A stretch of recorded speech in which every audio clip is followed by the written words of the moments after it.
Super Bowl Sunday from the West Coast and the Golden Gate Bridge standing tall on one of the biggest days in all of sports. And just about 40 miles southeast, it's the site of Super Bowl 60, and it is a lovely day at Levi Stadium in Santa Clara. We'll be here and all over the Bay as we build up to kickoff between the Seahawks and the Patriots over the next 5.5 hours.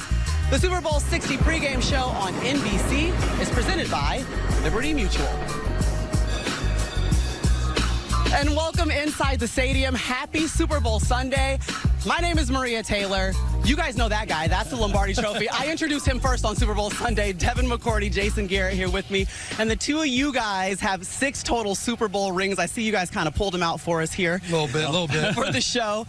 But you know what this day means. And how would you describe the memories that you have from your trips to winning that trophy? For one, me and Lombardi were really good friends, Okay. so you know. But it's all about the journey. And I think back to my 3 Super Bowl wins, 2014 season, Super Bowl 49, Malcolm Butler, the play of the year, the play that everyone remembers, and then Super Bowl 51, this unbelievable comeback to win a Super Bowl, and in Super Bowl 53, I won with my twin brother, Jason. It was the best feeling. Family and football was awesome. It's incredible. You know, I was playing in Dallas, our first 2 Super Bowls. Jimmy Johnson was our head coach, and if I heard him say it once, I heard him say it 100 times. When we win a Super Bowl championship, there'll be spoils for all of us for the rest of our lives. He said, yeah, some of you guys will help you be Hall of Famers. Yep. Some of you assistant coaches will be head coaches. Everybody's going to get big contracts and opportunities to do a ton of things on and off the field, and he challenged us. Put your personal agendas aside, focus on your role, and make winning the most important thing. Forget about yards and touchdowns and all that kind of stuff. Make it all about winning. And Troy Aikman and Emmitt Smith and Michael Irvin, that's what they did, and we followed their lead. Sure. And Jimmy was right. We won, and we're still benefiting from it.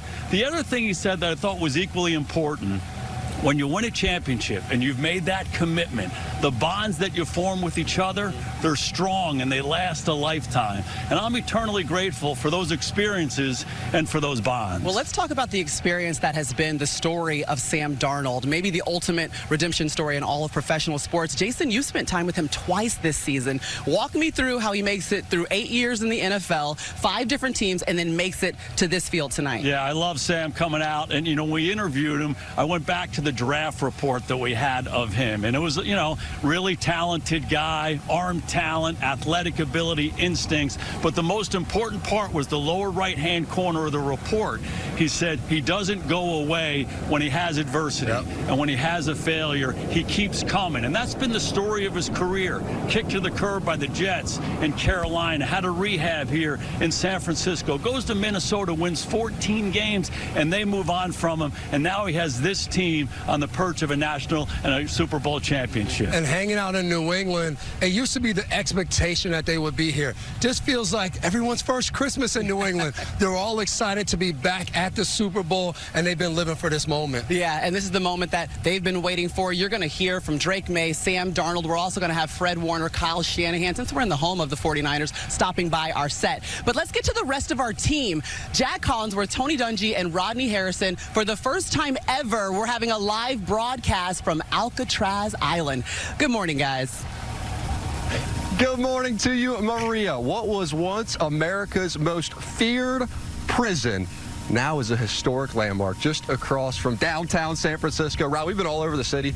There is not a better view. Jack, this is the most beautiful prison I've ever been to, Coach. This real estate is amazing. I'm telling you, if it was for sale, it would be the most expensive real estate in California. Absolutely. I think you're right, Coach. Super Bowl 60. Here we are. You guys know all about winning Super Bowls. Rob, when you think about it, what do you remember most? I got to go back to my rookie year, 1994. We played against the San Francisco 49ers in the Super Bowl. Steve Young threw for 6 touchdowns, and I'm begging my defensive coordinator, please let me in. I can make a play. I could be a difference maker.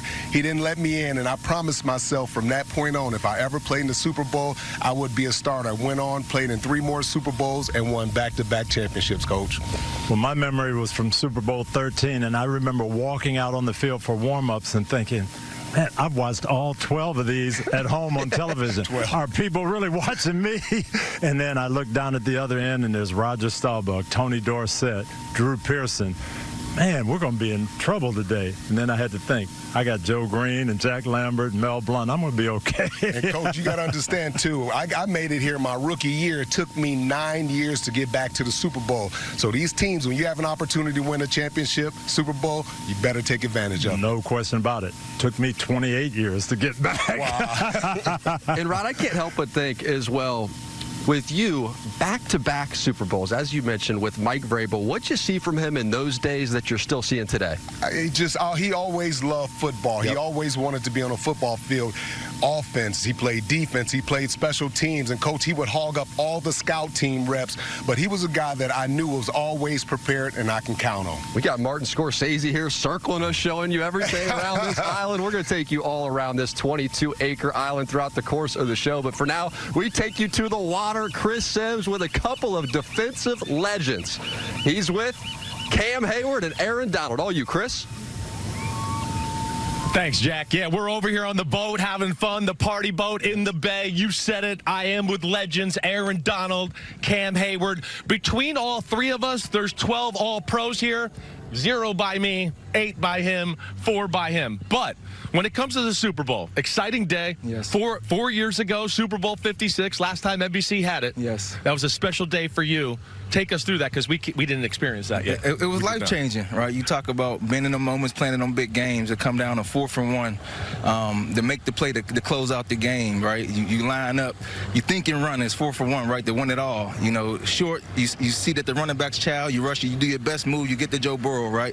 You know, you grab him, you taking him down the last minute, he throws the ball in the air, everything goes slow motion. I hope nobody catch it. And then it's like, poof, you know, world champion. Then the iconic ring me moment to be able to be a world champion. Let me see it. Give me the whole mojo there. Yeah, that's iconic. I was a little nervous putting on a boat, man. It's a big rain. I ain't want to sink us, man. Yeah, we're rocking because of it. All right, definitely that. All right, on the other side, Big Cam, you're one of the teams that beat the New England Patriots this year.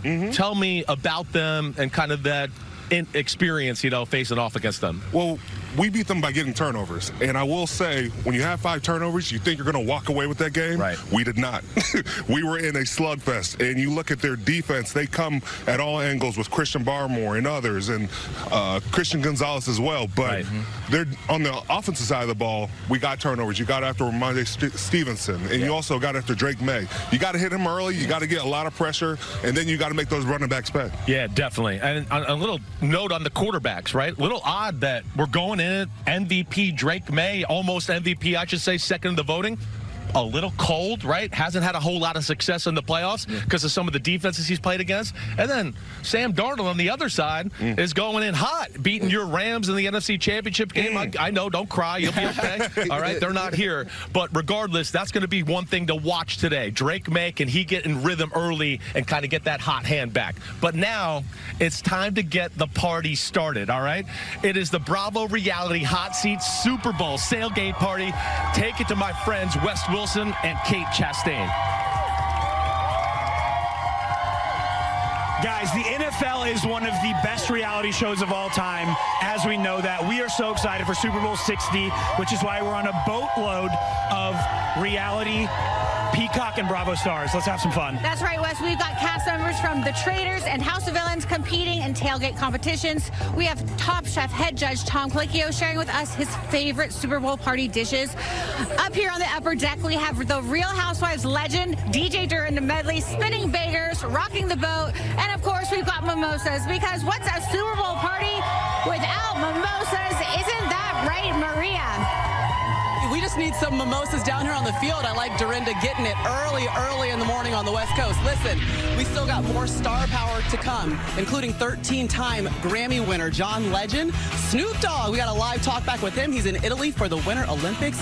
Bad Bunny, the Apple Music halftime show headliner. You'll hear from him. And the actor and Patriots fan, Matt Damon. And the Bay Area legends, Green Bay, all part of a stacked lineup at Super Bowl 60.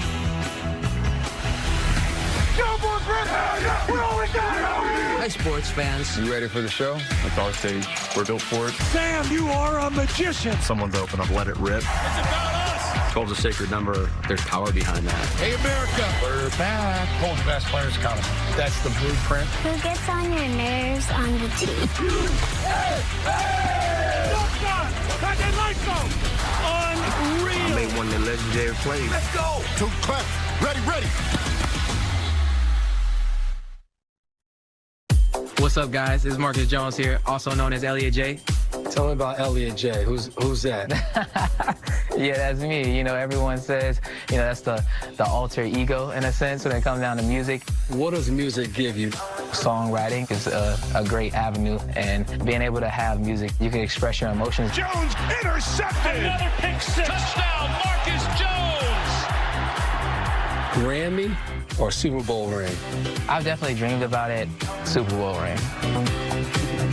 Marcus Jones making hits and plays, obviously. A pick 6 in the divisional against the Texans. And we've made our way under the stadium into the Patriots locker room. Devin, I hope you're okay, not looking for your jersey because it's not in here, even though they're setting up all the equipment as we speak. They left me a spot right there, so I see my opening. But what I love about Marcus Jones was when he first got there as a rookie, he was like a little brother, always asking me questions, wanting to figure things out. He wanted to be a captain playing in the Super Bowl. And guess what? Little bro's there now. There he is.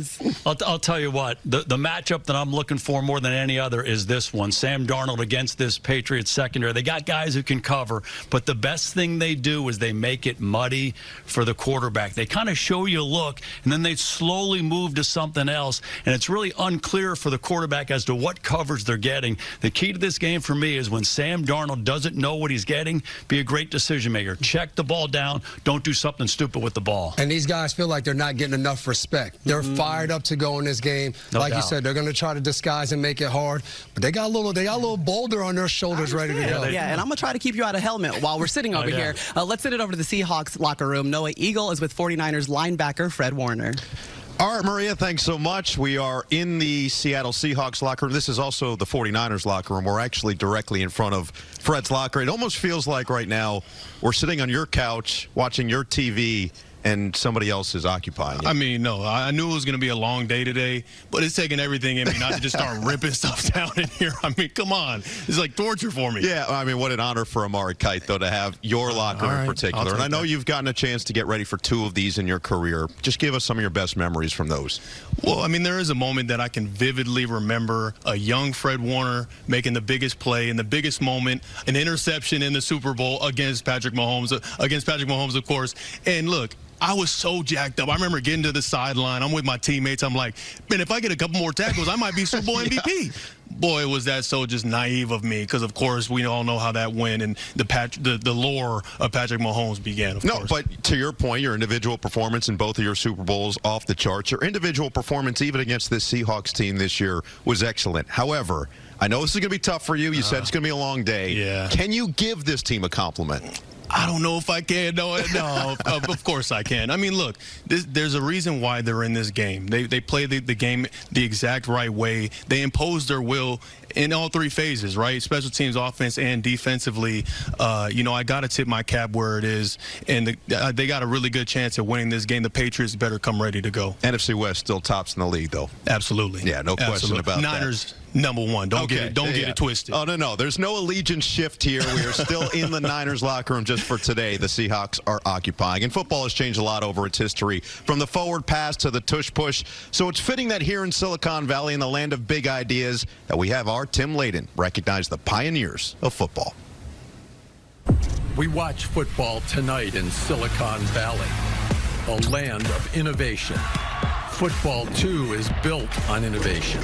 The story of the game is strokes of genius, followed by evolution. It is the story of Pop Warner's single wing, the grandfather of Lombardi's power sweep, and every play where somebody takes a snap and just runs. It is the story of Tom Landry's flex defense, which led to every attack that tries to confuse or overwhelm. It is the story of Paul Brown creating film study and Bill Belichick exploiting it. It is the story of the downfield passing game created by Sid Gilman, a blueprint for champions that follow. Bill Walsh's West Coast offense added precision and timing. It is the story of the quarterback who runs, a primal innovation. Pop Warner would recognize it immediately.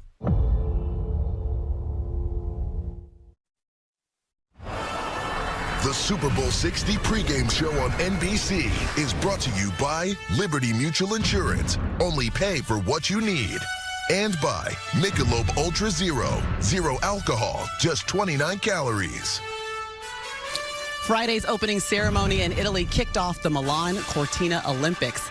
A look at a USA men's hockey team practicing before their first game on Thursday. Team USA has been making their way to Italy, all thanks to Delta Airlines, the official airline of Team USA, and also a good partner to us. They're actually taking some of our colleagues to Milan tonight. All right, so in case you missed it, earlier this morning, Lindsey Vonn was taken to the hospital after a crash early in her run. Now, U.S. Ski and Snowboard says she is in stable condition. Vonn's run came shortly after her teammate, Breezy Johnson, took the lead. Now, Breezy's time held up by 0.04 of a second for the first U.S. gold medal of these very Olympics. This is Breezy's first career medal, and it was also kind of a redemption story for her. She had missed the 2022 Olympics after a crash on this very course in Cortina and the lead up to those games. Now, it's a little past 7 p.m. in Milan right now, and that's just 6,000 miles away from Levi's Stadium, where Oscar-nominated actor Stanley Tucci is on the ground to give us a little slice of Italy. So it has been reported that over 10 million pizzas will be ordered during the Super Bowl. That's amazing. I love pizza. I happen to be in a place in Milan where their pizza is distinctly different.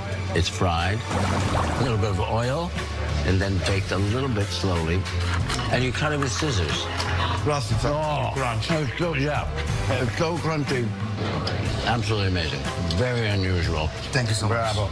The name of the place is called Confine, which means border or confines, and they've broken them in the best way. Enjoy the game. Grazie, Stanley. We're going to be joined by more friends from Italy over the next few hours. But back here in Santa Clara, Melissa Stark is at the Patriots Team Hotel. Good afternoon, Melissa. Hi, Maria. Yes, it is a very festive atmosphere here. I talked to a number of players and family members this morning. Stephon Diggs, he is all smiles. Morgan Moses can't wait for his first Super Bowl. Drake May came through the lobby, head down, backpack on, very focused, very locked in. Right now, they are all in their final team meeting before they head to the stadium, which is less than a mile here from this hotel, so it shouldn't take very long. The team buses, the early bus leaves about an hour and a half from now. The late bus goes at 12:30 p.m.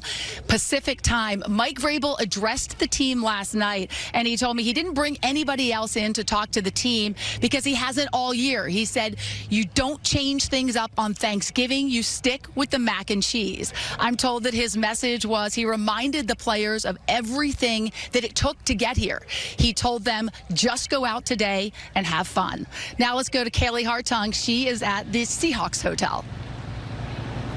Hey there, Melissa. Yeah, you never know who you will run into at a team hotel on game day. And for us, just minutes ago, it was head coach Mike Macdonald coming out of the doors behind me, his headphones in. He took off for a run through the streets of San Jose, and he's got time. The Seahawks have already wrapped up their meetings this morning, tightening up those final details of the game plan. And about an hour and 20 minutes from now, they will board buses to my right to make a 20-minute drive to Levi's Stadium. Now, who could forget, as the Seahawks won the NFC Championship 2 weeks ago, Mike Macdonald made a statement that really summed up their season when he said, we did not care. It's about us. It's always been about us. And last night, he did not bring in any motivational speakers here either. He told me at this point, there's little left to be said. They've worked all season to get to this moment and be able to handle it. So instead, he let his own players' words do the talking. He showed the team a video, not a splash highlight reel of their best plays, but more so moments throughout the season where his players have been before the media talking about the connectedness of this team and the love they have for one another that led them to this Super Bowl stage. One final reminder that it's about us. So from San Jose, I'll send it to Alcatraz, to Jack, Tony, and Rodney. Take it away, guys. All right, Kaylee and Melissa, thank you so much. A little game day jog there from Coach. You like to see that, don't you? I did the same thing. I took a walk, Clyde, Kristen, and I, and we got lost.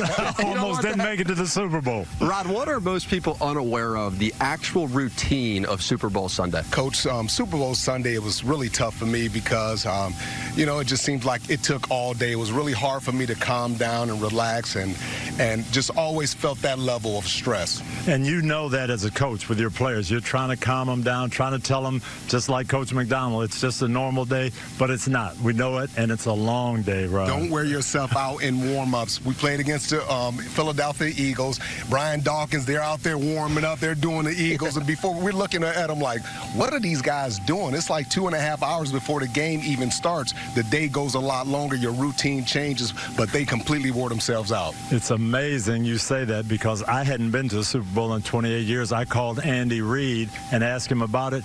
He repeated that story to me. Don't let your guys burn out in warm-ups.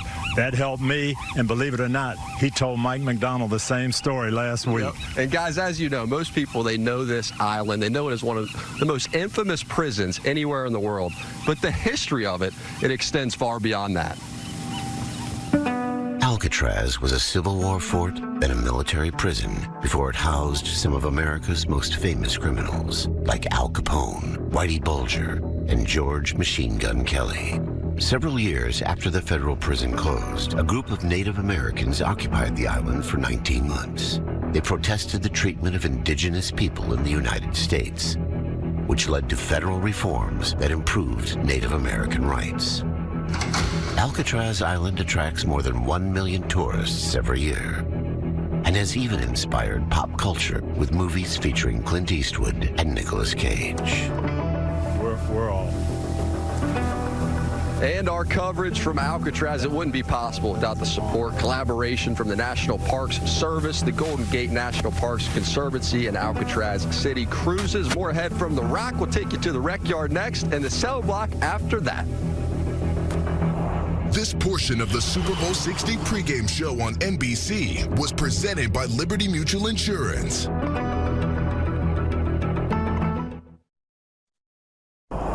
The Super Bowl 60 pregame show on NBC is presented by Budweiser. Well, we've had 6 decades of Super Bowl stories, and tonight, the next chapter is going to be written. And in the Bay, the games have already begun with Wes Wilson and the rest of the Bravo and Peacock gang. What do you guys have for us now?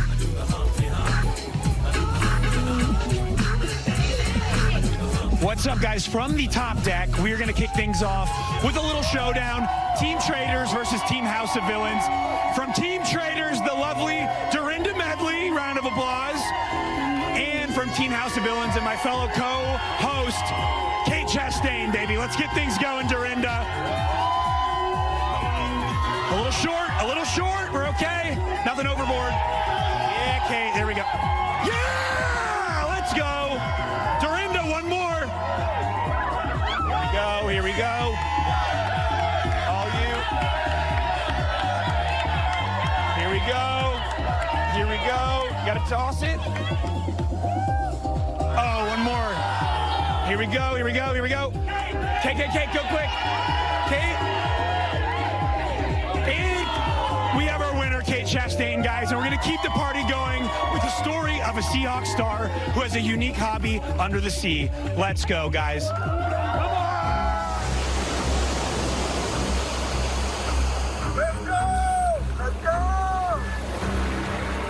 Spearfishing, right? I just picture you as like Aquaman, right? Especially with your hair and your big muscles. I think you going down there with like a 3-pronged spear. How did you get interested in it? Honestly, I kind of grew up near the beach my whole life. My dad, he's from Texas, so I grew up bass fishing with him, but actually being underwater is a completely different experience. You got to be able to hold your breath, right? And go down deep into the water and be able to hang there and wait for the fish. The equalizing is the hardest part for me. And equalizing is what? What do you mean? As you're going down, you start feeling pressure in your head. You have to learn how to push that pressure out of your ears. You know, being an athlete, the lung capacity was there. I could hold my breath and like sit down there for a while. Right. My max breath hold now is like 4.5 minutes. 4.5? Yes, sir. Wow. I still when I'm diving, will only stay down there for like 2 minutes because I don't push it to my max. Right. Let's not do that. Yeah. We need you for the big game. Yeah, exactly. Invite me over. I'm coming over. I can hold my breath for at least 2 minutes, I think. I'm pretty good. I can do that. Yeah. I'm pretty good in the water.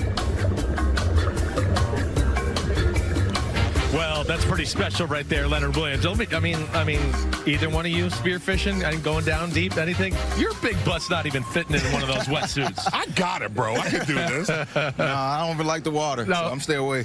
All right, well, I know you like these defensive linemen for both of these football teams. The Seattle Seahawks, they're pretty special up the middle. Yes. Right? Leonard Williams, that group, what jumps out to you about them? Man, Leonard Williams, I think it starts up front in the trenches, right? He's a playmaker. He's disruptive, right? In the pass game, in the run game. When you talk about a guy that can win on a quick rush move, but it's always the second or the third move as a rusher, right? It's sometimes 9 times out of 10, you're not going to win on your first rush. It's going to be the second or third rush, so he stay active in that. And then in the run game, he's able to slip the big offensive lineman to make a play in the backfield. The football awareness, to see an offensive lineman like to penetrate, to get off, to make the big play. Right. So he's a disruptive guy that can be a game changer. And then New England, I know Barrymore, Milton Williams impress you. Yeah. But how? What about their game? Well, you brought up Aquaman. Yeah. And I was looking at Marvel and I was like, this is Hulk and Wolverine.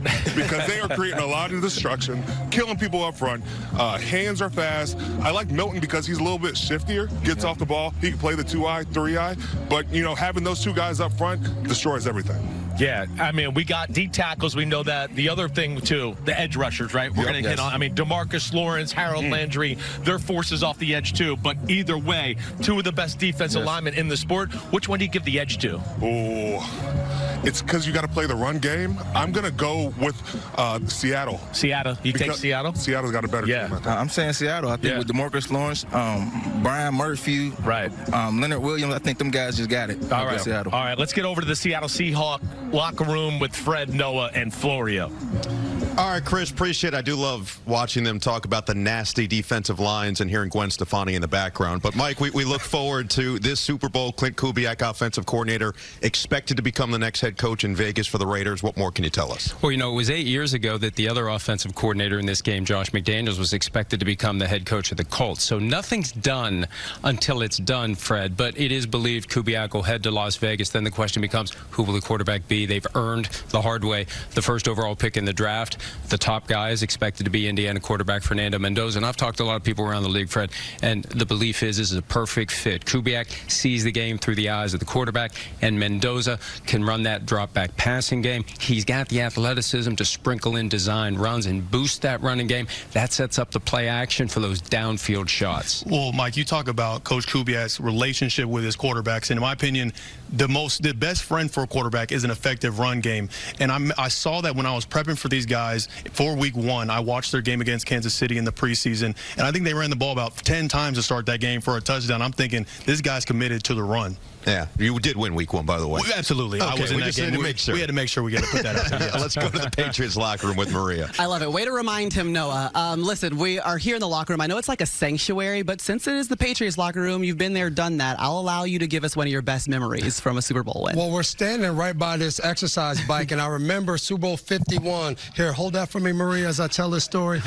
We come in at halftime. We're down by a ton, and I'm sitting in a chair. Deron Harmon jumps on this bike. He starts riding. Everyone should be panicking. He calmly says, hey, guys, it's going to be the greatest comeback in Super Bowl history. Couple chuckles, then we go with the rest of halftime. Now, we rehearse over and over again, and we all know the rest of that story. Yeah, Deron was right. One of my favorite Super Bowl stories was the night before our 3rd Super Bowl. We're at dinner, and the team is uncharacteristically kind of tense and anxious. They're kind of quiet. We had a lot of guys with swagger back then, Michael Irvin and Deion Sanders, but we were quiet, and we're watching the basketball game as it's going on. It goes to a commercial, and you see this figure running in this yellow hoodie, and everybody looks up, realizes it's Troy Aikman, our quarterback, and the commercial goes on and on and on. At the end of it, he takes his shirt off and he drinks a protein shake, and everybody absolutely fell out, rolling on the floor. It broke the tension.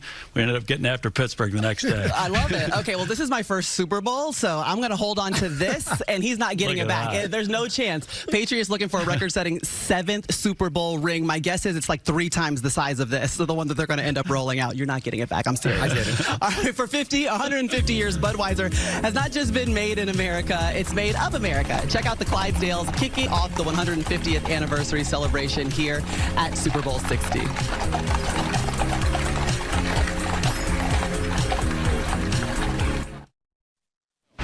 There's a view of San Francisco from the famous Twin Peaks. And in the heart of town, you'll find 710 Ashbury, the original home of the Grateful Dead.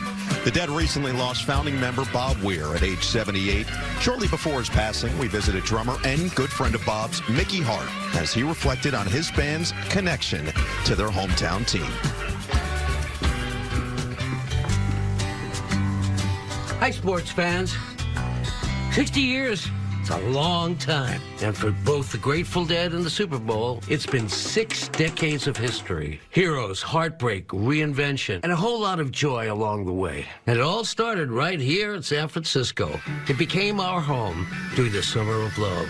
60 years ago, the Grateful Dead came together, trying to make sense of our sound, our rhythm, and this strange new world we were living in.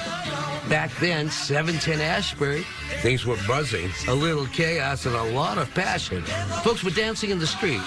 But just down the road, only 6 blocks away, another team was making its spark at GWES Stadium, the first home of the 49ers. By the 1980s, the 49ers were the kings of football.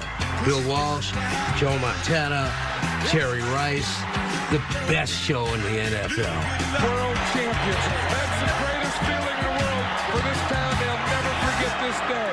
They were reinventing what offense could be. And at the same time, me, Billy, Jerry, Bob, and Phil, we were out there finding our own sound, pushing the envelope. It wasn't so different, really. The team, the band, the communication, and the trust. It's all about teamwork. 49ers won a lot of games, and we had some fun along the way as well. Over the years, our connection just kept growing. And then, 10 years ago, the Niners got a new home, Levi's Stadium, right here in Santa Clara, which we chose as the best place on the West Coast to celebrate our 50th anniversary. Now another chapter is born, another chance to celebrate life in the city we all love, and where we all came from. It's Super Bowl 60, and the Grateful Dead 60th as well. 2 San Francisco stories, still rolling, still evolving, and still trucking on. What a long, strange trip it's been. Have a great Super Bowl. Well, another legend that we saw in that piece was John Brody, who passed away recently at age 90. The 49ers quarterback began his career at GWES Stadium, and after football, he was an analyst for NBC. He's in the 49ers Hall of Fame here at Levi's. As Mickey Hart mentioned, the Dead christened Levi's Stadium in 2015. One of many big-time events to happen here. A few months later, Peyton Manning and the Broncos won Super Bowl 50. Then you fast forward to January 2019. Trevor Lawrence, Clemson, beat Alabama in the national championship. And of course, who could forget WrestleMania at Levi's over a decade ago? Well, this is also one of the venues for this summer's World Cup. Expecting to get more memories here tonight, more memories in the summer. And for more on that, let's bring in Access Hollywood's Kit Hoover. Oh, thanks so much, Noah. Yes, I'm here at the NFL tailgate area where the biggest pregame party is about to get underway. But here to kick things off with me is the one and only Owen Wilson. Thank you. It's great to be here. You're my leadoff right here. Yes. I know you're a huge fan of soccer. The World Cup is going to be on Telemundo and Peacock. What is the best part about watching the games in Spanish on Telemundo? Well, I mean, we know soccer is the beautiful game, and I guess when you hear it in Spanish, that really, those two kind of go hand in hand, just the excitement and the energy and hearing those announcers, Jose and Luis. But, yeah, I'm going to have to brush up on my Spanish a little bit, but I have a good teacher for that. Oh, yeah, exactly. I've been watching those commercials. Those are good. What teams are you excited to watch in the World Cup? Well, USA, of course, and then I wouldn't mind. I'd like to see England do well. You know, they invented the game. Yes. They love it so much. Argentina, I love Messi. So I have a few teams that I'll be rooting for. Speaking of Messi, describe for me, take me on the inside, that sweaty hug you got from after the game. He came after you. I know. I was kidding that I felt like I was in a rom-com. Like when he saw me, I was like, is he looking at me? And I was with my 2 boys, and it was like, I mean, we were just flying so high for like a week after getting to meet him. And, he's the GOAT. He is the GOAT. All right. Well, thanks so much for coming in today. Can you take us out with the greatest goal celebration call that you got, Owen? Give me everything you got. Goal!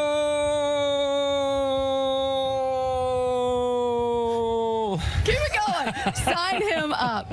Great to see you right there. Thank you. All right, guys, don't miss the World Cup in Spanish on Telemundo and Peacock this summer. And before the World Cup, don't miss another soccer celebration. NBC's next Premier League Fan Fest is going to be headed to Tampa, Florida on April 18th and 19th. All right, right now, let's go back to Maria in the stadium. I appreciate it, Kit. Yeah, we've made our way from the locker room to the set, and we've got the big board. We got Steve Kornacki, so you know it's a big deal. I won't make you scream goal, but I heard that you have some intel on the Super Bowl square, so let everyone know. Oh, let's talk about the squares, Maria. We all got ours, right? You get 2 numbers. They got to match up, 1 for each team, with the final digit in each team's score. Now, you get prizes based on the score at the end of each quarter. So if you want to start the Super Bowl off the right way, you better be looking at your ticket and see the numbers 0, 3, and 7. 90% of the time, one of these numbers is going to hit for the first quarter. 70% a combination of these 3 numbers. But the big prize is the final score. What do you want to see on your ticket there? Well, this 4 and 7 has hit 5 times. No combination has hit more in Super Bowl history. The other way to look at it, though, is this. There are 5 high probability numbers. The 4 and the 7 are 2 of them. Also the 0, 1, and 3. 90% of the time, one of these numbers is going to be part of the final score combination. Nearly half the time, the combination is going to come entirely from this group of numbers. See those on your ticket, you're feeling good. That leaves the lower probability numbers. That would be 2, 5, 6, 8, and 9. Now, if you're seeing these on your ticket, the good news is each one of these numbers has been part of the final score multiple times. But what you probably want to see, if you have one of these numbers, is also one of the higher numbers with it. If you get 2 of these together, that's where you get into the combinations that have never hit. But if you're like me and you always get bad numbers, here's the good news.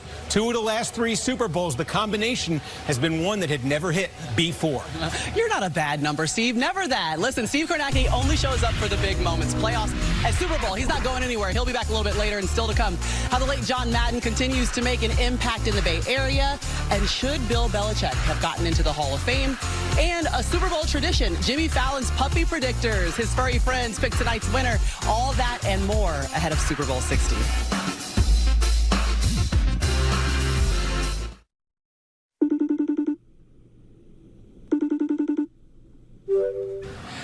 Back in the Bay for Super Bowl 60, the Seahawks and the Patriots, and we've got a Super Bowl first. We're actually getting to FaceTime with the player, Gray Zabel, joining us, the offensive lineman for the Seahawks. And Gray, first of all, I need to know what was going through your mind when the alarm clock went off this morning, and whether or not you even slept at all, actually.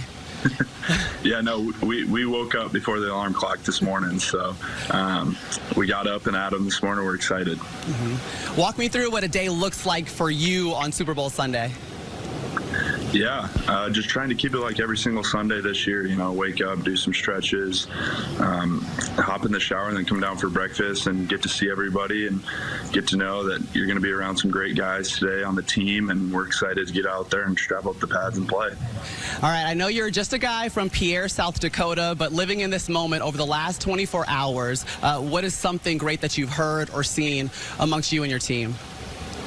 I think just the support from top to bottom, the organization, the 12s, the city of Seattle, the state of Washington, like the support for us, our team, our players, our coaches have just been top notch. It's super surreal that we get this opportunity to play in this game, but the support that we have is unbelievable, and the 12s have just taken over the city, Santa Clara, San Jose, and San Francisco. So we're excited to get out there, and it's going to be a great time today. All right, I'm going to let you go. Where are you headed next? Food, meeting, what?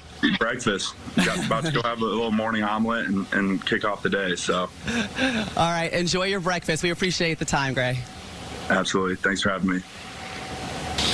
So Gray's Seahawks will be in blue today. The Pats will wear their Road Warrior all whites, and they haven't lost a game in those all this year. Now they're 4-2 in white in Super Bowls, and owner Robert Kraft relived some of those winning teams with Rodney and Devin. All right, we got to have some fun here. All right, you got the first wave of Dynasty, right? You have Rodney, all those old guys. But then you had... You remember, that wave, I also remember the 04 Super Bowl when you made that interception. Intercepted. Rodney Harrison at the 20, and that is it. The first wave or the second wave, which one's better? Well, we established it, right? We set the foundation. Don't let him move you in a direction, boss man. Look, I was a middle child. I love you both. They each played a special part. You talk about Mike Vrabel, but what gave you the conviction to have him back? He was really physical, spirited, and a team guy, but all team. And what's been the one word to describe what you think he's made this team like this year?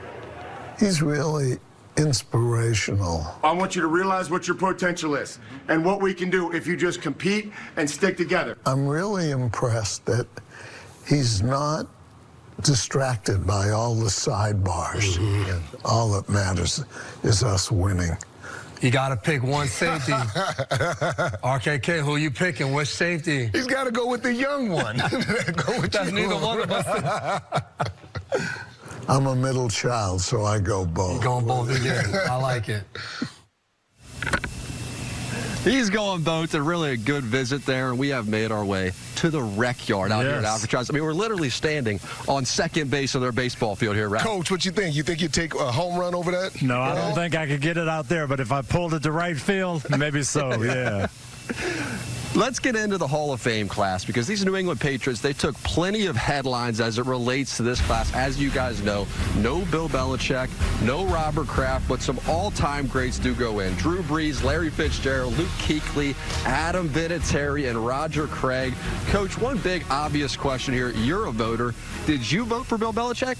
Jack, I'm not going to disclose that. When you come on the committee, you take an oath that you're not going to discuss any of the debates, anything that happened there. I'm not going to put any of my teammates under the bus, who they voted for, who I voted for. Here's the situation, okay? In this category, coaches, contributors, senior players, there are 5 finalists. You could vote. We voted as a team. Our group voted. Roger Craig got the most votes.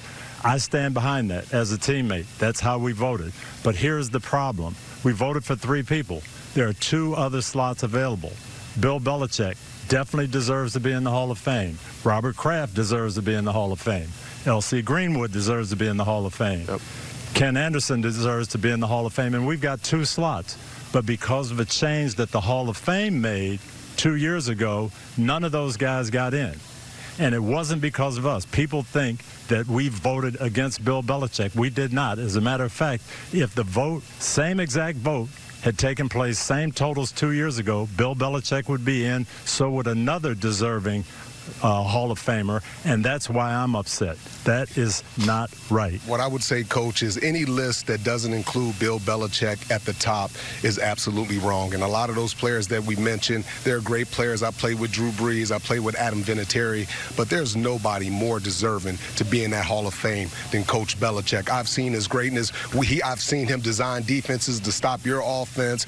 And you just look at the players that he's impacted. He's been unbelievable. And when I look out throughout the Hall of Fame, and even a guy like Tom Brady wouldn't be Tom Brady without Bill Belichick.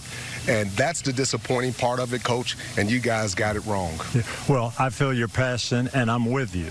And this is about more than Bill Belichick, because in the last 2 years since the rule has been changed, we've had 7 open slots, 7 people who deserve to be in that didn't get in because of this rule change. It has to change. We've been vocal about it as voters, and hopefully it will change. And one last thing, Coach. I know you're talking about the whole process, but when I think of Coach Belichick, I think about greatness. I think about the greatest coach to ever coach, and it just sends a bad sign when Coach Belichick with 6 Super Bowl rings, he's not in the Hall of Fame as a first ballot, Jack. Yeah, well, thank you both for that perspective, and we'll see if there's any changes to the process as we move forward. There is a whole lot more to come from this West Coast Super Bowl party.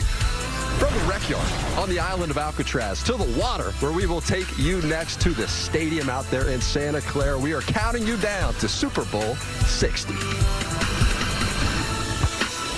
This portion of the Super Bowl 60 pregame show was presented by Budweiser.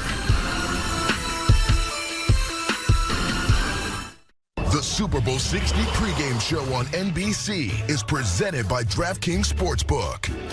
It's just after 11 a.m. in the Bay. It's a Super Bowl Sunday at Dolores Park.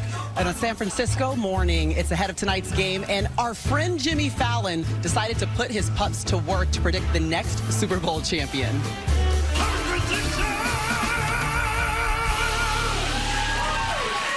Welcome to the Puppy Predictors Super Bowl 60 edition. Here's how it works. We have 9 puppies and 2 bowls of kibble. One representing the Seattle Seahawks, the other representing the New England Patriots. Whichever team's bowl gets the most puppies will be crowned the Super Bowl champs. Now, let's meet the puppies.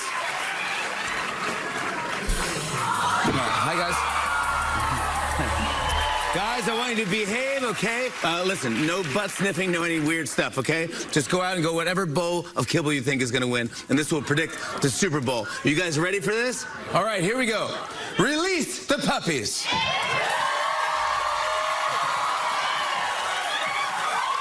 I think it's the win right there, the Patriots. Oh, my God. That's right, everyone. The Patriots will be crowned the Super Bowl champs. Enjoy the game, everybody. You look great. You did a great job. I think Jimmy's on to something. I just want puppy analytics from now on. Are we going for 2? Are we kicking the field goal? Bring out the puppies, okay? But if they're right and the Patriots do get a victory, it'll be a great story. They were chasing their tails for the last 2 seasons, just 4 wins, Fred. And you've been there before. Your rookie season, y'all had 4 wins. The next year, you were in a Super Bowl, so you know what it takes. How would you describe what that 180 journey is like? Well, that's right, Maria. I think there's an old cliche in this league. You have to learn how to win. And I'm here to tell you, it's true, because I lived it. Just like you said, in my rookie year, we only won 4 games, and then the following season, we're in the Super Bowl, right? And this Patriots team has had to learn how to win. When you rattle off those 3rd, 4th, and even 5th wins, you get that confidence of knowing this is who we are. Yeah. And that confidence comes as you build connections. And I've talked to the players last week, and they talked about Vrabel has this thing, the 4 H's, history, heartbreak, heroes, and hope. And they said when he said, hey, we're going to talk about this, they all kind of sat there like, what's going on here? They said Vrabel opened it up first and was very vulnerable. And the players said when he was vulnerable, it brought us all in. And they said we feel closer because we know each other's story and we know each other's purpose. You know, what I love is Vrabel brought in his kind of guys, not only players, but coaches. His decision to make Josh McDaniels the offensive coordinator remarkably good. He's done an incredible job with Drake May, and I love how he met Drake where he was as a second-year player. He didn't meet him where he left off with Tom Brady. It's where he was, and they've grown together, really helped him to become a great decision maker. He's highly efficient, and he's been explosive all year long. And I talked to Drake May, and he goes back to your point when you're learning how to win. It was week 5 on the road going to Buffalo. They win 23-20. He said that's when we believed that we were contenders, and that's why they believed they could be here on Super Bowl Sunday. All right, let's send it back out to Chris Sims and Cam Hayward and Aaron Donald, who've made their way to McCovey Cove, just outside of Oracle Park, home of Major League Baseball's San Francisco Giants, guys. Yeah, we're just hanging out on the bay by the baseball stadium, having fun, party boat. We told them to turn off the music just for a second so we could talk a little football. Yes, sir. But you didn't think you were going to get away with not talking about the quarterbacks hanging out with me, did you? I mean, because we got to talk about the quarterbacks. I guess. All right, yeah. Drake May, though. You got to play against him. Talk about the challenges he poses, especially with his scrambling and finding lanes and doing that. Well, you talk about him, and it's 2026 football, right? It's mobility everywhere. You know, you could have the perfect play and stop everything around him, but then he can take off, make the D-line really pay for getting upfield, and when he does that, that's when he's at his best. What do you do, though, to kind of defeat that? Does that change your approach as far as how you rush him? Stunts got to be more precise. You got to have eyes on the ball. You got to have everybody just looking in on him at all times. Right. All right, so then Aaron, you've played Sam Darnold not long ago when he was with the New York Jets, Yes. right? What jumps out to you about his game? He's more mobile than what people think, right? It's like a sneaky athletic ability, can hurt you with his feet, but to affect him, you got to find ways to get to him and pressure him and route him, right? That's the quarterback pressure, the quarterback hits, right? When you tend to do that, that's when you tend to make mistakes and turn the ball over, so you got to get after him. What about how quickly he gets the ball out of his hands? Does that change you? As a rusher, you just can't let it affect you. You keep coming and get your hands up. Get right? your hands up. Yeah. That's the big thing. You got to get your hands up. All right, it's time to have some fun. Yeah, get ready. Here we go. First one of the day. Man, perfect spiral. All right, incomplete. West, let's go, man. Start throwing me some footballs. Here we go. Let's Here we go. We got some baseballs here. We're at McKelvey Cove where Barry Bonds hits home runs. All right, we're going to have some fun here. Dorinda, let's go. Hit that music. Let's do it.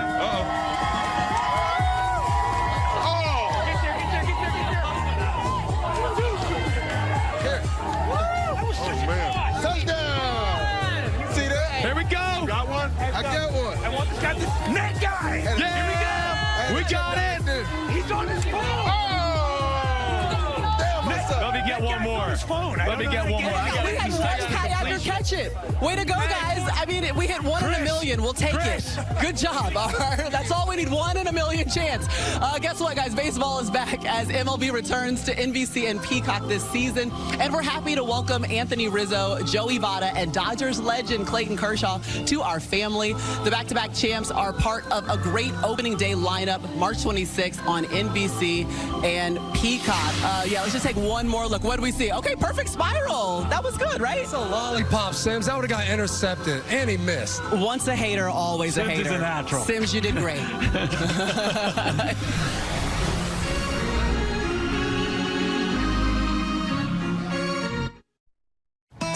Well, you've done a tremendous job, put 2 Super Bowl teams together here, but you've also been a big advocate for autism awareness in Seattle. Thank you, yeah. How important is that to you and why? It's a huge part of my wife Tracy and I's life. Our oldest son Ben is 24 now, and he was diagnosed when we were at the Packers, and we knew what the expenses would be. So then moving to Seattle, how do we give back to that community that is a community that is overlooked? So we just dove in, and the Seattle Seahawks have been great working with us as well. We've raised, I think, around $6 million for families that can't afford autism treatments. How excited is Ben going to be at the Super Bowl? He does not go. You know, he will be at home with his Legos watching it on TV and no stress, you know, not all Fired the people. up, I'm sure. Well, let's go get one for Ben. Let's do it. Yeah. Well, Coach, it's really good perspective, and you have 12 kids yourself. What was running through your mind during that conversation?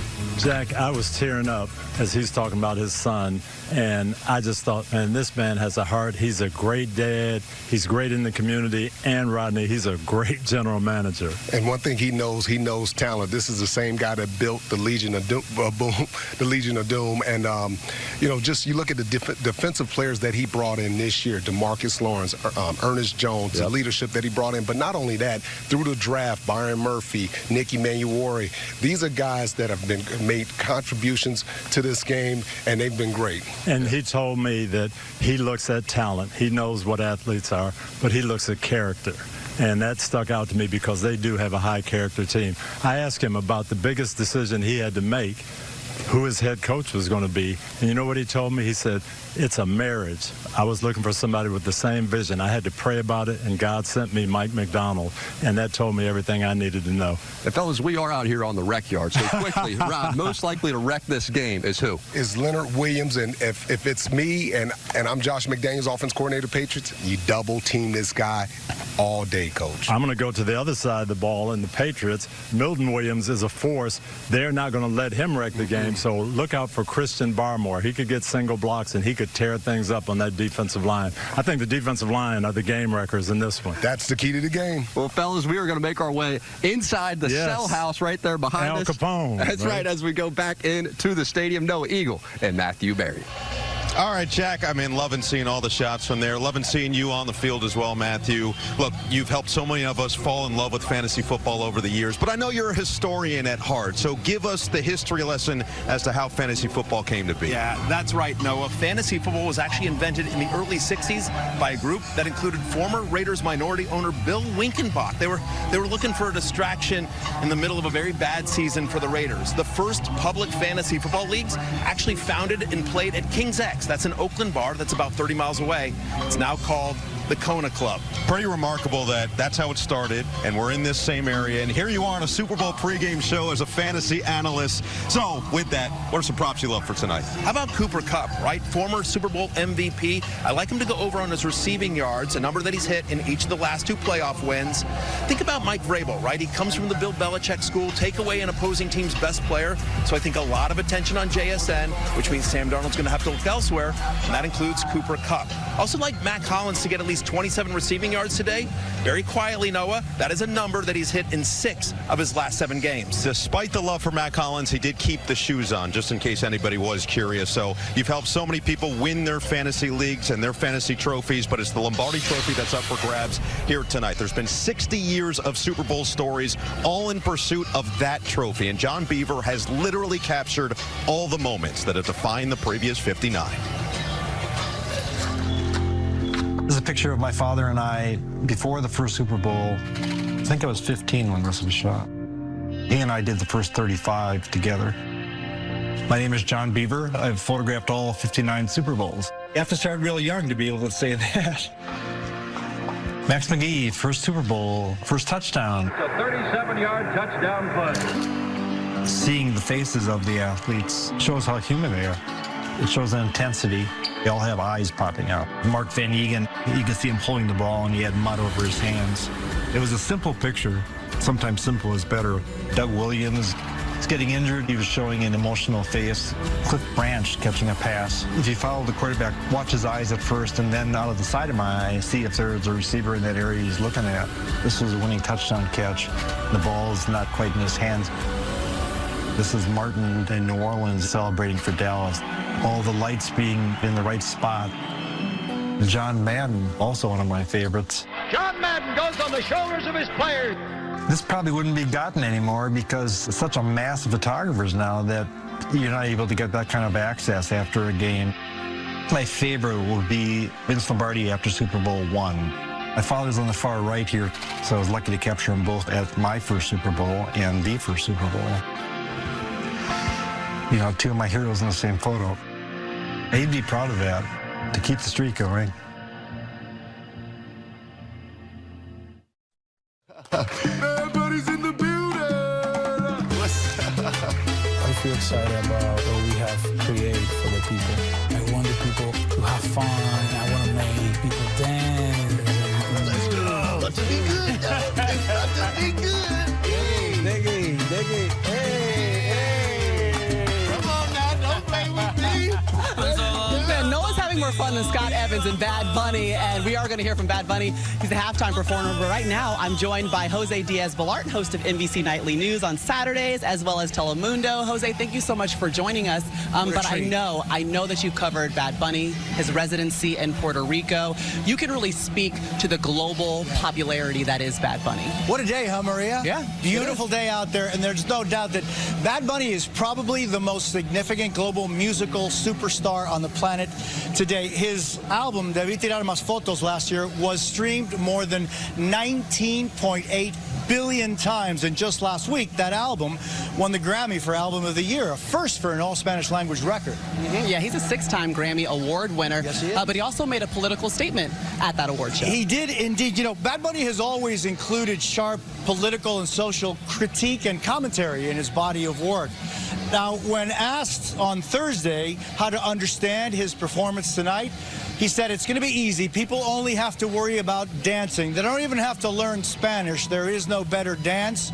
He said that the one that comes from the heart. And Maria, for me, what I'll stay with is, debí darte más besos y abrazos las veces que pude. More hugs, more love when one has the opportunity of doing that. I absolutely love it, and that could be the theme today as we celebrate dance. Super Bowl. Let's dance. Vamos. Let's salsa all the way through. Listen, you're going to hear from Bad Bunny ahead of kickoff before he performs at the Apple Music halftime show. We appreciate you, Jose, for stopping by.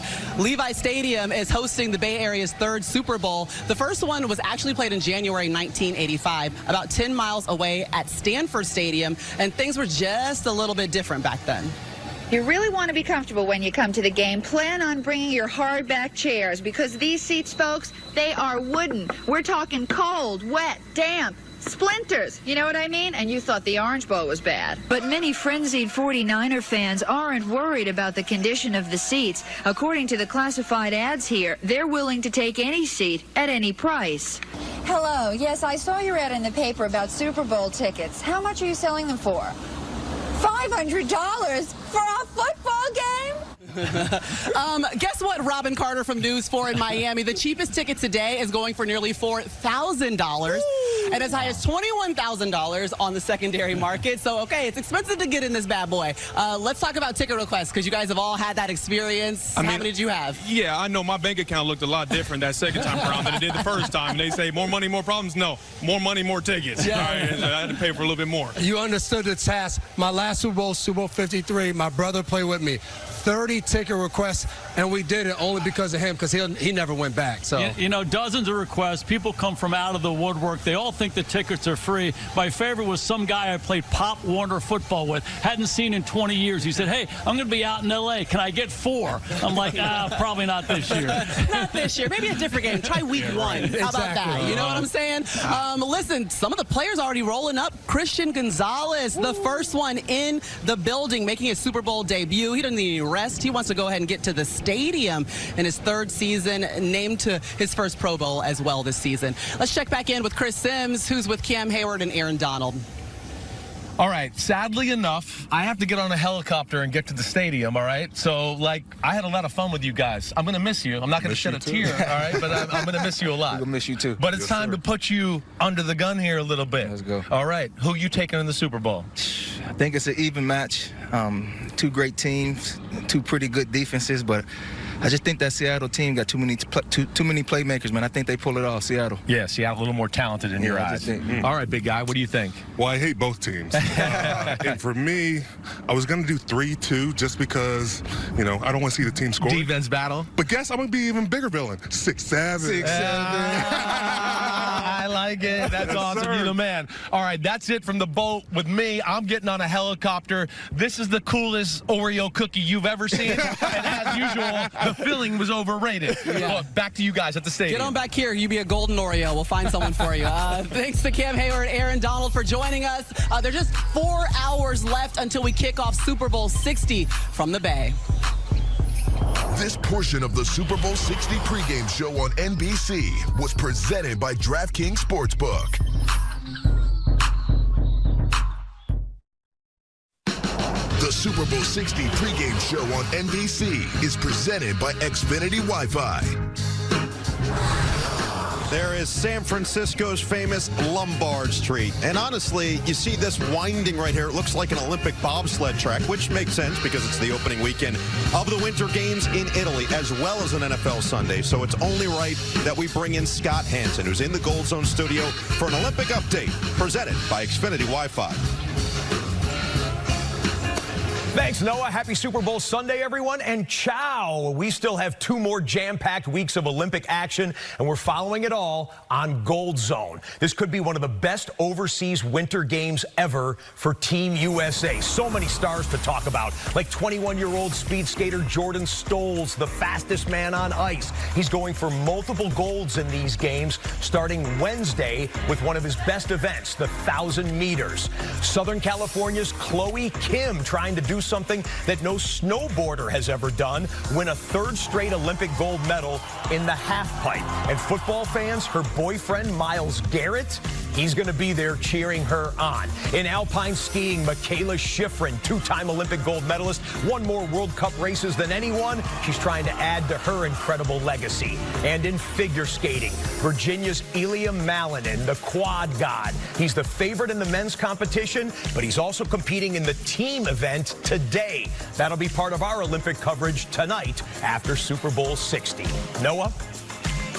All right, Scott, the quad god. I love it. The Gold Zone, the entire Olympics are streaming on Peacock, and in its entirety, you can catch all of the action there. Back now with Mike Florio. And Mike, we know that there are a couple stories that you got cooking up. Really, you always have stories cooking up, but what do you have for us right now? Well, rule changes for the offseason to keep an eye on, and the replay system has been such a focus of attention. The NFL has tried to move slowly and gradually in expanding the plays that are subject to replay review. Look for that slow expansion to continue. The problem is at some point it becomes glaring as to the plays that aren't reviewable. The NFL understands that. They're still committed to gradual evolution of replay review. People want transparency in replay review. I don't expect that to happen soon, but it could come down the road. And as it relates to the kickoff, specifically the onside kick, in the 2 years that we've had the current kickoff formation, less than 8% of onside kicks have been successful. There will be talk about replacing the onside kick with a 4th and 13 play that the kickoff team would attempt to convert. Could be hard to get to the 24 votes out of 32 teams necessary. They may tweak the onside kick before they get to the point they would go to the 4th and 13. As one coach I spoke to said, as to the onside kick and the 4th and 13 idea, I hate both of them. I'm sure that purists will certainly have their own feelings. And speaking of, here in the Bay Area, it's hard not to think of Hall of Famer John Madden, our first analyst of SNF on NBC. Coach Madden grew up here and led the Oakland Raiders to their first Super Bowl title in 1976. Now today, the Madden legacy is alive and well in the football community as the John Madden Foundation supports several local causes, including one of his former schools, the College of San Mateo. There we go. Let me know when you want the whistle. Here we go. Here we go. Our guys are the ultimate underdog story, each and every one of them. They weren't the 5-star recruits out of high school. Our guys are the young men with something to prove. Our guys are Madden-esque, for sure. I like the finish, kid. Just up the road from Santa Clara, in the shadows of Super Bowl 60, the legacy of John Madden is fueling one of the best community college football teams in America. The College of San Mateo Bulldogs, national champions in 2022 and again in 24. Coach Madden, what he gave the game of football is immeasurable.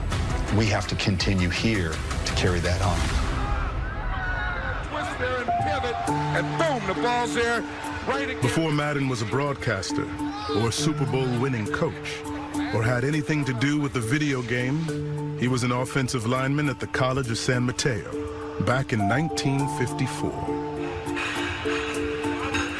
Last year, when the Madden family learned that the football program needed financial support to maintain its large coaching staff, it requested a meeting with the team. Dad always wanted to help young people, have a chance in life. So we just came in and said, hey, we can handle this for you. They were grateful. They didn't seem to feel entitled in any way. That's the type of player that John wanted to help. When these kids were juniors in high school, they dreamed about Division I college. But there's a reason that they ended up at CSM. They needed a little more film, they needed some money, they needed some guidance. Something was missing. By supporting CSM, you're basically supporting 120 second chances. Funding from the John Madden Foundation has helped keep the Bulldogs family together. Many of the assistant coaches were once players themselves and stuck around to pay it forward. They serve as success stories for the current players, many of whom have endured hardships like hunger and homelessness. When I was around probably 10 years old, my father got locked up. That took a big toll on me and my family. The thing that shocked me the most when I first got here was how much the players have in common, how much we can relate to one another. In December, the College of San Mateo reached the championship game again. A win would give them a third national title in 4 years. Game day began as it always does, full of love. Good morning, man. Good morning, Coach. Get up. Tell somebody you love them.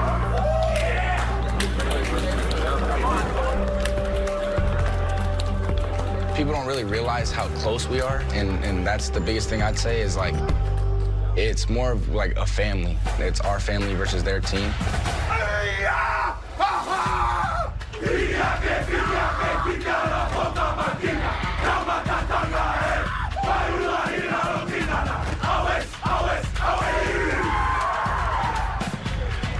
There should be nothing left in the tank today. Quick offense through the middle, into the end zone. And a big hit. And they're off to the races.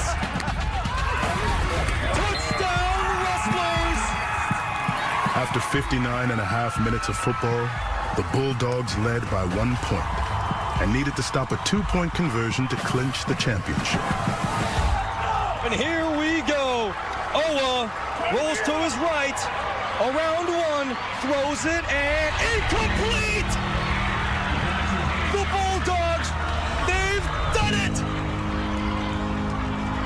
You're finally at the finish and you come out on top, especially doing it with the people that you love. You know, these guys, it's just the best. Changed my life. You did it. Holy smokes, man. You did it. Come on. You're a champ. This is great. This thing was won in January and February and March, and all them early mornings and late nights that we talked about this morning. It was written. Hey, I love each and every one of you dudes, man. Let's get one last break.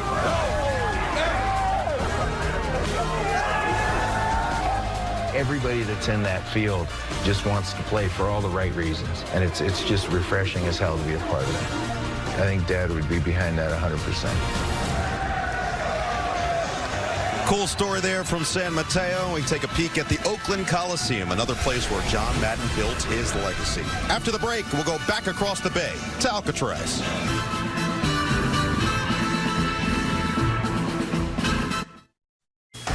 Welcome inside the cell house. Over 100 cells. We are surrounded by Al Capone's just ahead of us. Rod, what do you think of this?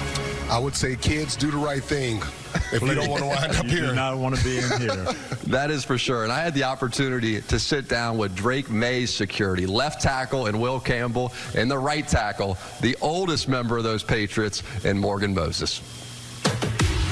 What's your relationship like with Will Campbell? Uncle Will, man, it's been great being bookends and just building that relationship on and off the field. We have lockers next to each other. You know, we're talking all day. I can be on FaceTime with my kids just chatting, and he'll snatch the phone out of my hand. What's up, nephews? I tell them I'm their white uncle. No, yeah, they're awesome. They're three big old boys, just like their dad. This is a brotherhood for a lifelong time. What's one thing about Morgan's game you study? Really, I just try to emulate everything that he does. You don't make it in this league for 12 years by not doing everything the right way. The thing about Will that I love about him, man, is that he's hard on himself. He wants to be great. I'm super blessed to have someone like him, you know, in my corner. Well, just two really good guys. I enjoyed my time with both of them. But right now the question is, can they hold up against this Seattle defense? What do they have to do? They have to protect Drake May. And I know Josh McDaniels, offensive coordinator, he wants to do all these creative things on offense, Coach. But the priority is it has to be protecting rookie left tackle Will Campbell. Keep an extra offensive lineman in. Maybe keep the tight end in. Bring the running back in so he can chip. But they have to make sure they protect him. I agree with you. Protection first. And Josh McDaniels is going to do that. When we used to play you guys, Josh was calling the plays. We had a dominant defensive line just like Seattle does. He'd never let Dwight Freeney and Robert Mathis get comfortable. Chip, double team, bump you. And one time, oh, I got a free rush, one-on-one. Oh, it's a screen. No, he is going to do all of those things to help protect those guys, and he's going to run the football. But those two guys that you're talking about, those were defensive ends, right? They have to protect against Leonard Williams, who plays in the interior as that defensive tackle. They have to make sure they double team him. They'll have at some all people times. bumping them. Absolutely. And, Coach, I'm just thinking about Drake May's ability to be a timely runner. How will that impact this game? Oh, he will help the offense as well because that rush is going to get around him, but he's got the mobility to make plays. He did it against Denver. He did it against Houston. He will run and make some plays in this game. Coach, but against this defense, he's going to run, but he's not going to make those 10 and 20-yard gains against this defense. They play a lot of zone. They sit back. They keep their vision on him. They're fast. They're athletic.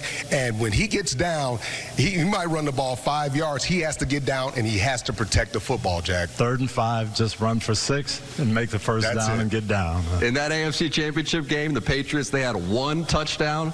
It was Drake May, quarterback draw from about 6 yards out. Maria Taylor?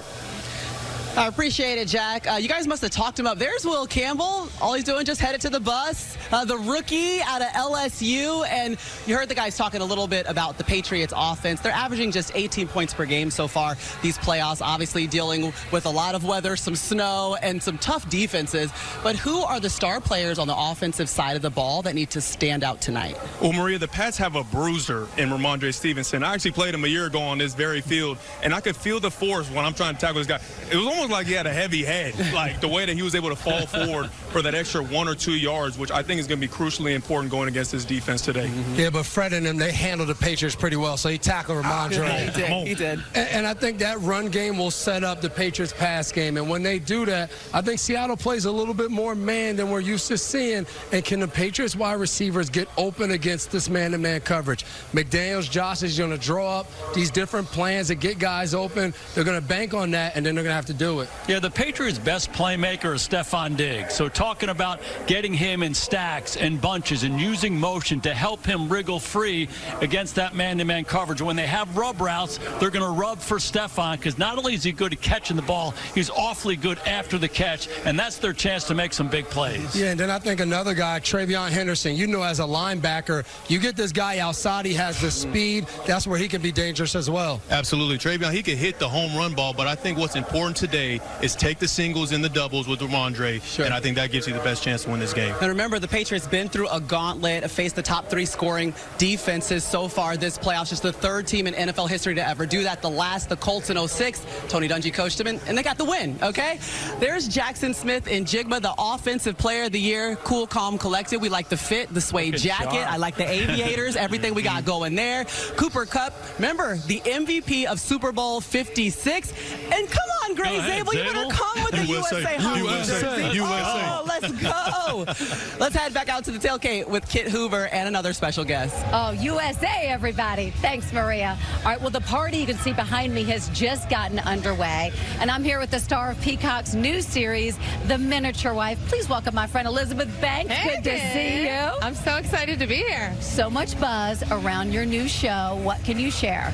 The Miniature Wife's coming to Peacock April 9th, and it's a relationship dramedy about this couple who thinks they have a lot of big problems until they have exactly one very small problem, which is that I am 6 inches tall. Yes, your husband, played by the great Matthew McFadden, is fantastic. He accidentally shrinks you.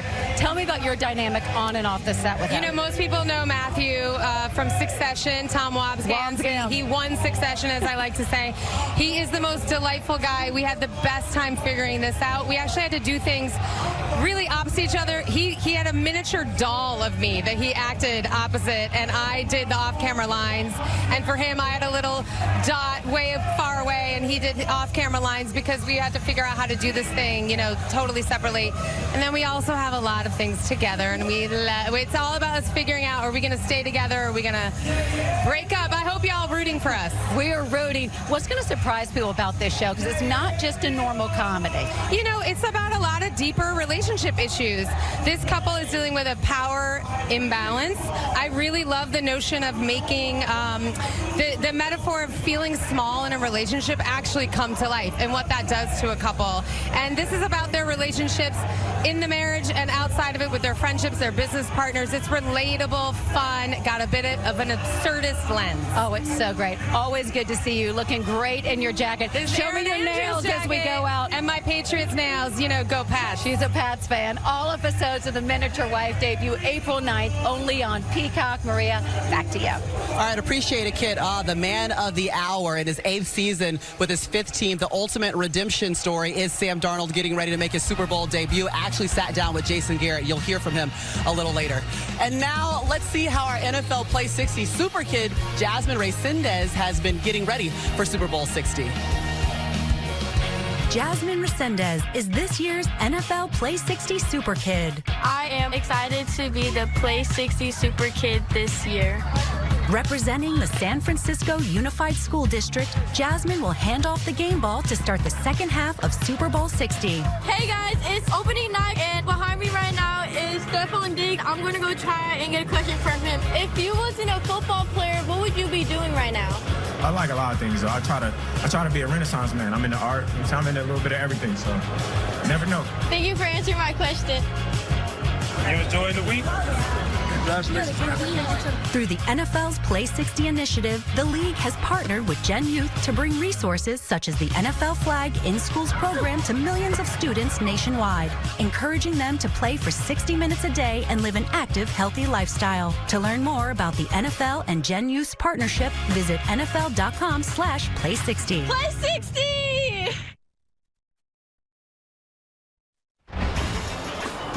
The Super Bowl 60 pregame show on NBC is brought to you by Xfinity. Imagine that. And by Michelob Ultra Zero. Zero alcohol, just 29 calories.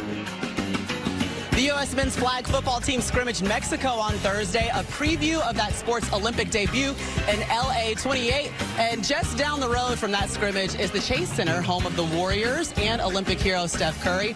And Steph showed in Paris that he knows a thing or two about performing on the biggest stage. Make no mistake, winning is the most important thing. Out to Curry with 5 on the shot clock. Deep three. Got it! But how you do it, that's what makes it fun. You got to be kidding me! Make them pay with a little razzle-dazzle. My goodness. You can win it as a young guy and let the world know who you are. Explanation. You can win it with strength. You can win it with your feet. That's all you do, Because everyone loves a game that feels like a show. The Patriots are headed to Santa Clara. You ready for the show? The Seahawks are going back to the Super Bowl. You ready?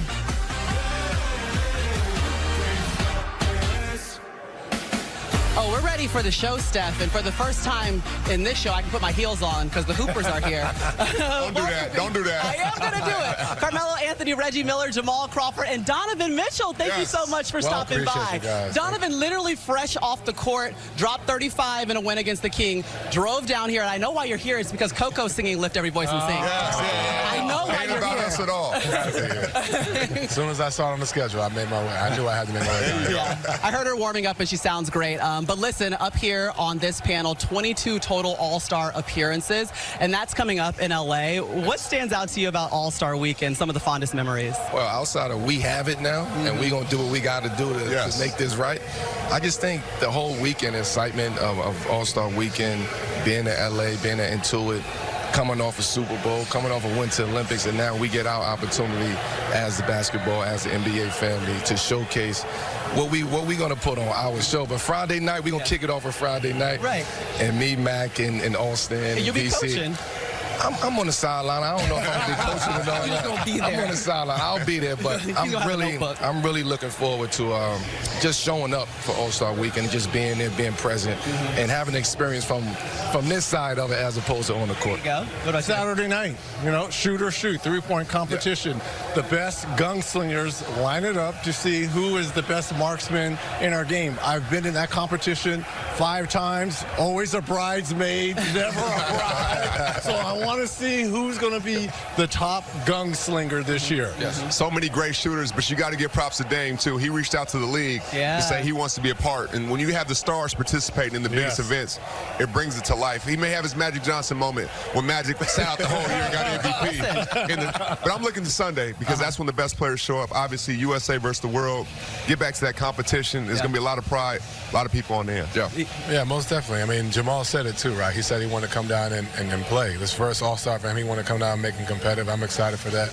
And it's my 3rd time in the 3-point, so Reggie, I got to go get it. Come on, go get it, bro. Let's go. Go get it. Now you have a dunk. Yes. So you already have one trophy. You have the dunk. That's true. I do have the dunk, but that's my third time at it. I've failed miserably both times, so this is the year. Hey, this is the year for sure. I love that you guys are bringing it up. Listen, Donovan's competed in All-Star Weekend at some point every single season of his career. There sure will be the three-point contest. Y'all mentioned it already, Jamal. Dame Lillard, he's going to show up. He actually won the contest in 2023 and 2024. So you got him this time, though, Donovan? What you think? I got you. You got to go You get think him. so?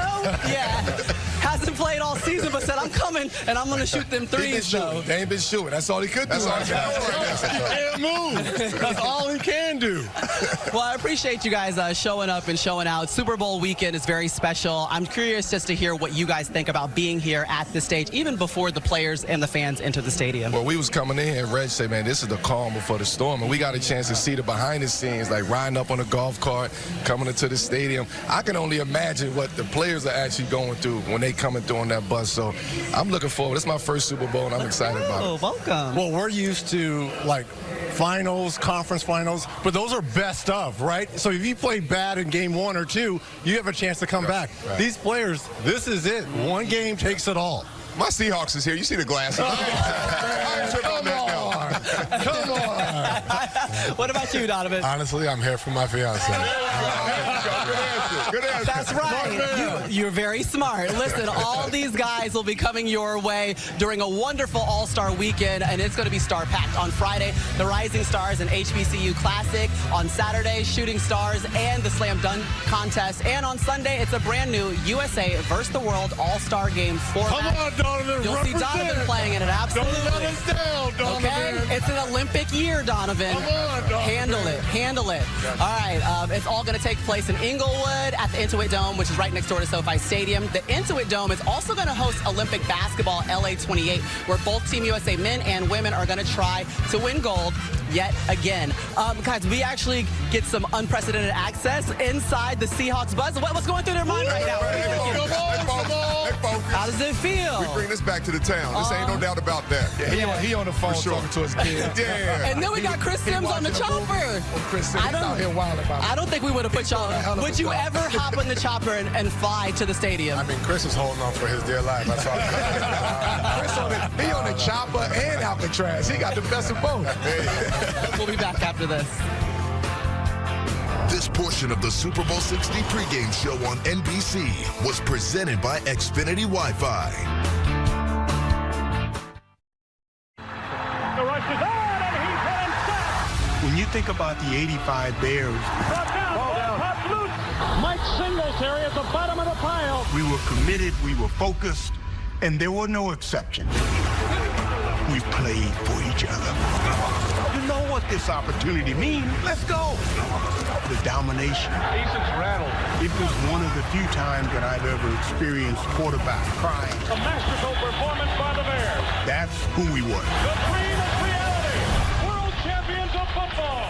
So, Rod, you grew up in Chicago. You spent a little time this week with me showing me the Super Bowl shuffle. Is that the best defense ever right That's there? the best defense ever. 85 Bears was my source of inspiration. Really got me excited about playing football. Mike Singletary, the Refrigerator Perry, Walter Payton, all these guys. Even your guy, Leslie Frazier, had 6 interceptions. But Buddy Ryan, he ran that 4-6 defense, and I was always curious about the 4-6 defense. When I got to New England, Coach Belichick ran the same defense. Nobody could run against us in that 4-6, Coach. Those guys were great, but I have to go back a little bit farther. Rodney was a little too young to remember the 74 Steelers. Steel curtain. Let me take you through the playoffs. First round, O.J. Simpson held to 49 yards.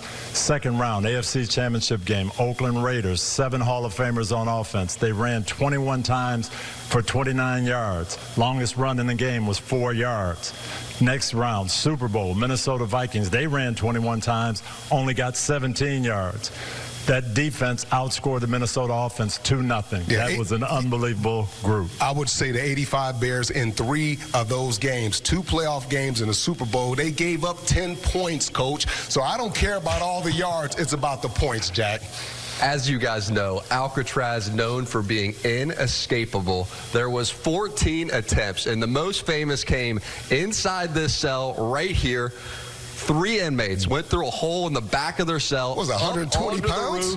Onto a little man-made raft and made their way out. Official ruling, they didn't make it. However, they were never seen again. And fellas, we're going to skip the raft. I got us a chopper. Maria, we'll see you at the stadium. Oh, I can't wait to see you guys soon. And listen, you might be able to escape Alcatraz. Let me tell you what you can't escape, the Seahawks defense, okay? We're talking about lockdown defense, which I know you love to see, Devin, but what makes them unique so far this season? They have guys on every level. Usually you play a defense, they'll say, hey, they got a star player here, maybe one there. This team, you look at the defensive line, Leonard Williams, they have Byron Murphy, Ernest Jones at the linebacker position, Nick Manwari at the safety position, just guys everywhere. And Fred, you know, what's the most important level? I hate to give compliments to the Seattle Seahawks. Hand them out. Okay, but I have to tip my cap where it's due. They have a fantastic back seven, and they're unusually versatile. Like we talked about it, they've all played corner, right? And when you're talking about corners, they obviously have that ability to cover, and sometimes you have to pick and choose between coverage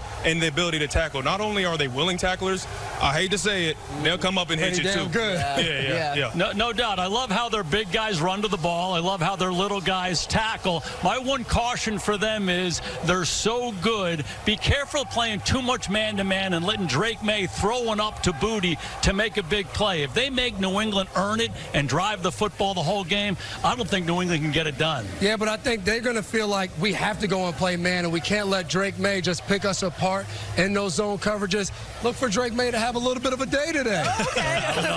You would love to say that. That defense can't handle this red, though, Marie. You're doing your thing. You see, we're doing some little wardrobe change. You should bring out another ring. Try it. I did. This is ring 2. You're flexing on me, dog. Nice. Flex zone. I love it. That's what we're doing up here because we got 5.5 hours to hang out with you, so we're going to have wardrobe changes and ring changes. It's time now for Matthew Berry's Super Bowl 60 3-play presented by DraftKings Sportsbook. Matthew, what do you got? Yeah, Maria, I'm going to start my Super Bowl parlay with Drake May, my MVP, Devin, to have at least 25 rushing yards. Listen, the Patriots' offensive line has struggled recently, so when Seattle brings pressure, and they will, expect May to use his legs. By the way, he's hit this number in 5 of his last 7 games. And when May isn't running, one of the guys he's going to be looking for is Hunter Henry. You know, if there's one flaw to the Seahawks defense, they haven't defended the tight end very well, including giving up over 50 yards to tight ends in both of their playoff games. So yeah, give me Hunter Henry to hit the over on his receiving yards today. And for the, wait for it, kicker of this parlay, I say Jason Myers makes at least 2 field goals. Get this, on 4th down, no team in the NFL has gone for it less often than Seattle. And they've attempted the 2nd most field goals. So yeah, Jason Myers should be busy today, Maria. All right, appreciate it, Matthew. Just after noon here on the East Coast, if I'm doing my math right, 3 p.m. on the East Coast. Inside the Patriots team bus, they're making their way slowly to Levi Stadium as we get set for Super Bowl 60.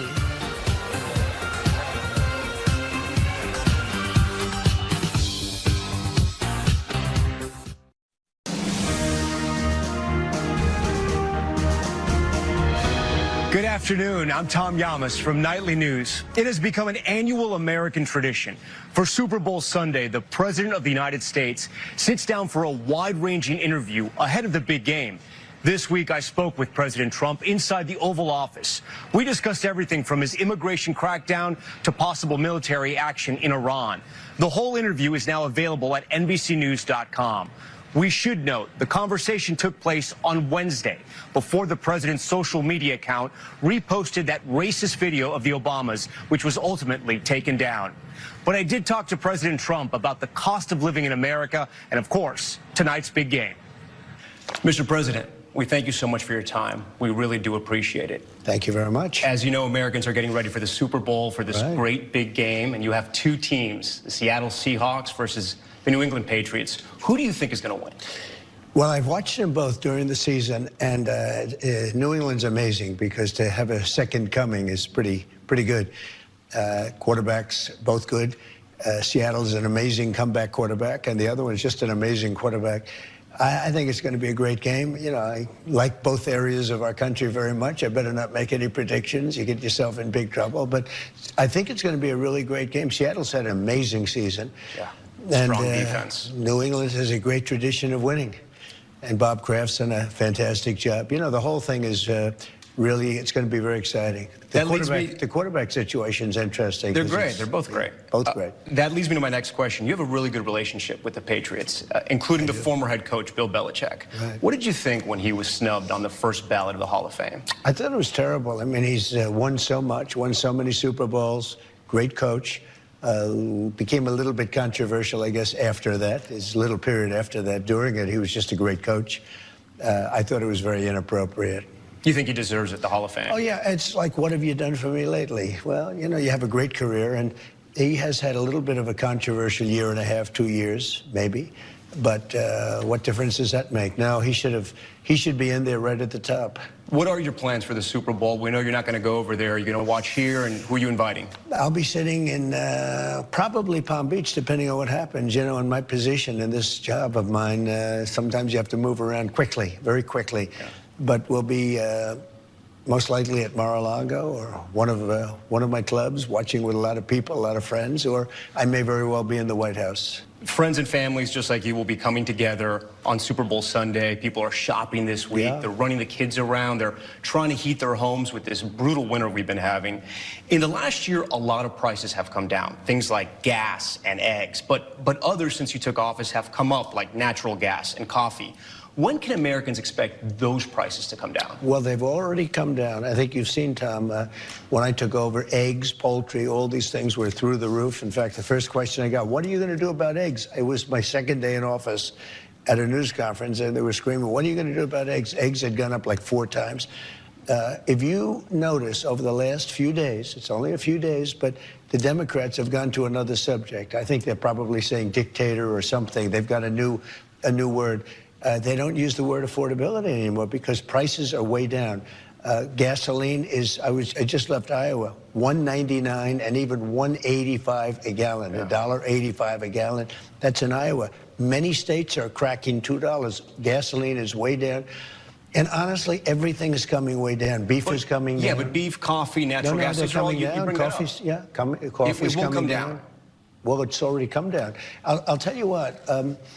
In the last 4 days, it's only 4 days, the Democrats have not uttered the word affordability.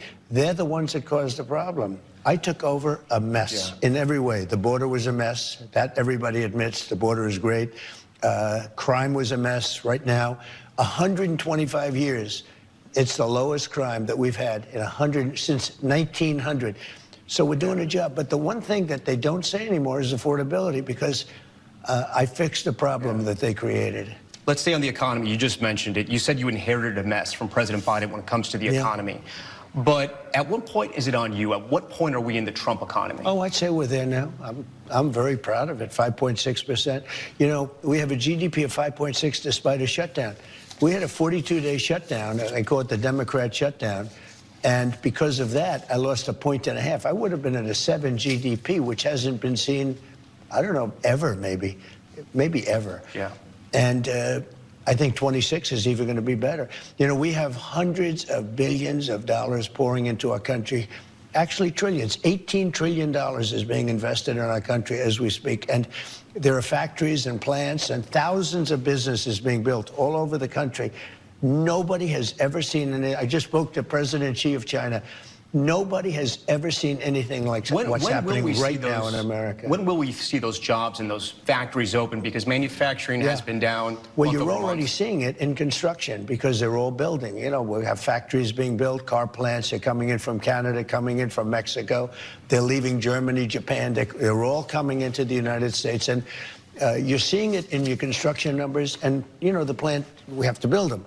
And the plants are under construction. In your term, you think those plants will open in your term? They'll be opening up over the next year and a half, yeah. You've had successes on immigration, some big ones. Illegal border crossings are at historic lows, but the entire country watched those videos of 2 Americans being killed in Minneapolis. Yeah. You've gotten calls from your own supporters to make changes, and now you're pulling out some officers from Minneapolis. Are there more changes coming? Well, the reason we're pulling out because we've done a great job there. You know, we have crime down there despite tremendous blowback from a governor that's incompetent and from a mayor who's just, I don't know what the hell, where he comes from, but The numbers, the crime numbers in Minnesota, in Minneapolis in particular, are down 25–30% because we've removed thousands of criminals from the area. These are hardened criminals. They came in, many of them, most of them came in through an open border, and we've done a great job. But look at Washington, D.C. It's like a safe city. You can walk to the White House. You didn't have to take an armored vehicle. You could walk. Washington safe. Look at what happened in Louisiana. I got a call from the governor. Right. Please do something with New Orleans. We went there 4 weeks ago. Crime is down 71%. Memphis, Tennessee, crime is down 80% after 5 weeks. And here's the big thing. Crime historically in this country, it's down at the lowest level it's ever been. And a bad word, murder. We've had less murders than we have had in decades. Yeah. One more question on the Super Bowl. And you know why? Because we're tough on crime. The Super Bowl is this sort of rare time in America, right, where we're all united. Right. It's a common experience. There's still divisions in this country, right? And Democrats will say it's all because of you, and then Republicans will say Democrats don't want to work with President Trump. They blame President Trump for everything. What's one thing you can do, really, to help Americans find common ground? Well, you know, we're working on the Save America Act, which is going to secure up a lot of things, but secure up our voting. I think people would like to do it, and I think Democrats would too. You know, when you go to voter ID and you ask Democrats, it's polling at 82% with Democrats. I'm not talking about Democrat politicians. I'm talking about Democrats. We have to do something about our voting. We need strong borders. We need a fair press, which we don't have. And we need, and very importantly, we need the strong border, the fair press, and we need fair elections. We need elections where people aren't able to cheat. And we're going to do that. I'm going to do that. I'm going to get it done. And by the way, it polls, even with Democrats, they want that.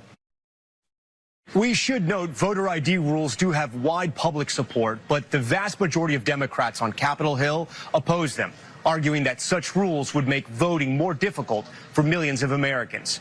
Once again, our full interview is available right now at NBCnews.com. I'm Tom Yamas. I'll see you tomorrow night on NBC Nightly News, live from the Winter Olympics. But for now, we'll take a quick break, then back to the Super Bowl pregame show.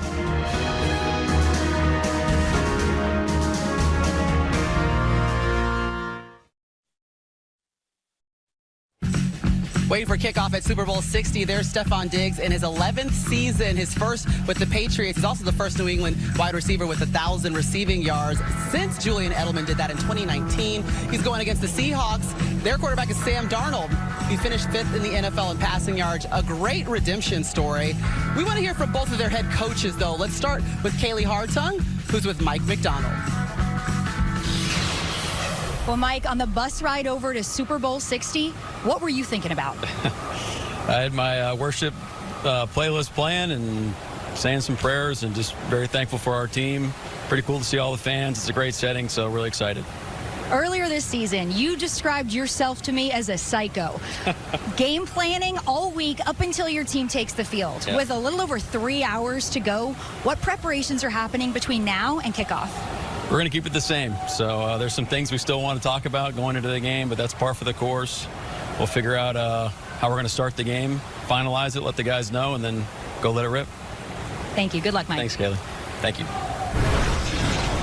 Mike, tell us about this accessory you have here. Well, as I was getting on the bus, Kairos Tonga said that his mom wanted me to have this. She made some for the players and for me, and they came right from Hawaii, so I don't want to disappoint Tonga or his mom. You're not wearing it on the field, are you? Nope, it's just going to be a travel gear, but I do appreciate the gesture. I love it. All right, what was your final message to the guys before you left the hotel to come over? Well, just to continue to write this journey, and this game can change people's lives, and I understand that 24 years ago, and I want them to continue to enjoy everything that we do.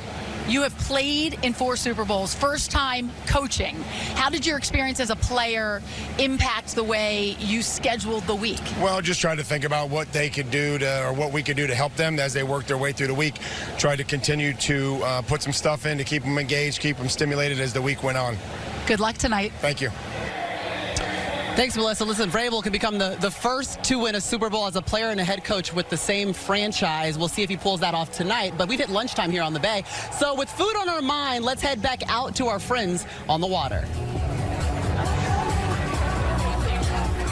bobbing out here in the Bay just off Alcatraz, and I can't think of a better place to dive into the foodie side of football with none other than legendary culinary Top Chef head judge Tom Colicchio. Welcome. Thank you. What's up, Tom? How's it going? Fantastic. Okay, so Tom, we're gonna play a little game. Okay. West here has in his hands a bag of magnets that are Super Bowl famous side dishes, and you're gonna rank them from favorite to least favorite. Okay. According to your personal Super Bowl menu. Are you ready? I'm ready. Very classic. Here we go, Tom. First up. Very exciting. Pigs in a blanket, guys. Pigs in a blanket. Let's put that over here for now. Is that a 3? Right in the middle? Right now. Okay, plan it safe. Plan it safe. Pigs in a blanket. For now. We can change it. Yeah, we'll change it. Up next. Oh, wow. Tough to get out. Sliders. Quick sliders. What are you thinking? Okay, well, if we were playing baseball, sliders would go up. Okay, yeah. That's fair. Okay, so you're going 2? Is that a 2 or a 1? For now. 2 spot. Okay. For now. I agree. You guys agree? Okay. We like a slider. We like a slider in this house. Chips and dip. Chips and dip. Here we go. Yeah, kind of slap that down. 5. Wow. Dip is broad. Anyone could do that. We got wings. Wings always have to go up pretty high. 1. I love it. I couldn't Number agree more. And last but not least, in our 4-hole, a little pizza. Pizza. Yeah, I don't know. Are you into pizza? So let's slide that down. Against the rules, but it's okay. You know what's going on here. Let's keep it there. 4 spot. Yeah. I like that. Yeah, I think for Super Bowl food, tailgate food, pigs in a blanket 3, sliders 2, wings. Okay. Are you a ranch guy or a blue cheese guy, Tom? Ranch is good. Yeah. I agree. Is there anything on this list that you would change for your own menu or make it better? Well, my own menu, no, none of this would be there. Well, I feel like See, my own menu, if it's New England, there's got to be beans somewhere, right? We got to have lobster roll. If it's Seattle. I love that. Well, back to you, Maria. We know how to tailgate here. And Tom, I'm going to ask for more recipes in just a minute. Yeah, we're talking recipes right when we break. Yeah, you guys aren't the only ones, though, with food on your mind. Check out Jake Bobo. Little pregame meal right there, sitting on the sidelines. He actually grew up in Massachusetts, and he is a huge Patriots fan, but representing the Seahawks today. All right, football across America, it isn't defined by just one field, not one level or one way to play. In fact, from youth leagues to small town programs to communities where the game is still growing, football actually reflects the people and the places who love it dearly. So Peter King went on a journey to truly experience football in America. I covered the NFL for 40 years. Super Bowl Sunday always was the pinnacle. And learning what made Tom Brady and Patrick Mahomes tick was my white whale. But this fall, I wanted to see what I'd never seen, the root system of the game. I went on a football journey, Alabama to Alaska, and I discovered football might be more important than ever. On the Winnebago Reservation in Nebraska, it blew me away to see Elijah Whitebear, a wisp of a quarterback, throwing 30-yard darts. The structure the Winnebago High program provides is vital, particularly for so many single-parent players. My dad was really never here, going through rough times, and be like, oh, I just can't wait to get back on the field and go practice, or I can't wait to go play this game. Here, 6-hour road trips are common. I love that the Winnebago parents cook for the visiting team, so they have meals for the long ride home. What a cool gesture from one native community to another. 1,300 miles east of Winnebago is prestigious Williams College in Massachusetts. I got here the week of midterms. So for linebacker Luke Mangini, the game against Middlebury took a back seat to a math test, 2 economics tests, and verbal and written tests in Japanese. How many college linebackers set a goal to be fluent in Japanese by graduation? Football's been my greatest teacher throughout my entire life. The decisions I've made, the discipline that I've put in, the sacrifices, and it teaches you to deal with adversity in a way that I haven't encountered anywhere else. I watched the game with Luke's dad, former NFL coach Eric Mangini. He's been reinvigorated by seeing the game at this level. It's pure. I kind of wish everybody could experience this, especially guys who've been in the league for a long time, because it reminds you why the game is so special to all of us.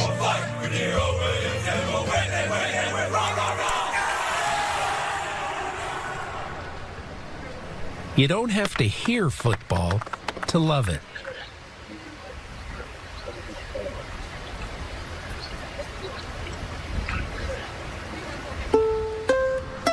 A virus robbed Santiago Lopez of his hearing at age 10, and his parents sent him to the New Mexico School for the Deaf to tackle his sudden handicap. Here, pep talks are signed, not screamed. The Roadrunners play six-man football on big fields. That makes a small, darting player like Santiago valuable, even inspirational.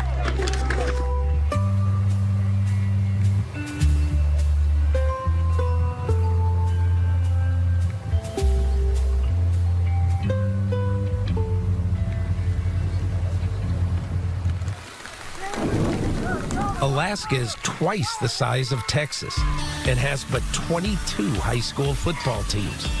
Juneau Douglas High flies to every road game. Imagine an average road trip of 875 miles, like going from Pittsburgh to Omaha.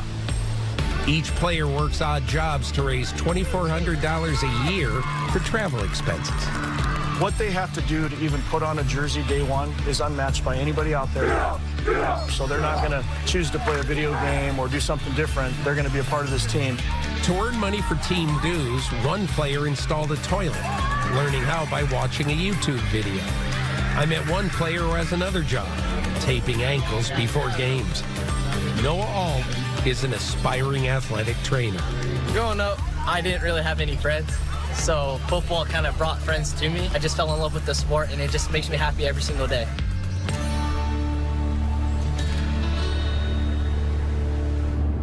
My final stop wouldn't have been possible just 6 years ago when girls flag football wasn't a high school sport in Alabama. But now, what a sport. What a scene. It's a dream fulfilled for players and those who coach them. For the South, I would say God, family, and football is fairly accurate. I wanted to play Pee Wee football, but all the coach said was I could cheer. Now girls can grow up with a dream of playing, not just cheering, at 143 high schools in the state. This was the first girls' flag game I'd ever seen, and I loved it. The band, the cheerleaders, highly competitive girls. And what really hit me was the intensity. Prattville had one of the best leaders you'll see in any sport, Lanaya Page. When she fired up her mates before the game, it reminded me of those pre-game NFL huddles. We got to execute. We got to hold each other up. Play for each other as always. Come on, Abby! I loved the emotion of the winners. I felt the despair of the losers. Football at all levels is doing something hard, doing it as a team, and knowing the rewards won't always be on the scoreboard. Incredible work, Peter King, and you saw that flag football there. It has really taken off the last few years. It's one of the fastest growing sports in the world, played by more than 20 million people in more than 100 countries. And earlier today, a unique LA 28 flag football emblem was revealed with just over 2 years to go until flag's Olympic debut in Los Angeles.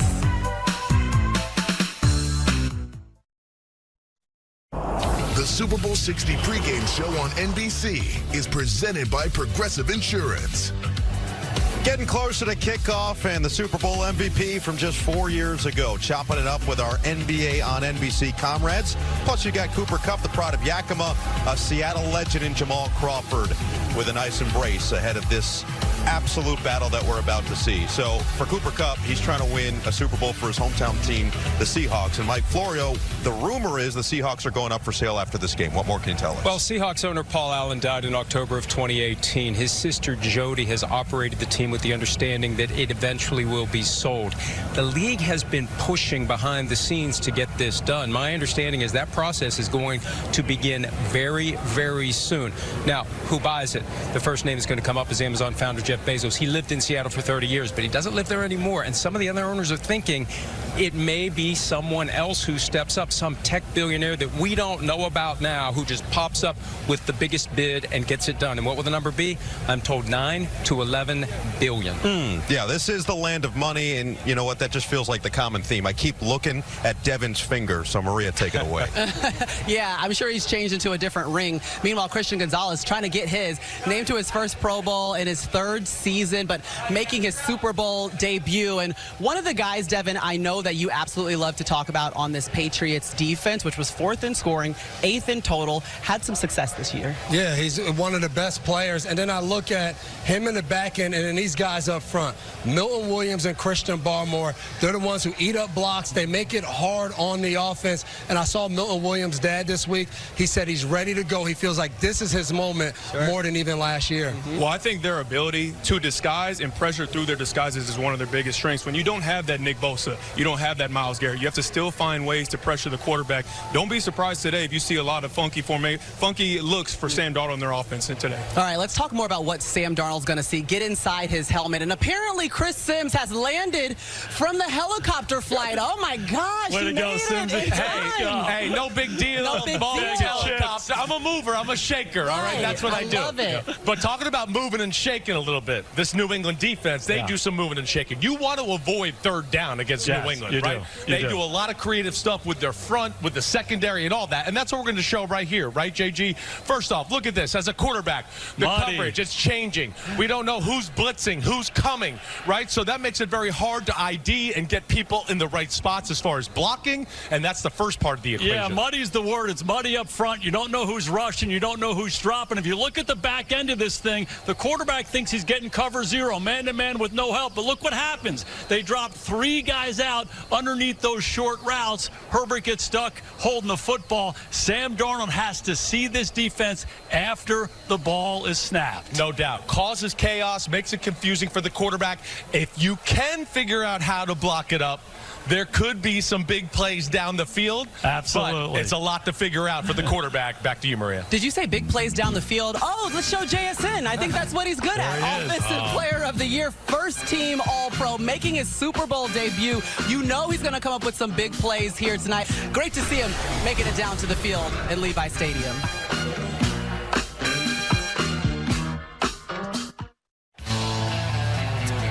Patriots second-year quarterback Drake May taking a deep breath and walking his way into Levi Stadium.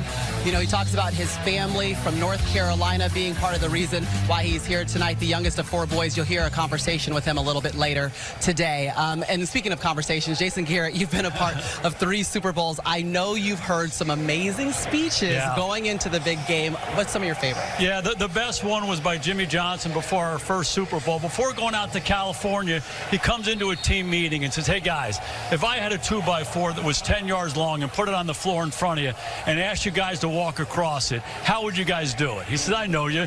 Some guys would walk across forward, some guys would turn around, some guys would do cartwheels.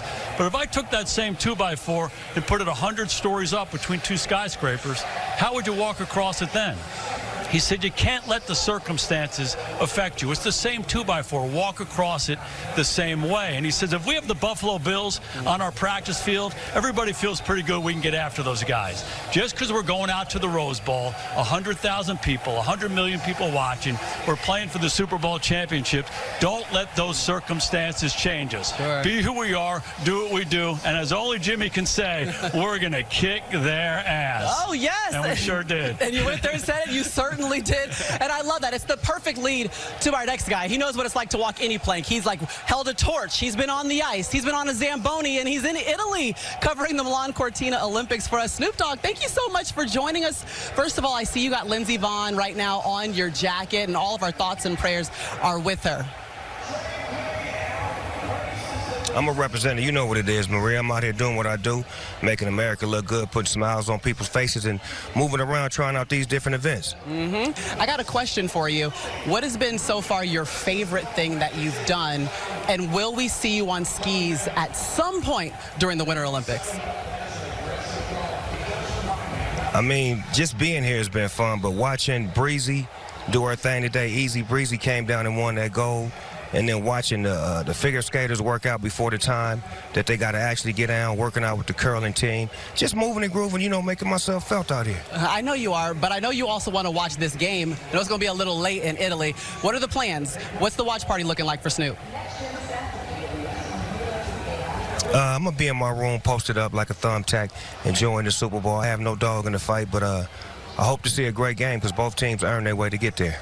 Well, we appreciate the time, Snoop. Continue to enjoy yourself, and we'll actually see what Snoop's been doing all around Milan a little bit later, a special preview at halftime. And trust me, he's been all over the Winter Games. Listen, the Olympics will continue on NBC and Peacock, and from one land of wine to another. We're in Italy, or we're in California, but Italy in the Milan Cortina Olympics has shown us that wines of every single vintage can be special. John Legend, who has his own wine label, LVE, and gives us a taste of the best vintages in the NFL.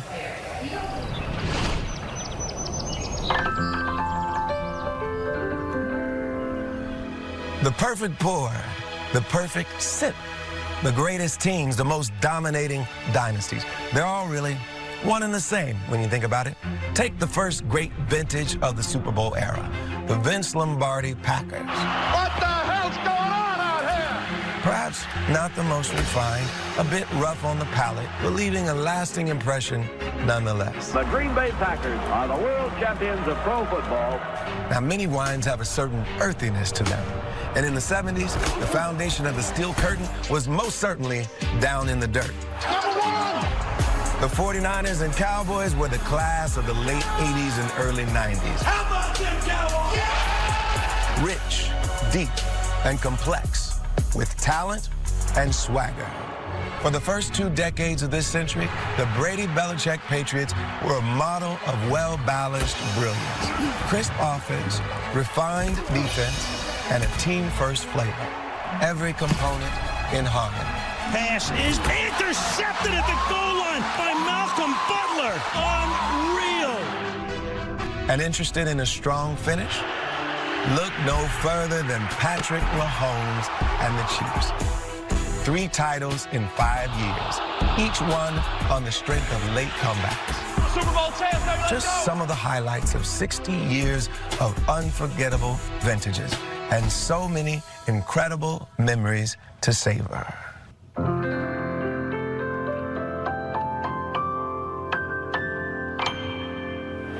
Thanks, John Legend, sending us off on a high note for sure. The fans are making their way in. The gates are opening up. Patriots going for a record 7th Super Bowl title. Seahawks looking for their 2nd Super Bowl title. And take a look at the bay. It's a beautiful look at the Golden Gate Bridge.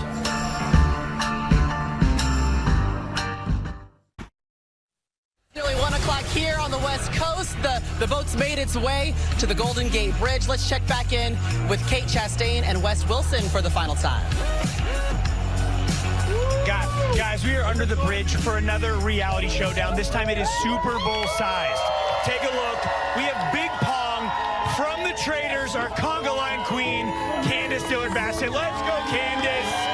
And competing for my new favorite show, and not just because I'm also on it, we have from House of Villains, Johnny Middlebrook. Johnny, here we go, here we go, here we go.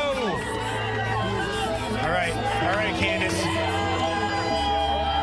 She's wearing heels.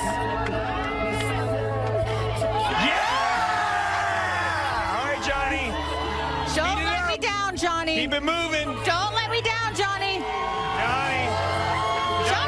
Johnny. We gotta go.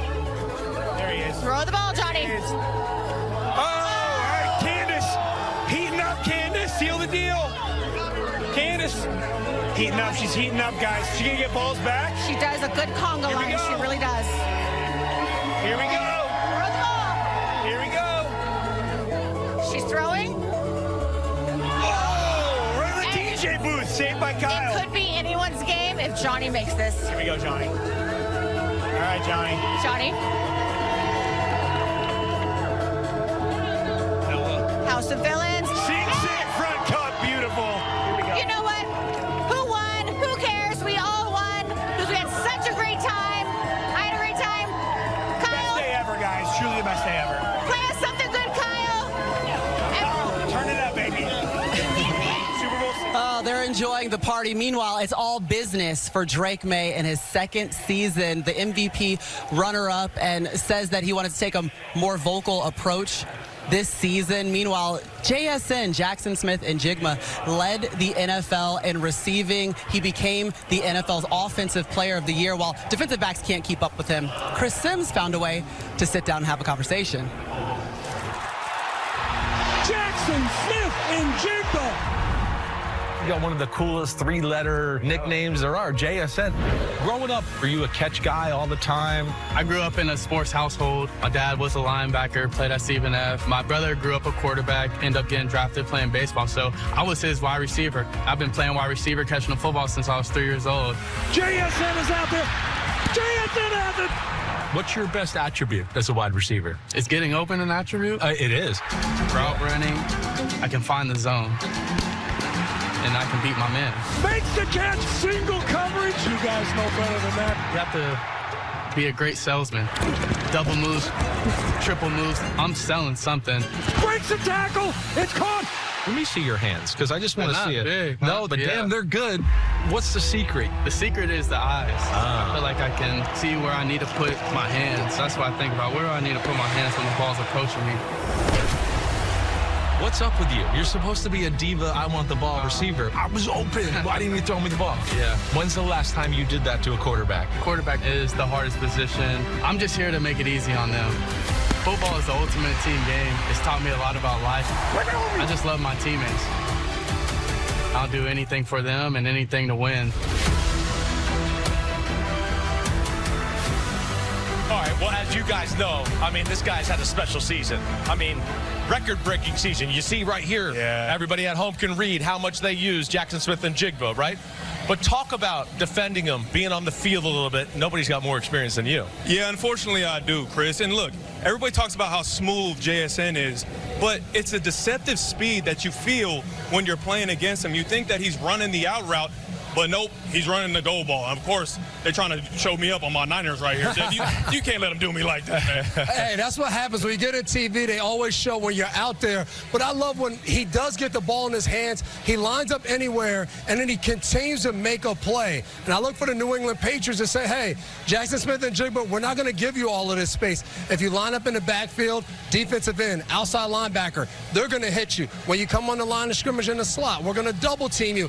And guess what? We're going to put Christian Gonzalez on you as much as possible, our best versus your best. With 2 weeks to prepare, you would think Vrabel and the Patriots are going to have a plan for Jackson Smith-Njigba. No doubt about it. That's why I look at Rashid Shaheed to watch out for him today to be the X factor with the Patriots all over JSN. The Patriots going to say, go ahead and beat us with somebody other than JSN. Absolutely. I hear you there. All right, back over to Kit at the tailgate. What's up, Kit? How you doing? Oh, Chris, things are heating up over here. You can hear it. But from the team behind 30 Rock comes an all-new comedy starring Tracy Morgan and Daniel Radcliffe. Good to see you, fellas. Thank you so much for having us. I would say a duo we didn't know we needed, but we're loving.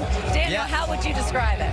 I mean, Tracy's one of the funniest people on the planet. I mean, every day working with him is amazing. He enters set with like a boombox and like gets the energy up. And the whole cast is like Erica and Bobby there, but also Jalen and Precious. Like, it's a great group, and we've got hopefully a really funny show for everybody. Tracy, first impression of meeting Daniel. We're from two different worlds, but we have our own language. You know, I have my best co-stars is him, Tina Fey, Eddie Murphy, and Martin Lawrence.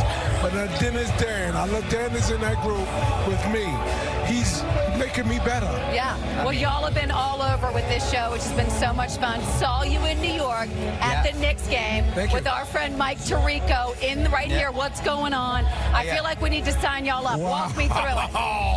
Tracy took me to my first Knicks game. Yeah, I was explaining the game to you, and then you turned into a true Knicks fan. You started yelling at the refs. I was like, wait a minute. Well, congrats on the show. You both look good with that NBC Sports mics. We'll be seeing you at a lot of events. The Fall and Rise of Reggie Dinkins airs on February 23rd at 8 p.m. on NBC and next day on Peacock. All right, everybody is cranking it up here at the tailgate. Behind me, we've also got Grammy-nominated Teddy Swims performing. So let's listen in to a part of his song, Bad Dreams.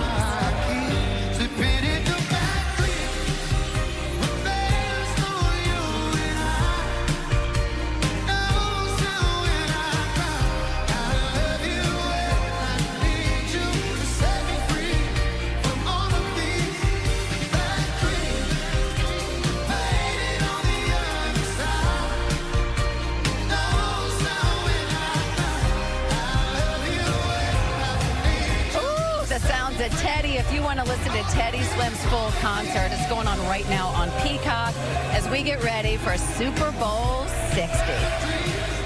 This portion of the Super Bowl 60 pregame show on NBC was presented by Progressive Insurance.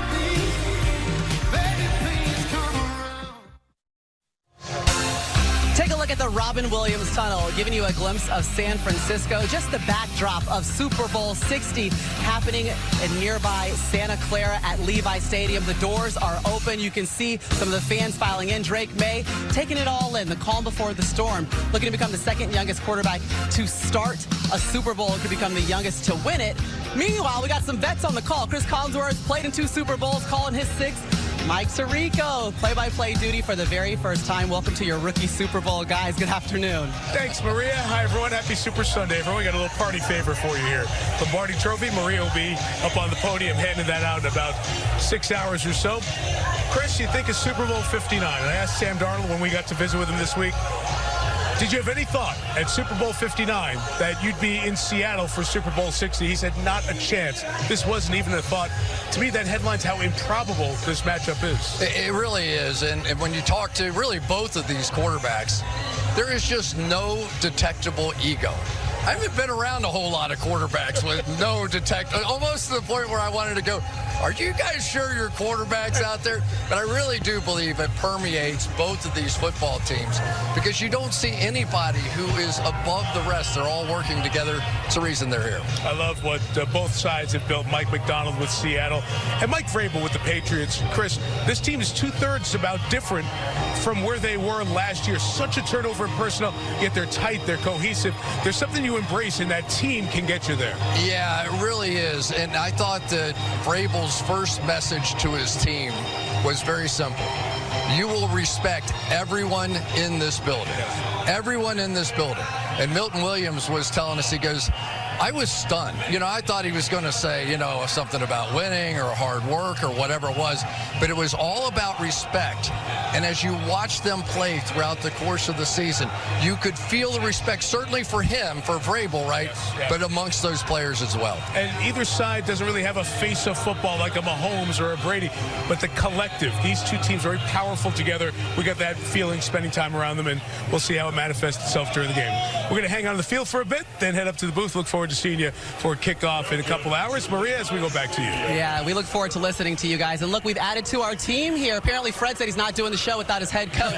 Kyle Shanahan joining us. 9 seasons as the 49ers head coach. You've appeared in 2 Super Bowls. You understand just what it takes to even make it to the moment, to be a team, to be a coach on the sidelines, getting prepared for warm-ups. Can you just give us some perspective on what it means to be here for these guys? Oh, it means the world. This is what we all dream about growing up. This is what we all work for. It starts way early in the offseason. You go through this whole grind to get here, and you know it's a little hard for me. You guys making me bring up some dark Super Bowl memories, but you know I've been able to be in 9 of these, or go to 9. I went to 6 of them with my dad. I went to 3 on my own, and I just look at it as, you know, he got blown out in his first 3, and then he won his next 3, and I've got my 3 losses out of the way, and when you get Fred back healthy, and now we got 3 wins in front of us. Now, Coach, how long did it take you to watch those Super Bowl games? Because for me, it took like a year to get over that, right? I didn't want to watch it for until like a year later, whereas during the regular season, I'm watching right after the game. I put it away completely because it didn't go well, and it is so personal. Yeah. But I always watch it the day before you guys get back. I put it off as long as I can, but the day before you guys enter the building, I got to be on top of it. I got to know what happened, and I got to know how to address you guys, and I got to know how to prepare going forward. Hey, y'all both doing better than me. I have not watched a Super Bowl I lost ever. Ever? The ones I won, I've watched it with my teammates having a few nice beverages. You were watching it again this morning, I think. You know, I think the big thing here, Kyle said, it's a lifelong dream for everybody, and this can be a life-changing day if you win it, but I think it's important not to let your mind wander.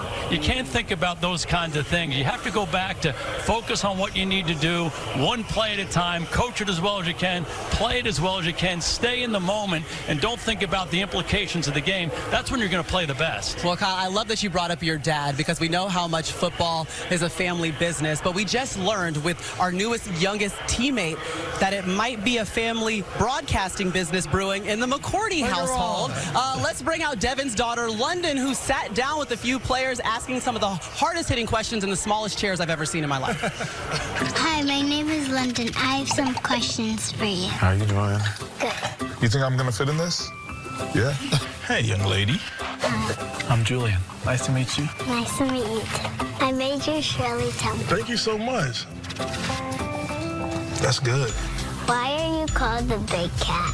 I've always had long hair, and people say it looks like a lion's mane. Who gets on your nerves on the team? Christian Barmore. I don't know if we have enough time. I have so many guys that get on my nerves. I would probably have to say Sam Darnold, because he has these witty jokes, and it just gets on my nerves. Who are your heroes? My heroes are my parents, my kids, my dad. You know, your dad is a role model and a hero to me. Does your mustache give you superpowers? I would think so. Do you know what that trophy's called? Yep, the Vince Lombardi Trophy. Lombardi Trophy. My dad has 3. Hopefully I can get 1. Yeah. If you had 30 seconds, could you draw it? Oh, yeah, I could try. A triangle, right? That's pretty good. It's a bad ball right there. 4, 3, 2, 1. That's a good job. And the winner is Julian Love. Wow, I wish I could stay here all day with you. It's probably my favorite interview of the day. Oh my God, London did so good, Devin. I taught her all of that, and then she says Maria's my favorite. I mean, obviously, good choice, London. Listen, we're going to be picking you up in free agency. We'll swap you out for this, McCourty. I have no problem with that. Let's check back in with Steve Kornacki, who is going to put together something I never thought that you could, but you always pull off the great moves on the big board, Steve. Well, Maria will call this one the Roman Omen. Every time in the 21st century there has been a new pope, the Seattle Seahawks have turned around and made the Super Bowl. Look, with Benedict, European Pope, the Seahawks lost. With Francis from the Americas, the Seahawks won. Now Leo, of course, the American Pope. Could it be a sign? For the Patriots, meanwhile, and their quarterback, Drake May, it's not about the popes, it's about the presidents. Show you the history and how this one works. Roger Staubach, of course, from the Naval Academy, when he led the Cowboys to the first Super Bowl that he got with them, 1972. A few years later, Jimmy Carter, Annapolis, class of 46, becomes president, and Navy becomes the first college ever with both a Super Bowl winning quarterback and a U.S. president. That list would grow a few years later. Jim Plunkett from Stanford leads the Raiders to the Super Bowl. Who else went to college at the farm? How about Herbert Hoover, class of 95, 1895. Stanford joined the ranks. Then you had Michigan, Tom Brady, Gerald Ford, both Michigan men. How about this one? Miami of Ohio. They gave us the 2 Bens. Big Ben from the Steelers, and of course, Benjamin Harrison, America's 23rd president, sandwiched between those 2 non-consecutive Grover Cleveland terms. How about, don't forget, the Blue Hens of Delaware, Joe Flacco with the Ravens. Then 8 years later, Joe Biden becomes president. And that brings us to today. Drake May, New England Patriots quarterback, product of the University of North Carolina, just like the great annexer, James K. Polk, America's 11th president. And how's this for an omen? Carter, Hoover, Ford, Harrison, Biden, they are all single-term presidents. So was Polk. Could that be a sign? I love it so much, Steve. I don't even know how you put that together. Still to come up, though, we got Green Day. They're going to perform during a special ceremony, opening ceremony, and we're going to hear from Bad Bunny as he gets ready to headline the Apple Music halftime show. And 2-time Emmy Award winner Keke Palmer is going to join me on set. It is a jam-packed Super Bowl Sunday, but it's not the only event the world will be watching today.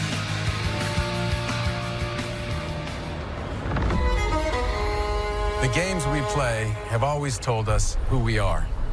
They give us glimpses of our potential. A window into our hopes and dreams. Our games are thrilling, inspiring, illuminating, revealing our humanity, writing our story. Ambition, courage, and strength. The journeys these Olympians have taken here have all been defined by their improbability. A little bit more speed. It comes from passion. Come on, kid! From revering the legacy of those who've come before.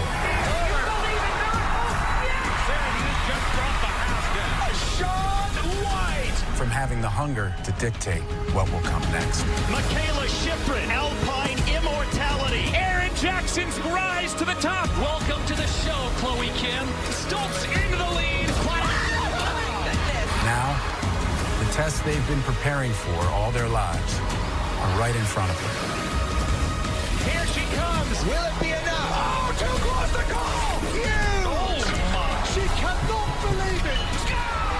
Breezy Johnson in emphatic fashion. They're an extraordinary story, an epic tale. They're the Olympic Winter Games.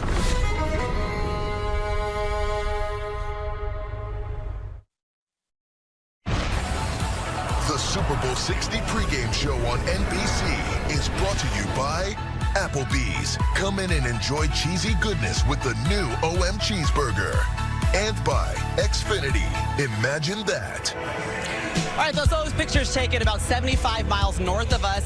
That's where the vibe's a little bit more relaxed, more chilled. It's Napa Valley, famous, of course, for its wine. How about some more chill, fun vibes? I'm joined now by Keke Palmer. Time for a little Keke moment. She stars in the new series, The Burbs, which dropped on Peacock today, so go out and stream it. But Keke, for those who are not sure what to expect from this, what can you tell them? So it's a little take on the OG classic 1989 film of Tom Hanks.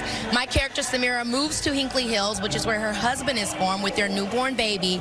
And now she has all these different characters to meet and learn about. It's kooky, fun show, a little bit of a murder mystery whodunit. Yeah. But we had a lot of fun time filming it. Yeah, I got to be honest. I've always been a fan of your fashion, your style, everything about you. So I saw your premiere here, and I thought maybe I could just try to bring the same type of look to the show. Girl, you look beyond. You are so stunning. Get out of here. Yes. Okay, last question. I do want to know, too, about the cast because it's a really funny show. I got a sneak peek a little bit earlier. Walk me through what it was like just being on set. I mean, I loved everyone. I mean, Jack Whitehall, he plays my husband, Rob. We have Paula Pell, Julia Dreyfus. I mean, there's so many characters that bring something that remind you of the Burbs to life, but then also goes into deeper layers, which I think is so much fun. Okay, well, give me a hug. We appreciate you stopping by. Keke's been hanging out over there in the corner waiting for this moment, and we love it, and we know you're going to go watch. I can't wait to see the game. Absolutely. Girl. She's going to be watching Seahawks wide receiver Cooper Kupp, the pride of Yakima, Washington, actually getting an opportunity to play for Seahawks. But you remember that right there, Super Bowl 56. He was the MVP, got the win with Stafford and the Rams, and he actually caught up with Chris Sims before this matchup. I'm here with Cooper Kupp, Super Bowl 56 MVP. He's been there, done that. What have you been preaching to your guys this week about this game and this moment? Yeah, I think the message has been, let this be your process, just like any other game. There's a lot of football, a lot of stuff that goes on over 2 weeks. But once that ball is snapped, man, it's the same game we've been playing our entire lives. You're made for these moments. Just go out there and play the game and enjoy it. How about you personally? How does it feel? Any different the second time around here? No, I mean, you have so much gratitude for these moments. I mean, people play entire careers and not be able to get to this time. So, the gratitude I have for being in this moment is more than anything. I mean, the only thing different is, I had to stay at a hotel this time. We had to do things a little bit different in that regard, but man, it's great to be here. The butterflies are you not as nervous as the first time, or are you still as nervous? Hey, since Grid Kids, my first game ever, the nerves are still the exact same. It doesn't matter. All right, Cooper Kupp, hope you ball out today, man. Have a good one. Thank you. I wonder how the nerves are on that guy, Mike Vrabel. He's coaching in the Super Bowl as a head coach for his very first time, but looking for his 4th Super Bowl ring. We'll be back from the Bay after this.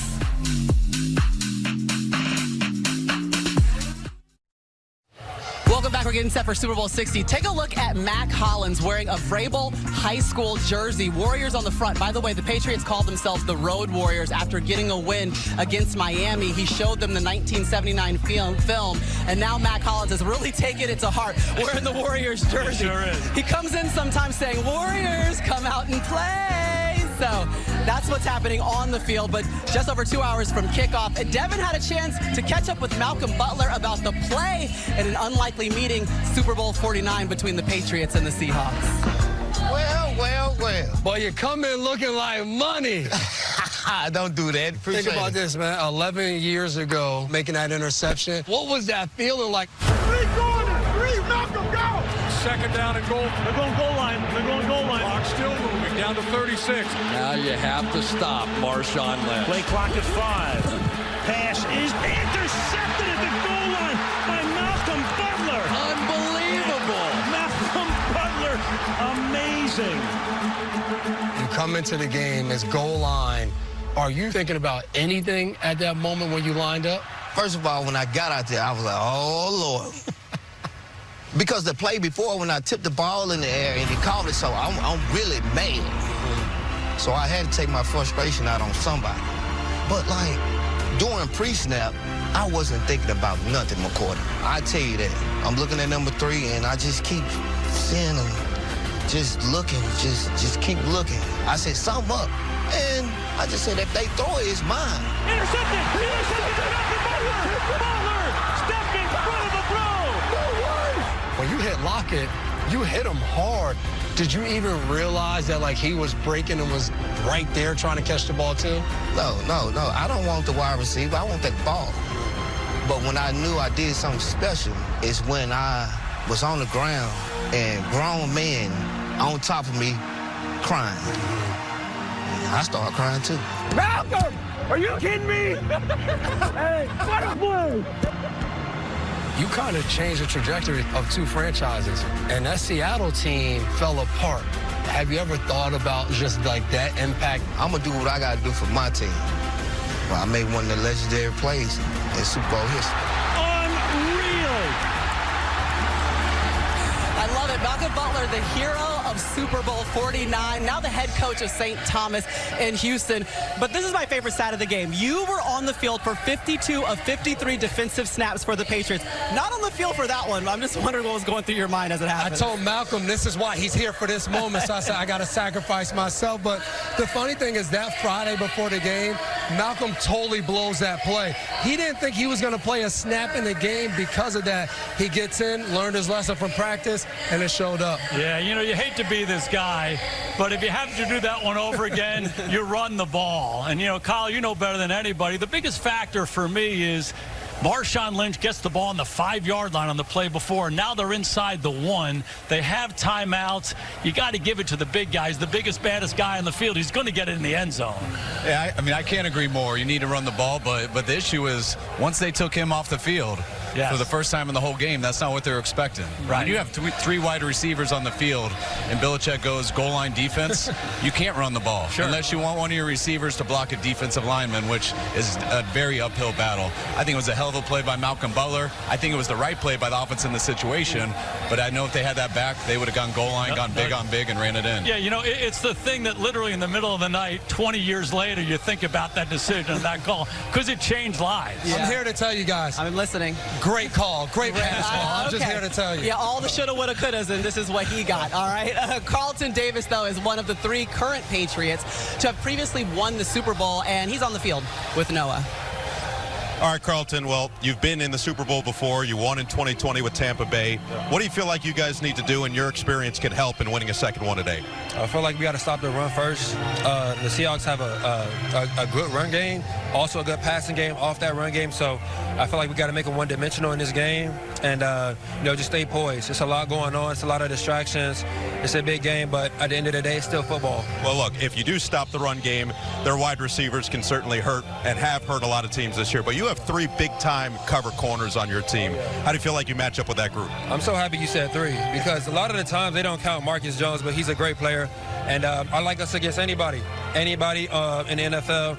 I would choose us over them. We've been, you know, battling all season, and this game is no different. Good luck tonight. Appreciate the time, man. Thank you. Maria.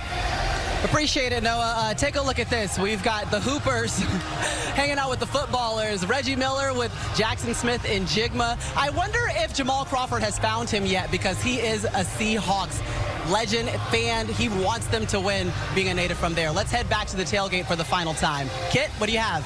Oh, Maria, can you feel it? Things are rocking here at the tailgate. We're now about 2 hours from kickoff. So once again, here's Grammy-nominated artist Teddy Swims performing his hit song, Lose Control.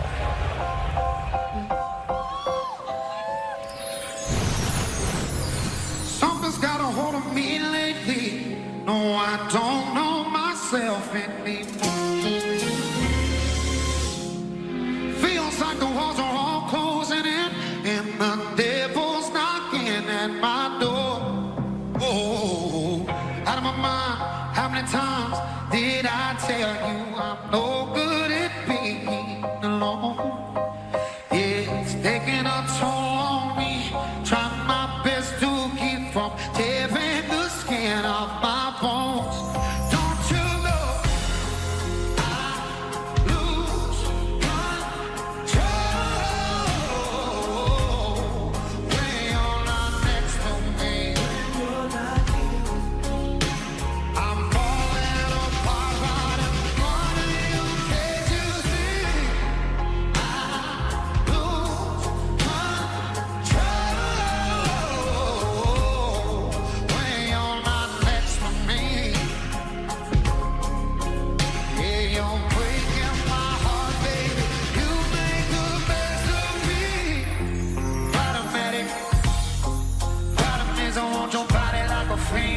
bad habit.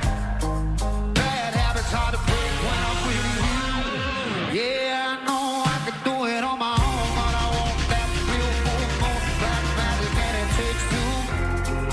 Automatic, try to miss when I'm with you. I'm an addict, and I need some relief. My skin and your teeth can't see the forest through the grief. Down on my knees, darling, please.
When you're not next to me,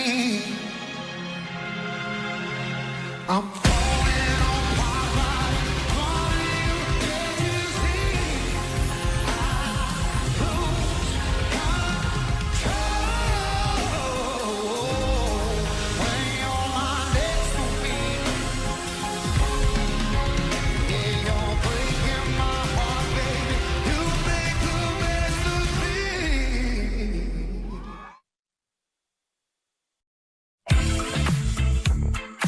The Super Bowl 60 pregame show on NBC is presented by AWS.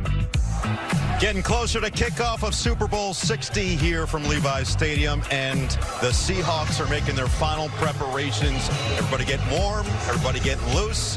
That's what these guys did, escaping successfully from Alcatraz. Impressive stuff. Welcome, guys. Hopefully the trip was smooth, but I do want to talk about this. Yeah, I want to talk about this game in particular, and we start with Seattle, because it feels like we've heard all about Kenneth Walker. We've heard all about the run game. Sam Darnold's an incredible story.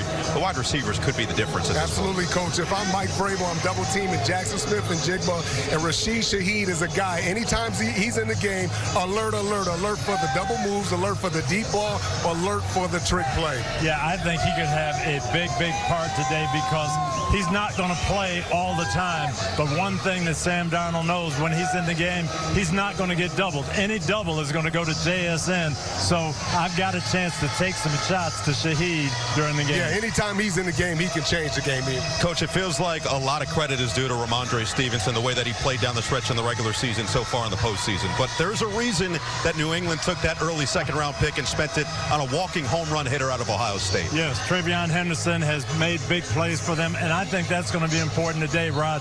This Seattle defense, you're not going to just pound them and have 12, 14-play drives. You're going to need that home run, and Henderson can hit the home run. I expect offensive coordinator Josh McDaniels to get him in the game, get him involved early, build that confidence. They're going to need one or two big plays from him. Like you said, Coach, they're not going to go 10 or 12 play drives. They need big plays against this defense. It may not just be running. Keep an eye out for a possible screen to him. Get him the ball in open spaces, and he can go the distance. Some clear X factors for this game, and today is also about honoring some of football's legends. And 3 months ago, the football community here lost a local hero. John Beam, a longtime coach, was shot and killed on the campus of Laney College in Oakland, where he worked for more than 2 decades. And Coach Beam touched the lives of countless athletes, including former Seahawk Marshawn Lynch. Let me tell you a story. It starts right here. Across the bay, that's Frisco. This right here is the town. Oakland to be exact. A town built on grit, on pride. Oakland ain't polished, and we like it that way. So did Coach John Beam. you look at him, he looks like an outsider. But he is truly what Oakland was all about. The strength, determination, the fight, the aggressive nature, that was truly in him. Bean got his start at the line, a high-scoring Oakland. Yeah! 1, 2, 3. Yeah! From the beginning, he was different.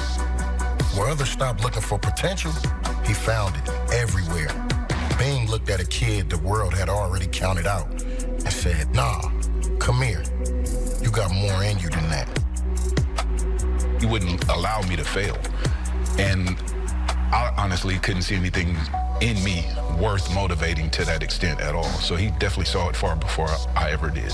His mindset was always about what amazing potential do you have? Let's figure out what that potential is. In 2004, Bean joined Laney College as a running back coach. By 2006, he was the athletic director, and by 2012, he was the head football coach. Man, this is Laney built, man. No silver spoons. And over all those years, more than 130 wins, a state championship in 2018, Coach of the Year honors. But Bean will be the first to tell you, football was never the destination. It was the vehicle.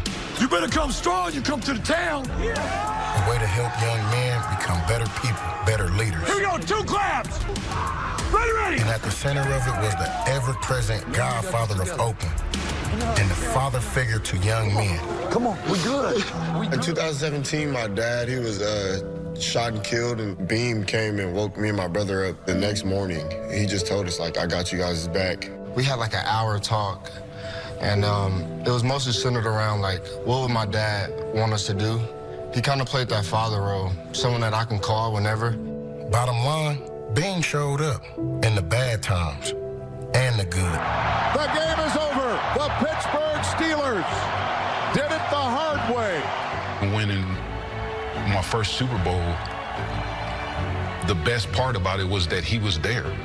Him and his family there on the field with the confetti falling, like everything just came full circle because this is the man that I owe everything to.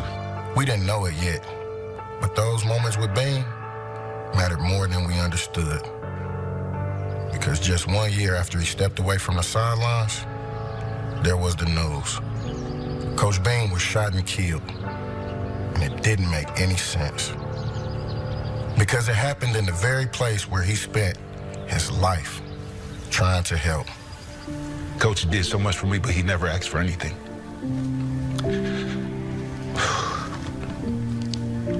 You always knew he loved you. He would celebrate your wins more than you would celebrate them. He was prouder of you than you ever were of yourself. He loved my daughters so, so, so much. Yeah! And we're wearing a helmet? He wanted to coach them when they started playing sports. I just think it's up to everybody in here to treat people as if God set them in front of you. Because that's what Beam would do. Here's something I know for a fact. Coach Beam wouldn't want any of us to stop living. I had a heavy heart that night, and I knew that Beam would want me to play that game. Down the left side, he's got Ellison up in the air, and the pass is intercepted. Nation Wright, he did it again. Being able to get that interception against Minnesota on that day, it was special, and I was able to just get on a knee and say a quick prayer and thank him. For me, it was just like, man, he was there with me. When someone like Coach Bean leaves, they don't just leave memories. They leave a legacy. 2 claps, ready. Rest easy, Coach Bean.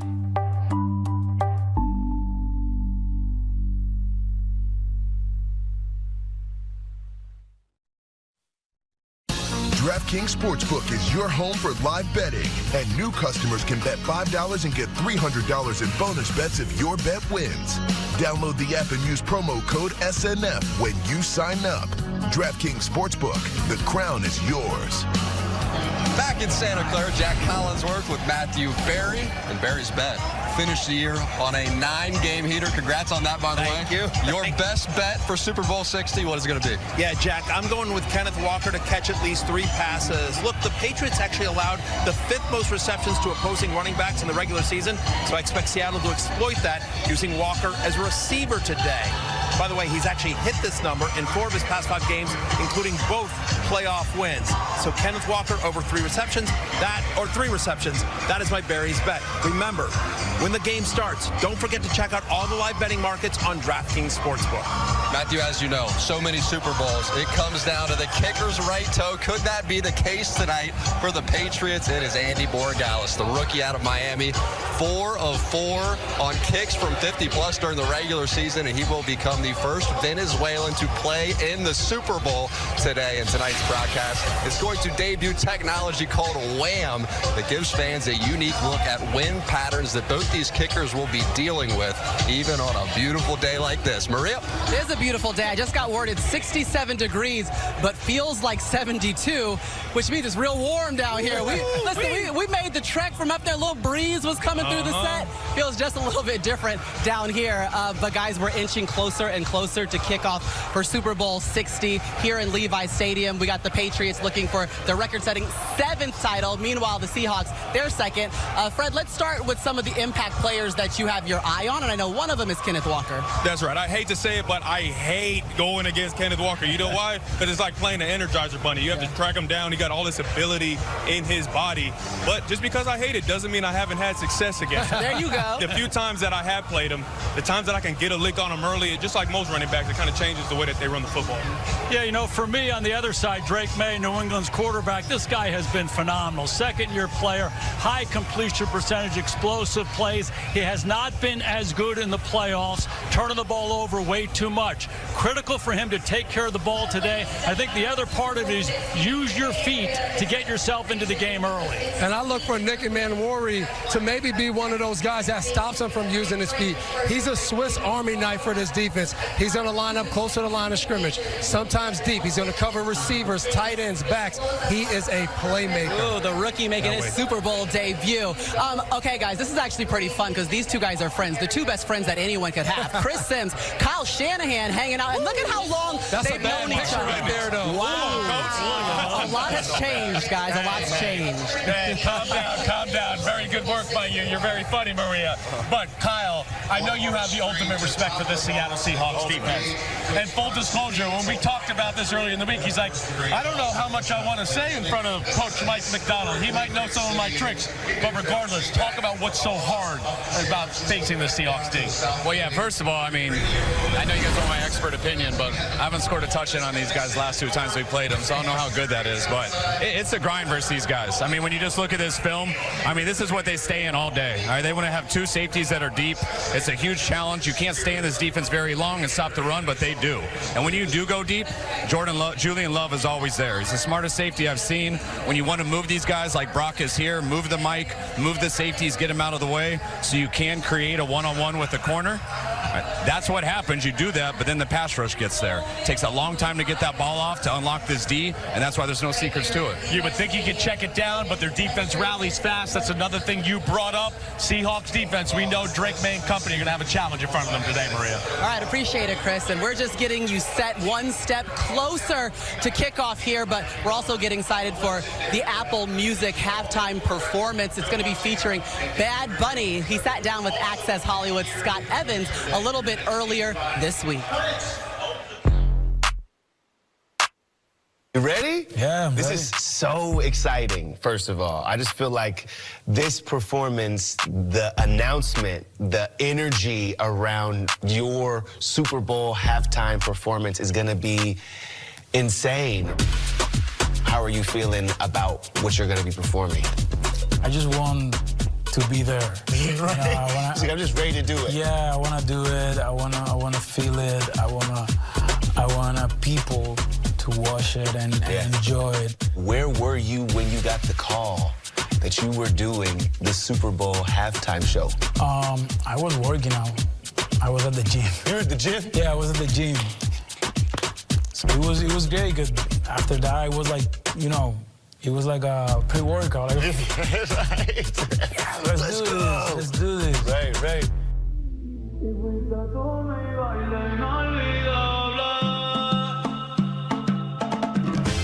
It's interesting. This is in some ways a whole new audience you're going to reach with this halftime performance. I just want to run through some of these milestones. One of the only artists to win Album of the Year and perform at the Super Bowl halftime show in the same year. 19.8 billion streams in 2025 alone. Easily one of the biggest stars of the 21st century. What would you want people to know when your 13 minutes on that stage are done? What would you want them to know is undeniably Bad Bunny? That I'm honest artist. That the music doesn't have language. The music is universal, is global, is you can connect heart to heart just with a song without any lyrics. I'm just a normal guy that makes music. Listen, man, if you are a normal guy that makes music, we cannot wait to see what you do. I'm gonna tell you right now, with the invitation that you made with the trailer for today's performance, I'm just gonna say this, ain't no way I could be right with you right now and we not dance just a little bit. Do you know what I mean? We gotta dance just a little bit, right? Un poquito aunque sea. Let's do it. Let's, what do they say? Vas a estar perreando. Me? Sí. For sure.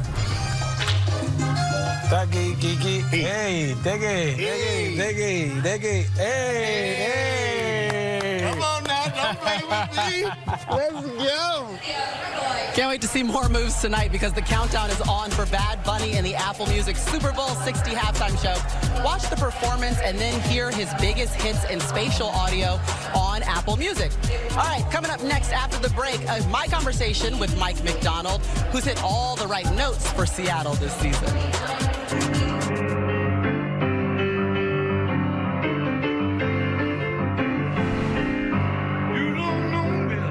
Sorry. Oh, wrong Mike McDonald. Okay, yeah, the other Mike McDonald is coming up next in a wonderful interview with Maria Taylor. So stay tuned and sorry.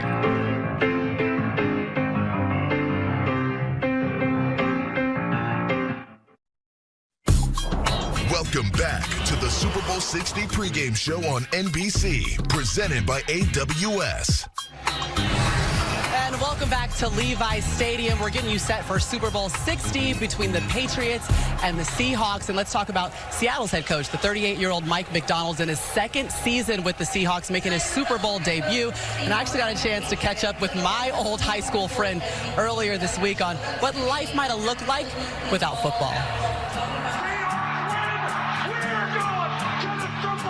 Well, Mike, the last time I saw you was week 15, a season ago. Did you imagine that the next time we sat down, we'd be less than 10 miles away from Levi's Stadium because you're about to coach in the Super Bowl? No, not in my wildest dreams. NFC champs, I love you guys. There's so many great turning points in your story, but one of them was you could have taken a corporate job. I want you to take me back to that moment. Yeah, that was the fall of 2013. That was my 4th year at Georgia. I was the point man, kind of burned out.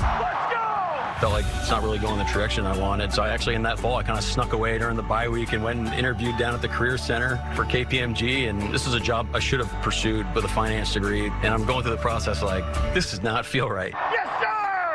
I had the opportunity to interview with Baltimore. It was like, man, this is what I want to do. It became a pretty easy decision. What do you think your life would look like if you had done that? We wouldn't be sitting on this. I'd be wearing collared shirt, maybe a vest. Yeah, we like the t-shirt hoodie look. We're holding on to this one. Thanks. If you're a coach, that means you love to teach, right? You're looking at someone that can't do. So I think it's fun to see you did something today that you couldn't do yesterday. Last year, you described yourself as a football nerd. I think so at the core. You added some stuff to it? My perspective on what matters in football has grown. This is what we want to create. This is where we want to go. We're all learning together, but we're going to enjoy the heck out of the ride as we go. I like this every year. Let me cross. Oh, I do have a little video to show you. Oh, boy. Coach McDonald, all of us here at Centennial High School are extremely proud of you and your accomplishments. If you can add Super Bowl champion to that resume, you may just become our #1 alum. Sorry, Maria. You're going to be the #1 alum. Let's go win a game. Now listen, Mike and I go way back to 2005, and he did tell me that today is a special day, not just for football, but for family. His father, Mike, or his father, Hugh, was actually in attendance today, and he has kidney disease. It prevented Hugh from attending any games during the regular season until he had a transplant from a fellow church member. Now his health has improved, and he's attended every playoff game so far. Hugh and the McDonald family, they're here in Santa Clara to root their son on and the Seahawks in less than 2 hours. And all of that as a part of Legendary February on NBC. We've got NBA All-Star next weekend here in California. The Winter Olympics already taking place 6,000 miles away in Italy. Whereas the final day of the figure skating team event, let's take a look at some of the highlights. It was the U.S. and the Japan tied entering the men's free skate, which meant it came down to 21-year-old Ilya Malinin, the quad god from Northern Virginia, and he delivered in the clutch to help the U.S. repeat as gold medalists. It's 11 at night in Italy, and speaking of gold medals, we've got three-time gold medalist Shaun White, who's at the Starbucks and International Broadcast Center in Milan. Hey, Shaun. Hi, Maria. That's right. I am at the IBC here in Milan, and we are all celebrating this huge win for Team USA. You know, this is that moment where those athletes realize that all that hard work, all that dedication just paid off. They are Olympic gold medalists, and I know from my own experience, I didn't even let it sink in until the next morning I woke up and saw my gold medal on the dresser next to the bed. So these athletes are in for a treat, but stay tuned after the game because there's more Olympic action coming up. This is just the beginning. Team USA is looking so strong, and there's plenty of individual events coming up. And we need a little bit of a pregame prediction here, I think. What do you guys think? I don't want to be alone in this, so Patriots? Seahawks? All right, it's a Seahawk crowd here at Starbucks, obviously. So back to you, Maria. All right, the Seahawks it is from Milan. We still got plenty more coming up in the final hour. We're going to hear from both starting quarterbacks. Drake May looking to lift the Lombardi Trophy in year 2. Sam Darnold, the California kid, playing in front of his family, plus a pregame performance from Green Day. That is all still to come ahead of Super Bowl 60.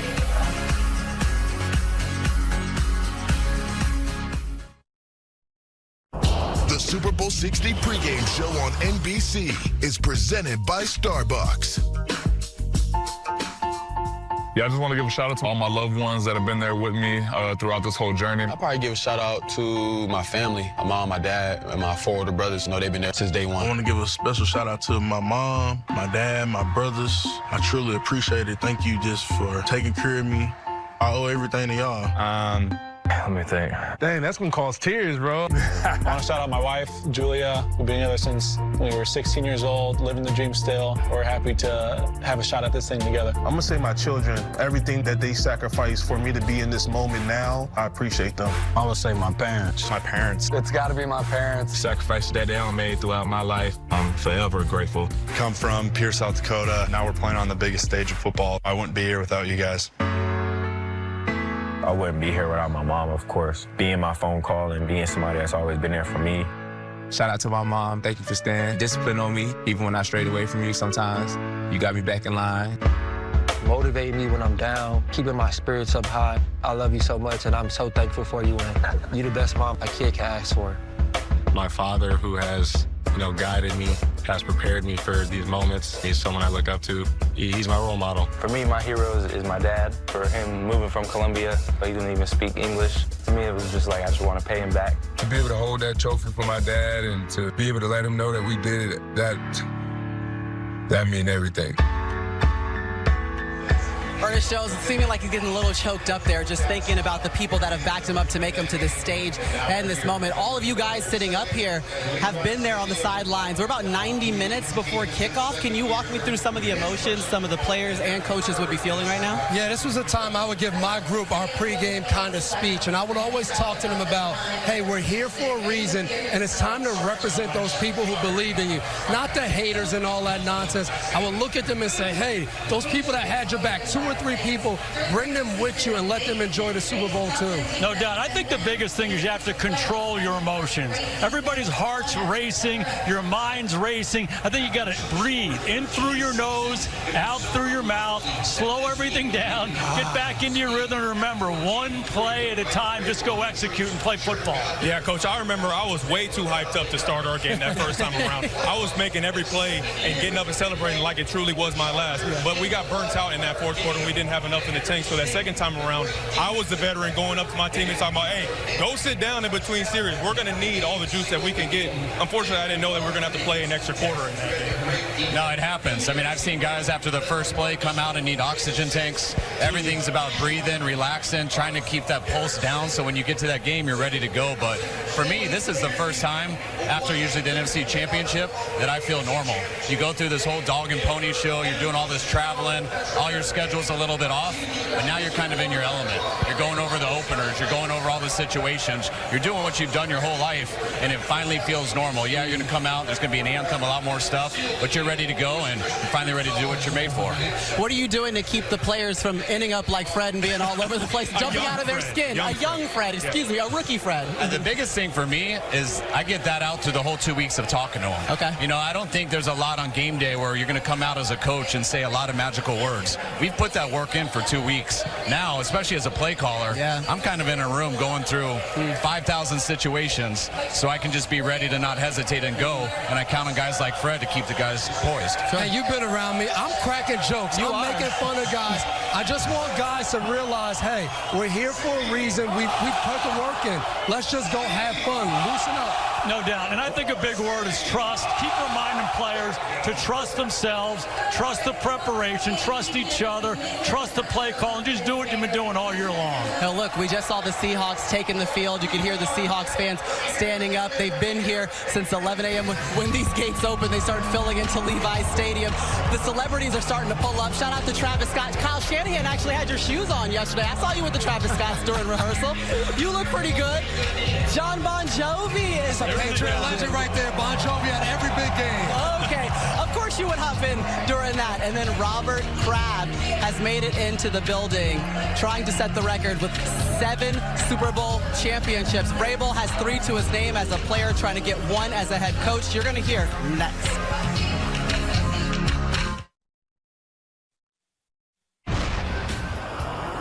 The Super Bowl 60 pregame show on NBC is brought to you by Starbucks and by AWS-AI, how the NFL levels up the game. Well, it certainly has been such a long time for Mike Vrabel. He caught 2 Super Bowl touchdowns despite being a linebacker. In fact, all 12 catches in his career went for scores. Yeah, you had the best hands on the team, I'll tell you that. I can tell you 12 for 12 scores is pretty good. Well, Vrabel won 3 Super Bowls in his 8 seasons as a player with the Patriots. Now he's trying to win another in his first season as the team's head coach. Coach, we know how critical those late situations are in the game. Buddy, I tell you what, and you ended one of those Super Bowls with an interception. It's amazing what you can do when you don't get hurt. You can finish the game. When you see all these championship trophies, what does it mean to you? That's the blueprint. I don't think we're ever going to replicate, nor are we trying to replicate any of those teams. It's a blueprint of the hard work, the connection that those teams had, the attention to detail, being able to perform in high-intensity environments, making plays in critical situations. Drop to the bucket, intercept for New England! Yes! Yes! So we used to always call you smart. You must have got it from your parents. Well, with my parents being educators, my dad was a coach. I appreciate the fact that my dad showed me the value of hard work, doing landscape, lugging mulch, but also working in sports and how strong a team can be. Changed my life, though. You just getting warmed up. I swear to God, you changed my life. I'd see those teams, and those teams would come to our house for, oddly enough, Super Bowl parties. And just the way that those teams interacted, the power of a team and the power of a group is what they've really taught me. What is the one thing that you took from Coach Belichick that's a non-negotiable? Hold the best players the most accountable. As soon as you set that standard, it makes it real easy to coach everybody else. Once you do that, the players also appreciate it, that there's nobody that's off limits. Just capture him. Don't kill him. Stop. Come on, fellas. I've embraced the idea that myself and players can have different personalities, but what we can't have is different mindsets. You don't see coaches embracing players, hugging them, getting actively involved in drills, and that's something that you do, and that's the way you connect with your players. When you bring a bunch of guys in that are new, it's critical to know what people's background are, what the family history is, things that they care about. If I care about them, and then I'm going to care about things that are important to them. It's impossible to change who you are. Now, I'm responsible for a lot more people. I'm still myself, but also, there's been a little polish to it. Well, if you're a kid at home and your parents ask you to lug some mulch, do it, because you might be coaching in the Super Bowl. But, Rod, you could just feel how genuine that guy is. We always knew that he was going to be a head coach because he loved football so much. I mean, he played offense, he played defense, he played special teams. He hogged all the reps from the scout team, coach. So we always knew that, and he works so hard. He's unselfish, and he deserves all the success that he's having right now. Watching that, it reminds me of my Super Bowl coach in Pittsburgh, Chuck Noll. Mike Vrabel coaches everybody, and he cares about them off the field, too.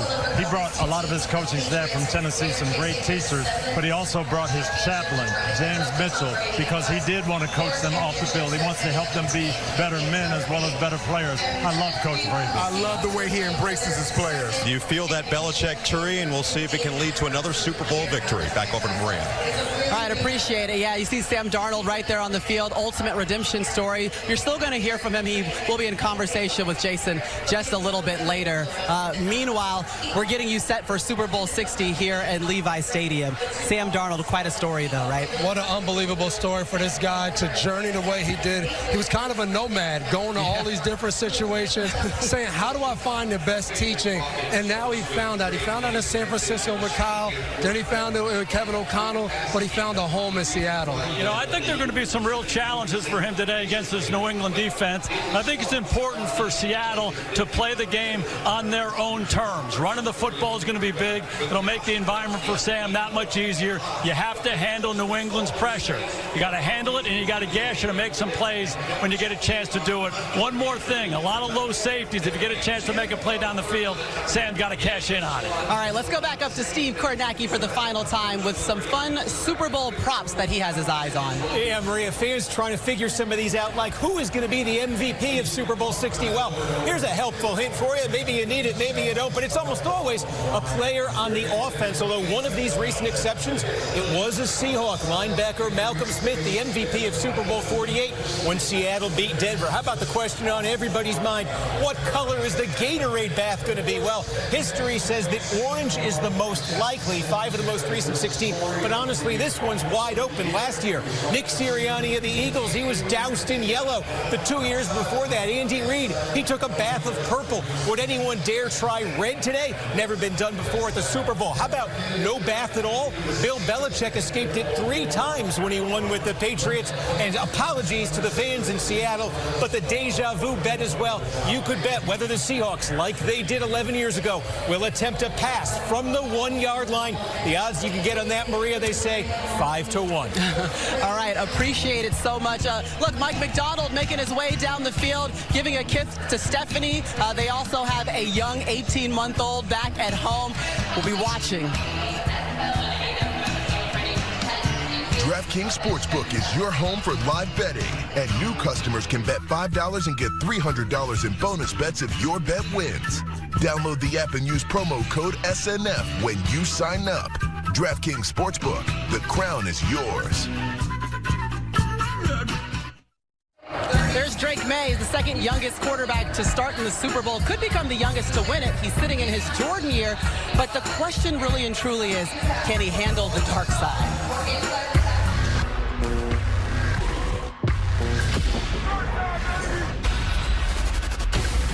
Came from just a style of play. We're watching the ball like a pack of hungry dogs. This defense is really on top of it. If you line up, you should already know the rest with this Seahawks defense facing you. A lot of people started comparing us to Legion of Boom and all that. That was cool, but, we wanted our own name.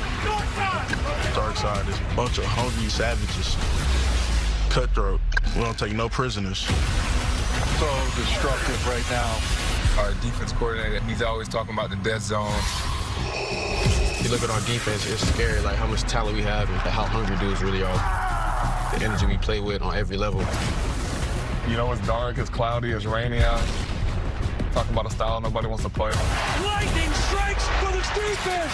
We hunting, flying around, just playing for one another. I think it's really everybody. We just hold each other to that standard. We really do play as one person. It is inevitable.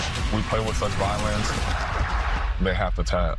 Seattle, the best defense in the NFL. Cut that lights out.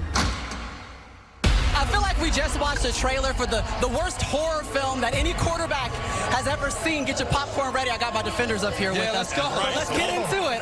What makes the dark side so menacing in the Seattle defense? They have top players in the NFL at every position. When the opponents play them, they go, man, I wish I had a guy like that. And you take that, and they have a complex scheme, so it makes it so hard on the quarterback play after play. You got to read it out, and you got to try to stop these guys. Well, Dev, the best defenses that I've been a part of, they always started up front, right? And I hate to continue to compliment Seattle and their team, but they have one of the best front four in the entire league. And I think it all starts and ends with Leonard Williams. The things that he's able to do up front, penetrating in the middle on pass and run, it opens up everybody else on their defense to make plays. Yeah, I just love that they don't do the same thing over and over again. This Seattle Seahawks team that was here 11 years ago in the Super Bowl, they were basic because they had stars everywhere.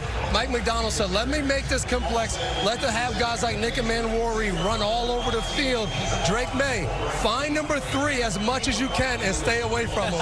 Yeah, and that team back 11 years ago, the Legion of Boom. Now we got the dark side, but they are leading the NFL in scoring defense, but we got to find a little sliver of light. Let's get over to our quarterbacks and see if they can locate it. Chris, Jason, and Kyle.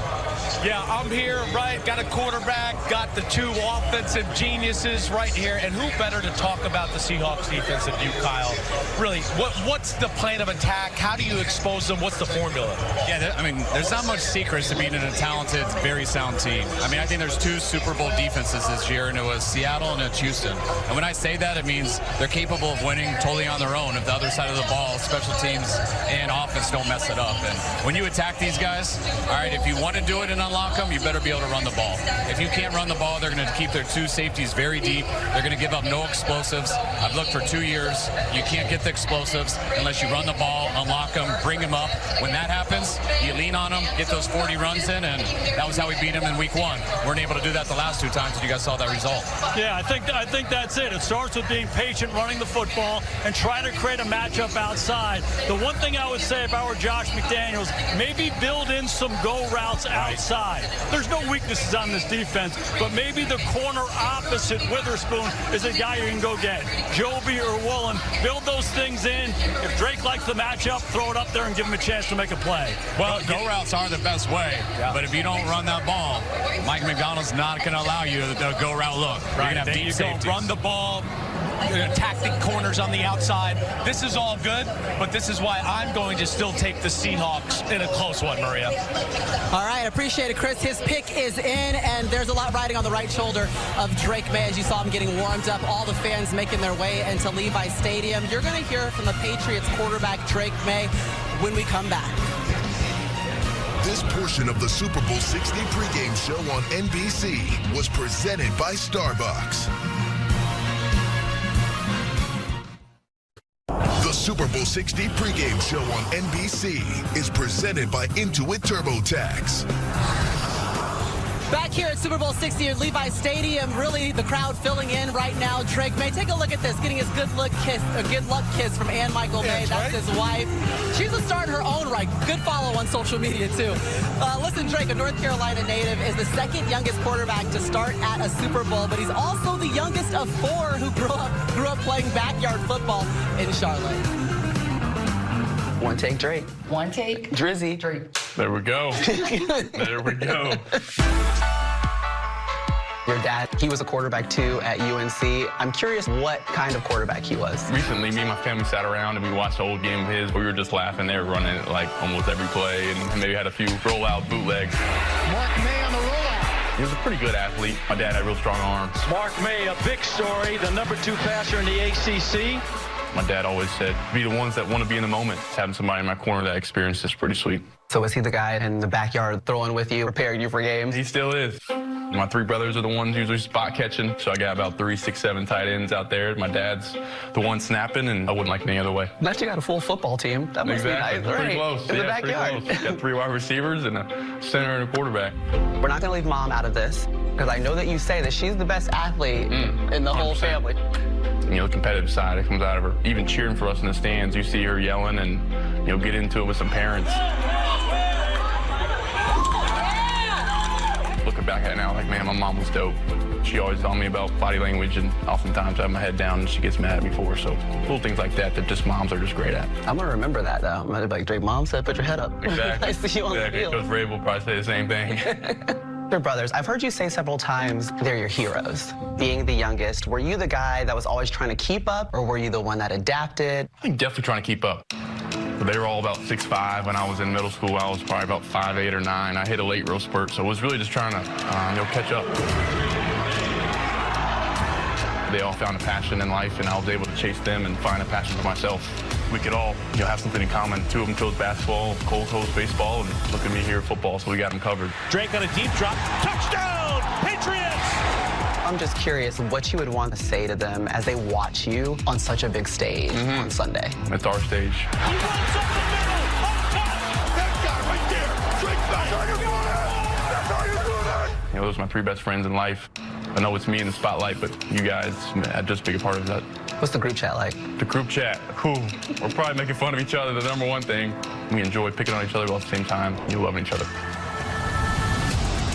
And all the May boys expected to be here, including Luke May, who still plays professional basketball in Japan. Had a game Sunday, but the timing worked out. He could still hop on a plane and make it. But you can see that his background kind of informs the type of quarterback player in person that he is on the field too, Devin. And his background shows for these moments. We hear the crowd. It's all Seahawks fans in here right here. That doesn't matter. Drake May is going to look at his teammates. I got this.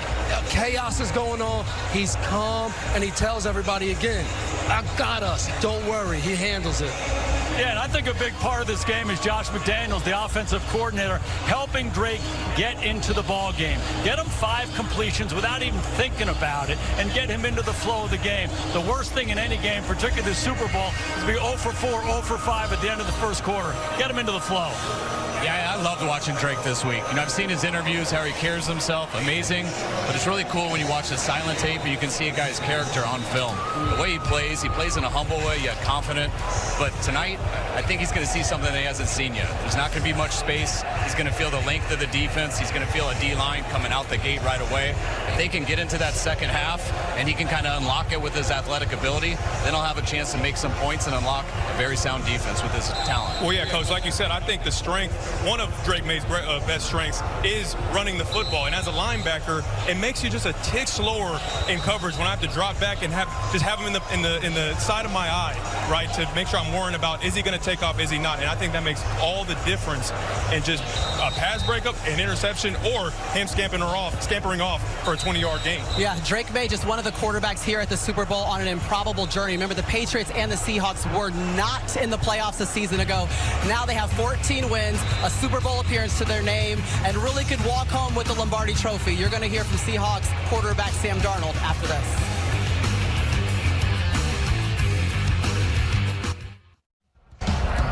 Back at Levi Stadium, Seattle Seahawks looking for their second Lombardi Trophy, and their quarterback Sam Darnold has been on quite the journey. 8 seasons, 5 teams, and a fair share of doubt.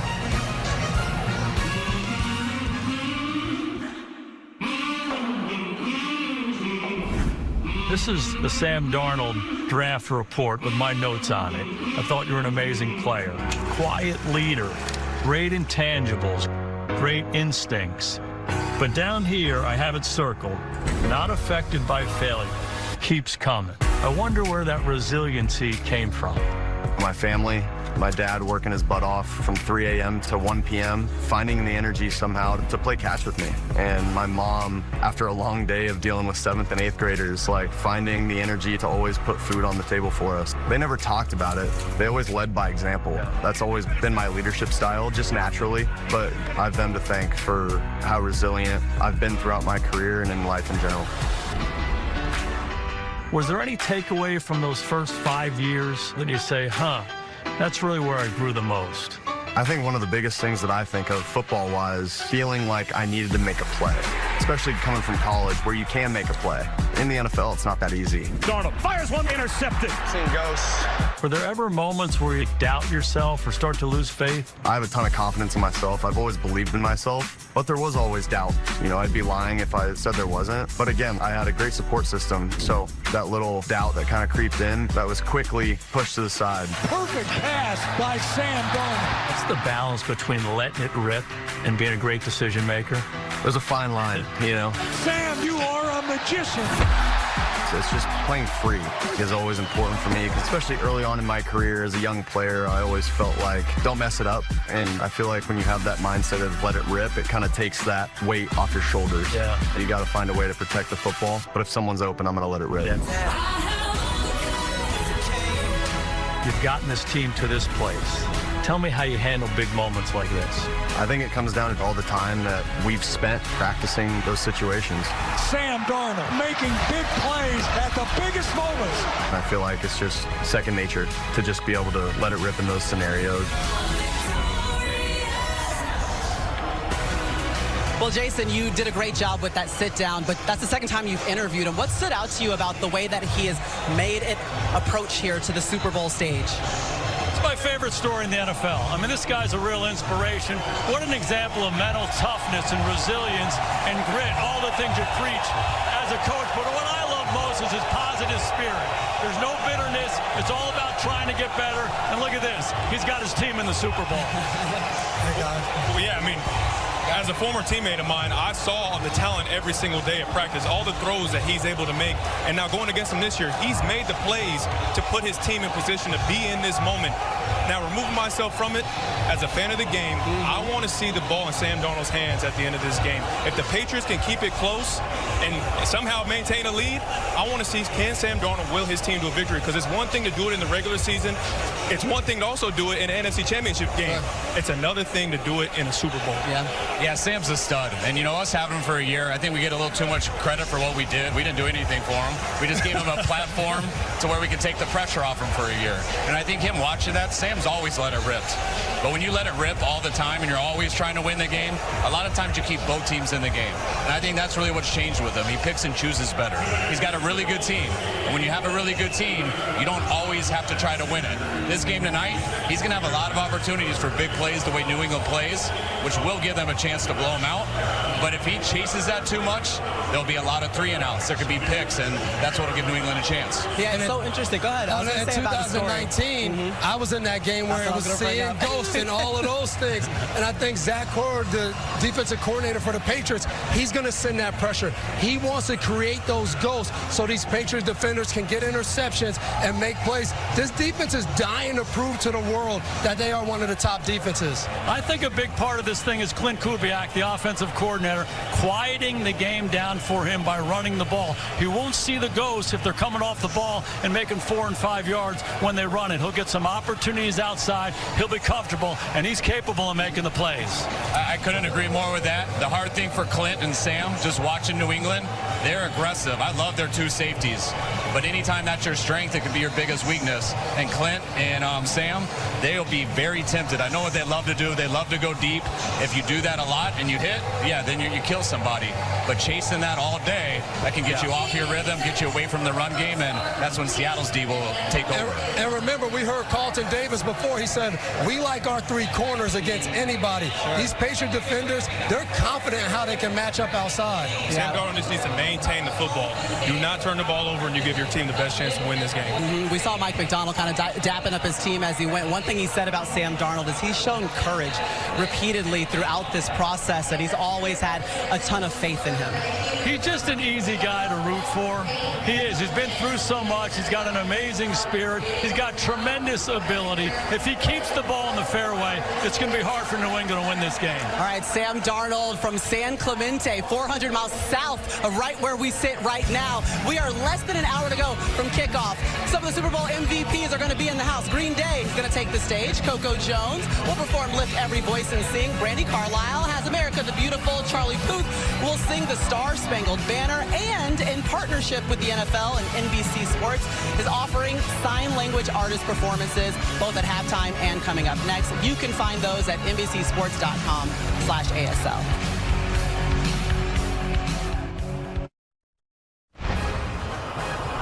The Super Bowl 60 pregame show on NBC is brought to you by Intuit TurboTax. Now this is taxes. And by Walmart Express Delivery. Get snacks before kickoff. Who knew? Established in 1970, the Walter Payton NFL Man of the Year Award, presented by Nationwide, is the league's highest honor, recognizing an NFL player for his excellence on and off the field. Please welcome this year's nominees, who represent the best of the NFL's commitment to philanthropy and community impact. 32 players are selected as their team's Man of the Year and become eligible to win the national award. All 32 nominees receive a donation to their charity of choice, courtesy of the NFL Foundation and Nationwide.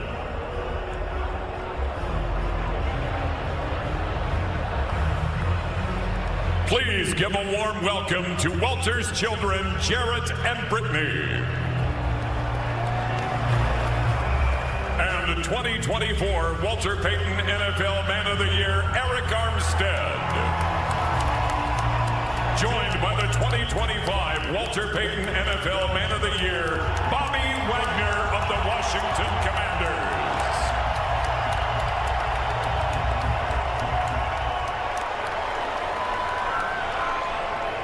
Thank you, everybody. I just want to again say I'm honored, I'm humbled. This award means a lot. I'm grateful to be up here with all these great men doing the great things. I thank God for everything, and shout out to Ontario, California, and I appreciate the love.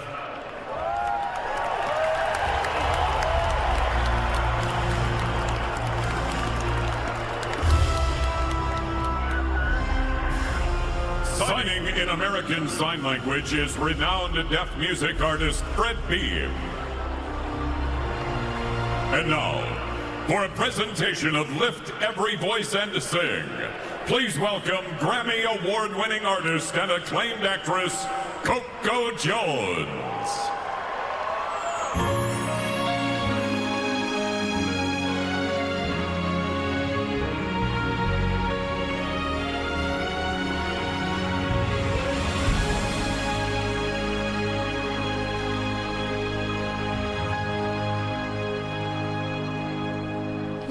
Every voice and sing till earth and heaven ring, ring with the harmonies of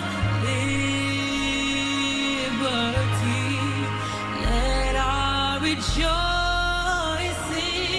rise as the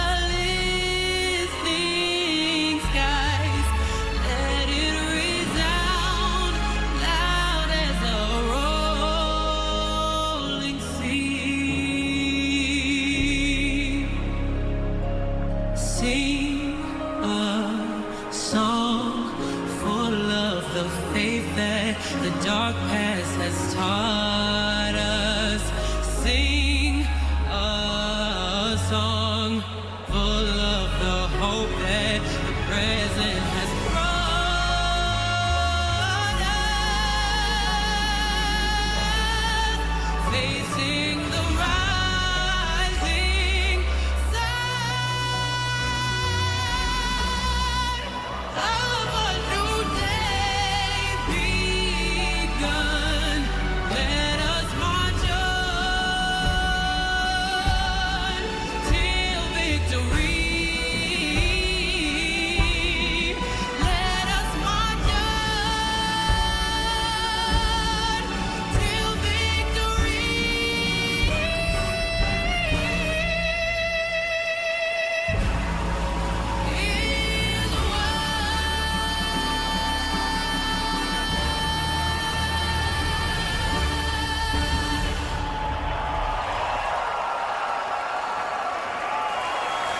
Absolutely incredible from Coco Jones, and a congratulations again to Bobby Wagner. Guys, it's pretty much that time. Super Bowl 60 is here. Yes. Who wins and why?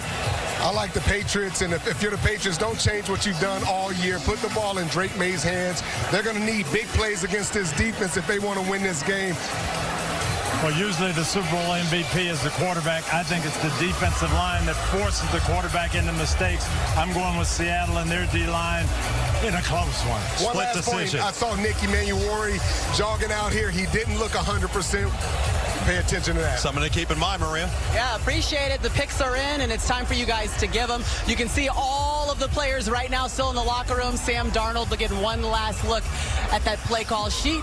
Drake May, remember, just in his second season making his Super Bowl debut, number 10. He is the youngest of 4 boys, so he knows what it means to go up against the odds. It's just another day at the ballpark, or so we think. It's Super Bowl 60. I'm just kidding. It's an opportunity to go home with Lombardi Trophy. I would love to hear you guys' picks and choose who you're going with and why, Kyle. All right, this is tough for me, but it pains me to say, but I got to pick the Seahawks. They are the better team. All right, I'm not cheering for them. They're a rival. All right, but if New England is going to win, they're going to have to run the ball. All right, they're going to have to score in special teams. They're going to have to put the pressure on Seattle's offense. Unfortunately, Seattle's D and special teams probably won't allow them to do that. Well, this is the moment all Seattle Seahawks fans been waiting for. Will Brett Warner swallow his pride and pick the Seahawks? And the answer is absolutely not.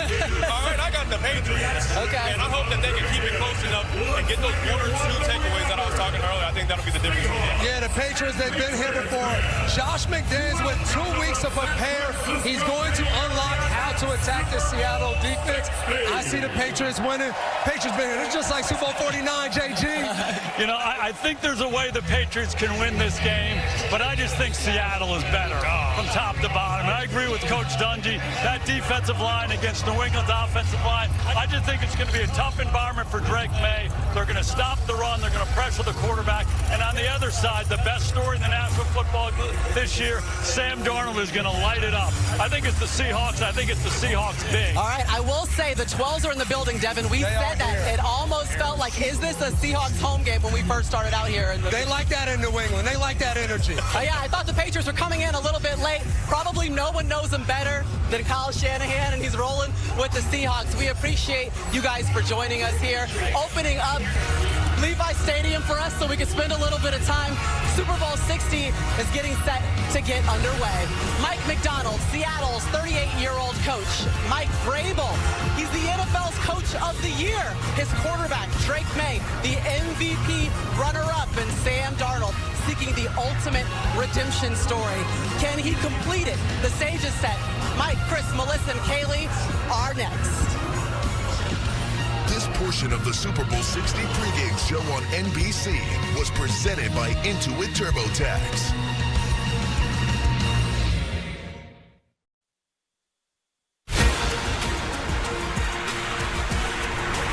Tonight's kickoff show is presented by YouTube TV. Try it free and cancel anytime.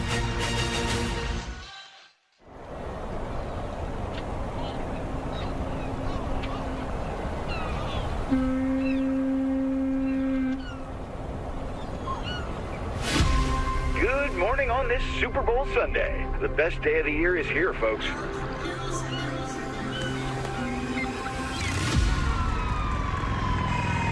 Wake up, kids, we got the dreamers disease. Sundays are made for football, and Super Bowl Sunday is the best of all the Sundays. The entertainment, the sport, the commercials, and just the laughter and love. It's just joy, and it's family, and it's something that we all need in our lives. We're asking people to talk to us about the Super Bowl. Just step inside, tell us your favorite Super Bowl memory. Where am I looking, guys? Just getting chills thinking about it right now.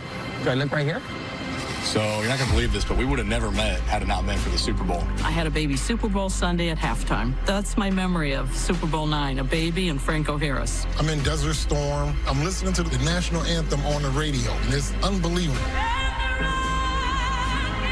My first Super Bowl coming from India made me feel so connected with the whole America. I was there when Super Bowl I, and I remember the Packers beating the Chiefs 35-10. This is it. You've got the music in here. It is more than a football game. No one would ever have anticipated that in the 1960s when this game started. The greatest season in NFL history. I always look back and say, I watched it with Mom, Dad, and Grandpa. John Madden goes on the shoulders of his players. The Chicago Bears are world champion. Oh, baby, they're going to win this thing. Are you kidding me? When you see a grown man cry, it really strikes at your soul.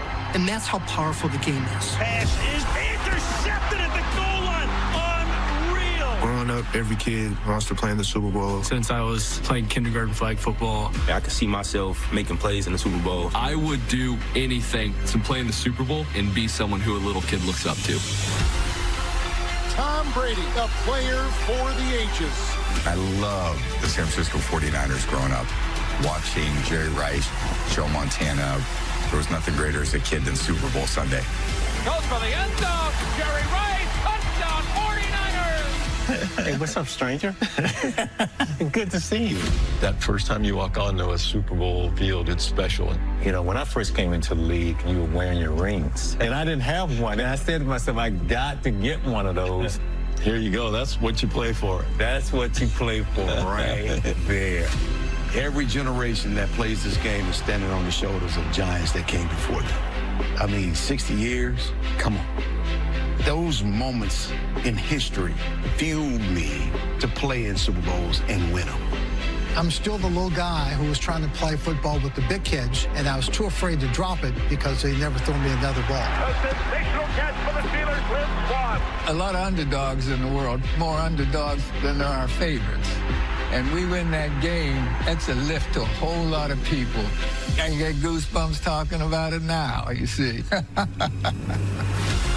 Seahawks are going to the Super Bowl. I was a little kid. I would go in my backyard and play catch with my dad, dreaming about being Tom Brady, Peyton Manning. To be that player now in the Super Bowl, that's a dream come true. I love you guys. We are not done. We have work to do.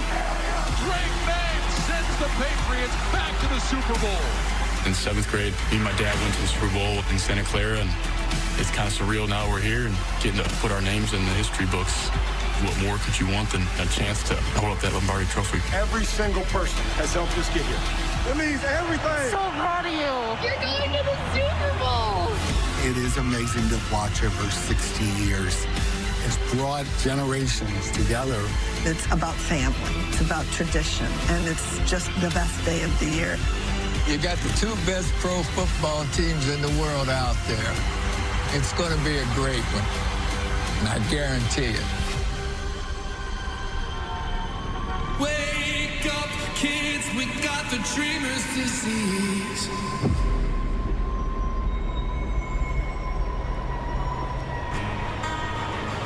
Tonight, we celebrate 60 years of Super Bowl excellence. Super Bowl MVPs representing all players who shined on this stage.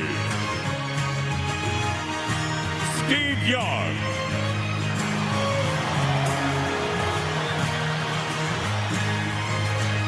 Jalen Hurts.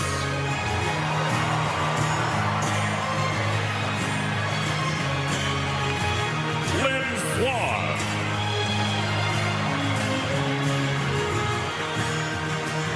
Emmitt Smith.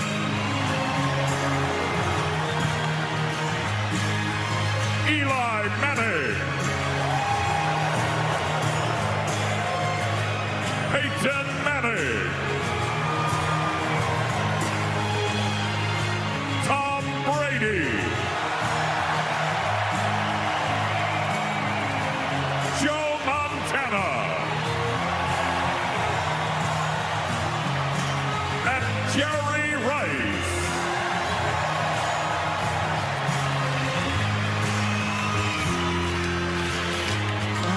In the end, it's right. I hope you had the time of your life.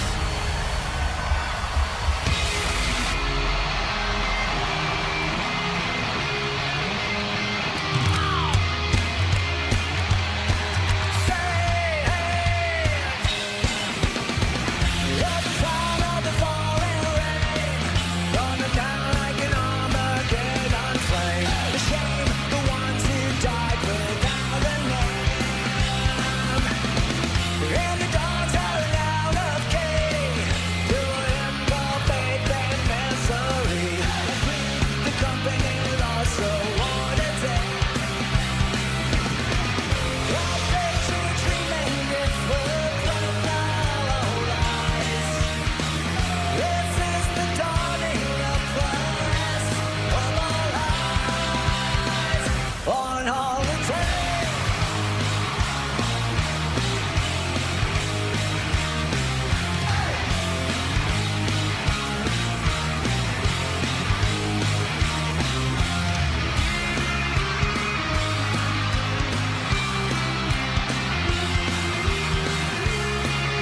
I walked on a lonely road, the only one that I have ever known.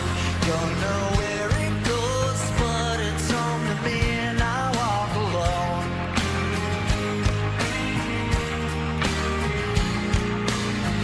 I walk this empty street on the boulevard of broken dreams, where the city sleeps and I'm the only one, and I walk alone. I walk alone, I walk alone. I walk alone, I walk up. My shadow's the only one that walks beside me. My shadow heart's the only thing that's beating. Sometimes I wish someone up there will find me.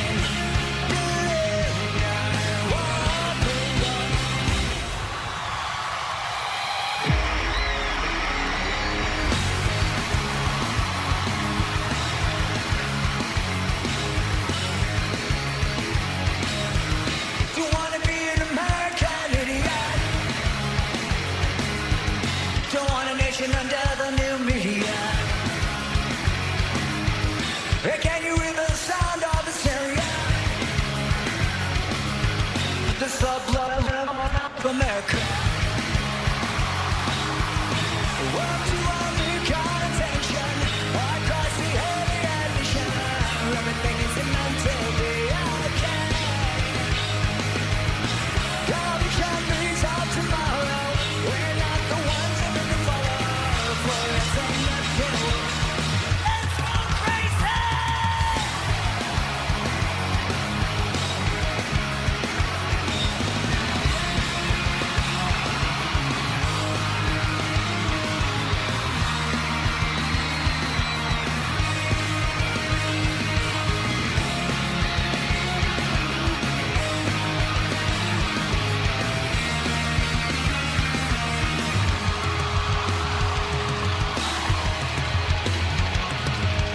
You wanna be an American idiot? One nation controlled by the media. Information age of hysteria. Calling out to any American. Only contention. Across the alien mission. Everything is meant to be okay. Corruption brings out tomorrow. We're not the ones who make it follow. For it's enough to tell you.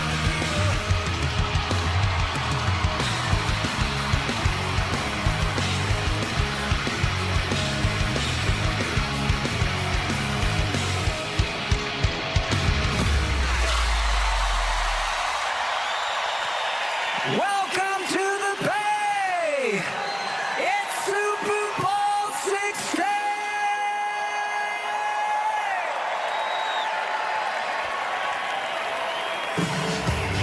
It is the diamond anniversary for America's greatest single-day event. Hi, everyone. Thanks for having us as part of your Super Bowl Sunday. Mike Tirico with Chris Collinsworth. You played in a couple of these, and you're getting ready to call your sixth. I'd love to get your perspective on the next 3+ hours, because you can tell us best what it means to these players who are going to be out in the field, because for them, this is going to last forever.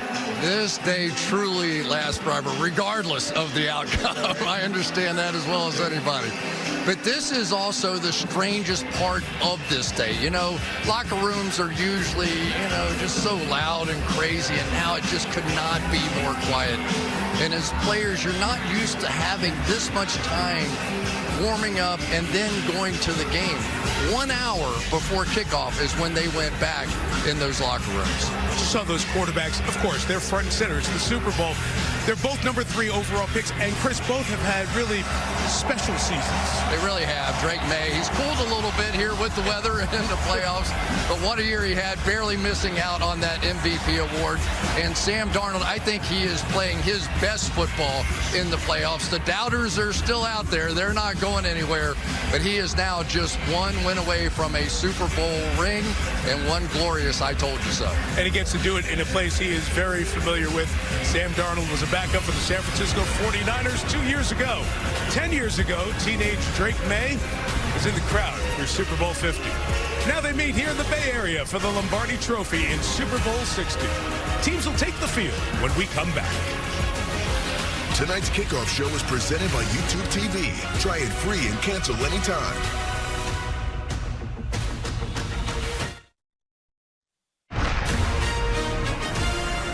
Super Bowl 60 on NBC is brought to you by YouTube TV.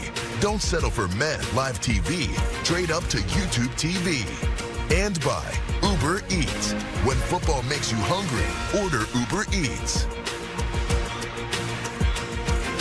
Back in Santa Clara, time to bring them out. The NFC champions, the Seattle Seahawks, using the locker room of their division rivals, the San Francisco 49ers. Their fourth Super Bowl in the last 21 years. Let's meet the Seahawks starters.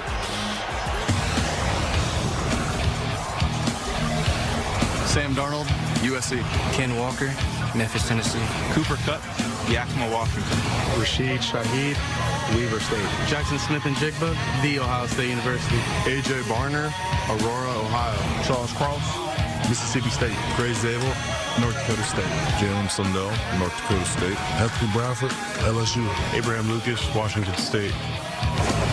Leonard Williams, USC. Byron Murphy, Texas. DeMarcus Lawrence, Boise. Ernest Jones, Waycross, Georgia. Drake Thomas, NC State. Uchenna Nwosu, Delamo, California. Devin Witherspoon, Pensacola, Florida. Kobe Bryant, Hammond University. Julian Love, Notre Dame.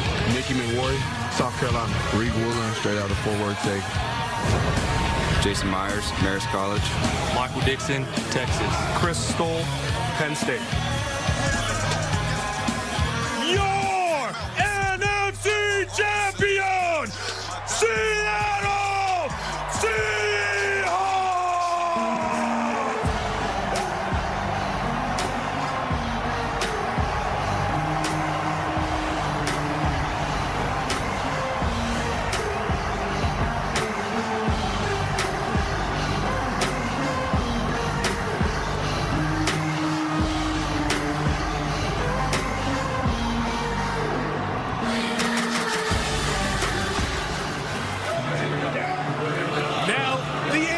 Champions, the New England Patriots, the most frequent guest at the Super Bowl party, a record 12th appearance. Let's meet the New England starter. Drake May, Myers Park High School. Ramondre Stevenson, Oklahoma. Stephon Diggs, Maryland. Mac Hollins, Farm School. Keshawn Booty, LSU. Hunter Henry, Arkansas. Will Campbell, the Louisiana State University. Jared Wilson, Georgia. Jared Bradbury, NC State. Michael Onyu, Michigan. Morgan Moses, Virginia. Taylor Chason, LSU. Chris Walmore, Alabama. Milton Williams, Louisiana Tech.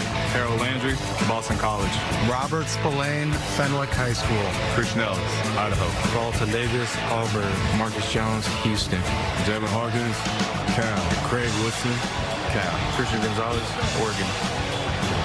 Andy Borgas, Miami. Bryce Beringer, Michigan State. Julian Ashby, Vanderbilt University. We all we need, ladies and gentlemen, your six-time Super Bowl champion, current AFC champion, your New England Patriots.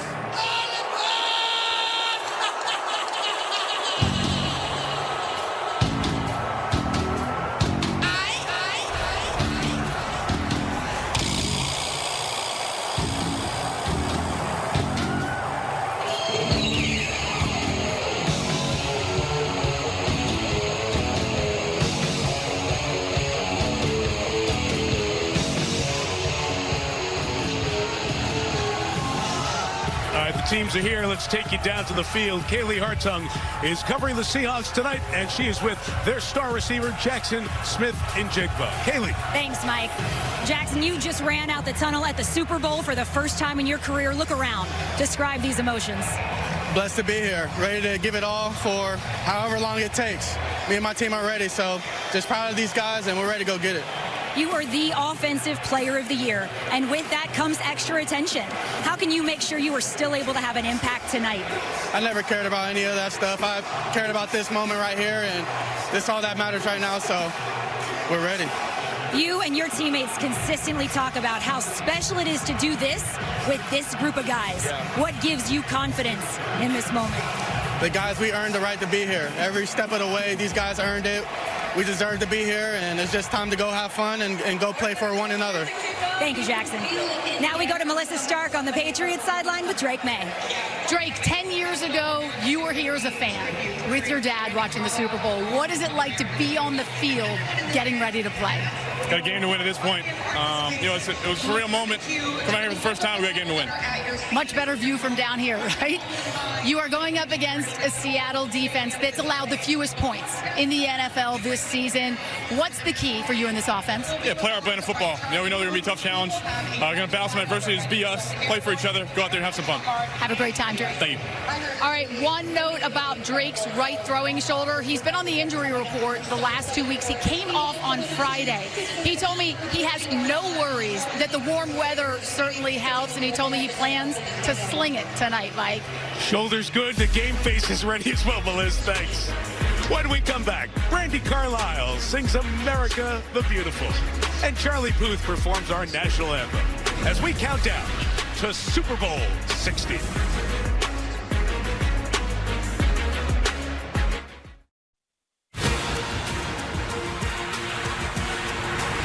Tonight's kickoff show is presented by YouTube TV. Try it free and cancel anytime.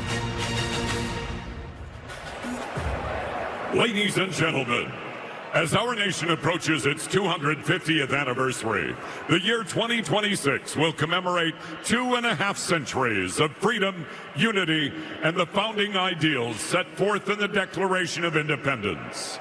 The National Football League, Seattle Seahawks, and New England Patriots are proud to stand with the America 250 Commission in honoring this historic milestone and reflecting on the enduring spirit of our country. Now, signing America the Beautiful in American Sign Language is Julian Ortiz.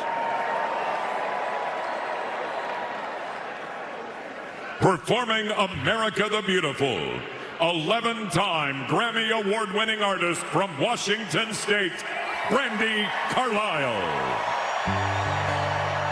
Oh, beautiful for spacious skies, for amber waves of grain, for purple mountains of majesty, above the fruited plain. America, America, God shed His grace on me and crowned thy good with brotherhood from sea to shining sea.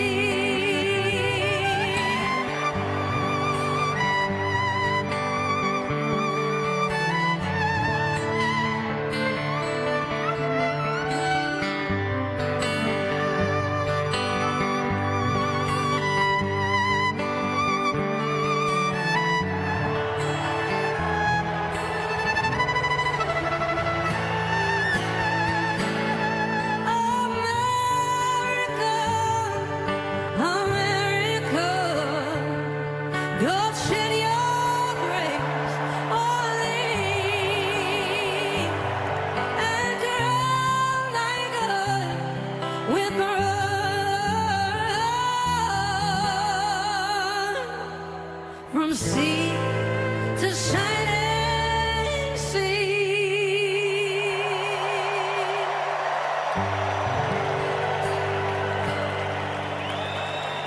Forward march! From the nation's capital and the military district of Washington, today's colors will be presented by the Joint Armed Forces Color Guard and drummers from the United States Army Field Band. Colors! Present arms! Returning to sign our final performance in American Sign Language is Fred Beam. And now, to honor America with the singing of our national anthem, please welcome multi-platinum award-winning artist and composer, Charlie Puth.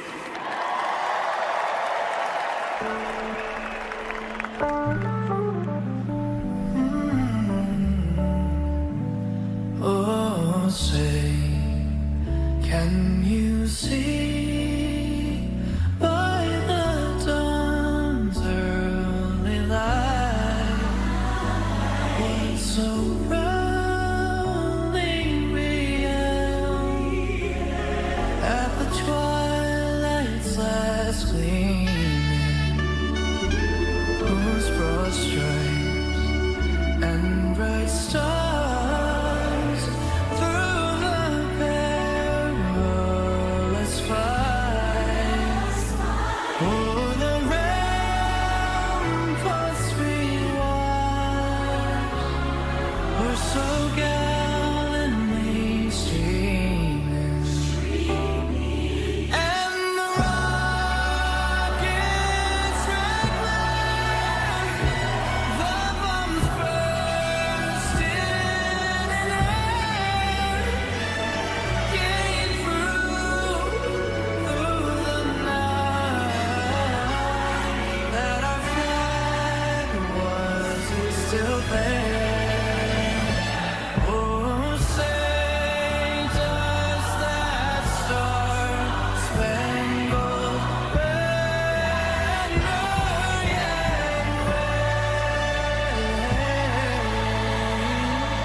Air Force, Navy, the Air National Guard together performing and celebrating America 250.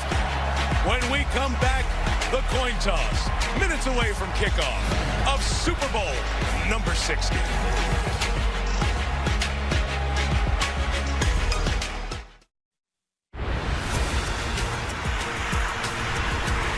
Tonight's kickoff show is presented by YouTube TV. Try it free and cancel anytime.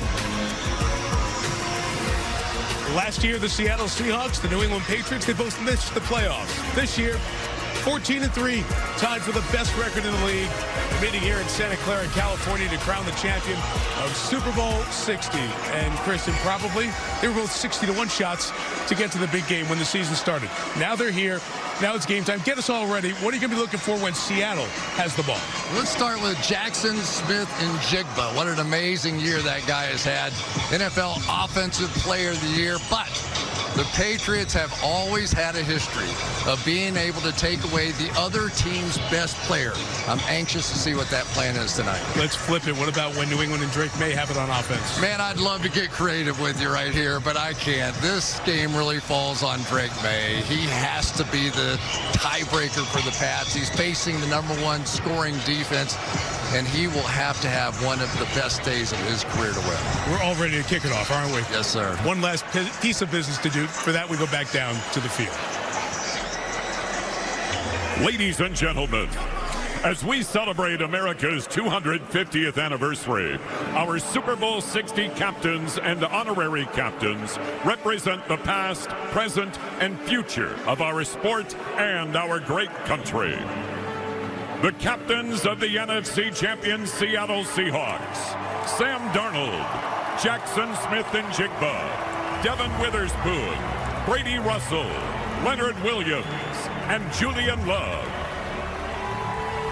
The captains of the AFC champion New England Patriots, Drake May, Hunter Henry, Robert Spillane, Marcus Jones, Brendan Schooler, and Christian Gonzalez. Our honorary captains for Super Bowl 60, three remarkable young leaders and football players from the Bay Area. Representing SPAT, Dominic. Representing Big Brothers, Big Sisters, Sterling. And representing the Boys and Girls Clubs of America, Yesenia. Joining them are three Pro Football Hall of Famers and Super Bowl MVPs. He was the MVP of Super Bowl 10 from the Pittsburgh Steelers, Lynn Swann. Super Bowl 41 MVP and Super Bowl 50 champion played right here in the Bay Area, Peyton Manning. And three-time Super Bowl MVP from the San Francisco 49ers, Joe Montana. For this historic coin toss, the NFL is honored to use the Libertas Americana Medal, a treasure of our nation's founding, designed by Benjamin Franklin, commemorating 1776. Following today's ceremony, this historic coin will take its place in the Smithsonian's National Museum of American History. And now, please welcome game referee Sean Smith.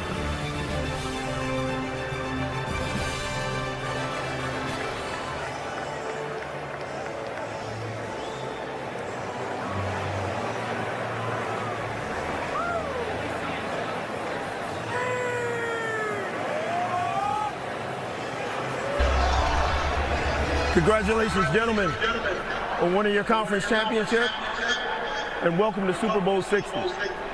I'm Sean Smith, and I'll be your referee today. With Seattle being the visiting team, you will make the call. In my hand is the commemorative coin, the Lady of Liberty representing heads, and this side is tails. Joe Montana, would you please do the honors of tossing the coin once we get the choice? What is your choice? Tails. Tails is the choice. Tails.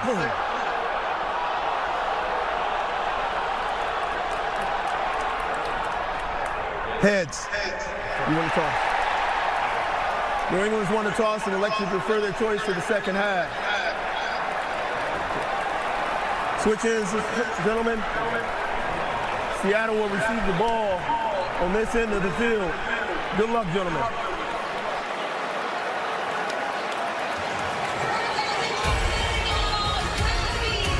All right, the wait is over. Whose moment awaits? Super Bowl 60 kicks off next on NBC. Tonight's kickoff show is presented by YouTube TV. Try it free and cancel anytime.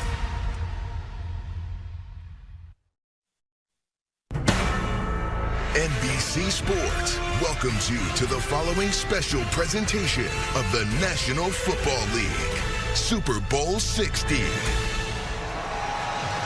67 degrees, beautiful Bay Area Sunday. The Super Bowl in the Bay Area for the third time. As a rematch of Super Bowl 49, won late famously by the Patriots in Arizona. Great traditions of each team brought to this neutral site for the Super Bowl. The 12's flag raised by Hall of Famer, the great receiver Steve Largent. In New England, they ring the bell before the game, and that tradition falling to the Stars Super Bowl 49, the key interception, Malcolm Butler doing the honors. Just in case you needed a reminder, Seattle, about the last time New England kicks off, the rookie Andy Borregales sends it away. Dynamic returner for Seattle, Rashid Shaheed, joined by Velus Jones. Shaheed took back the first play of the playoffs for the Seahawks for a kick return touchdown in the divisional game.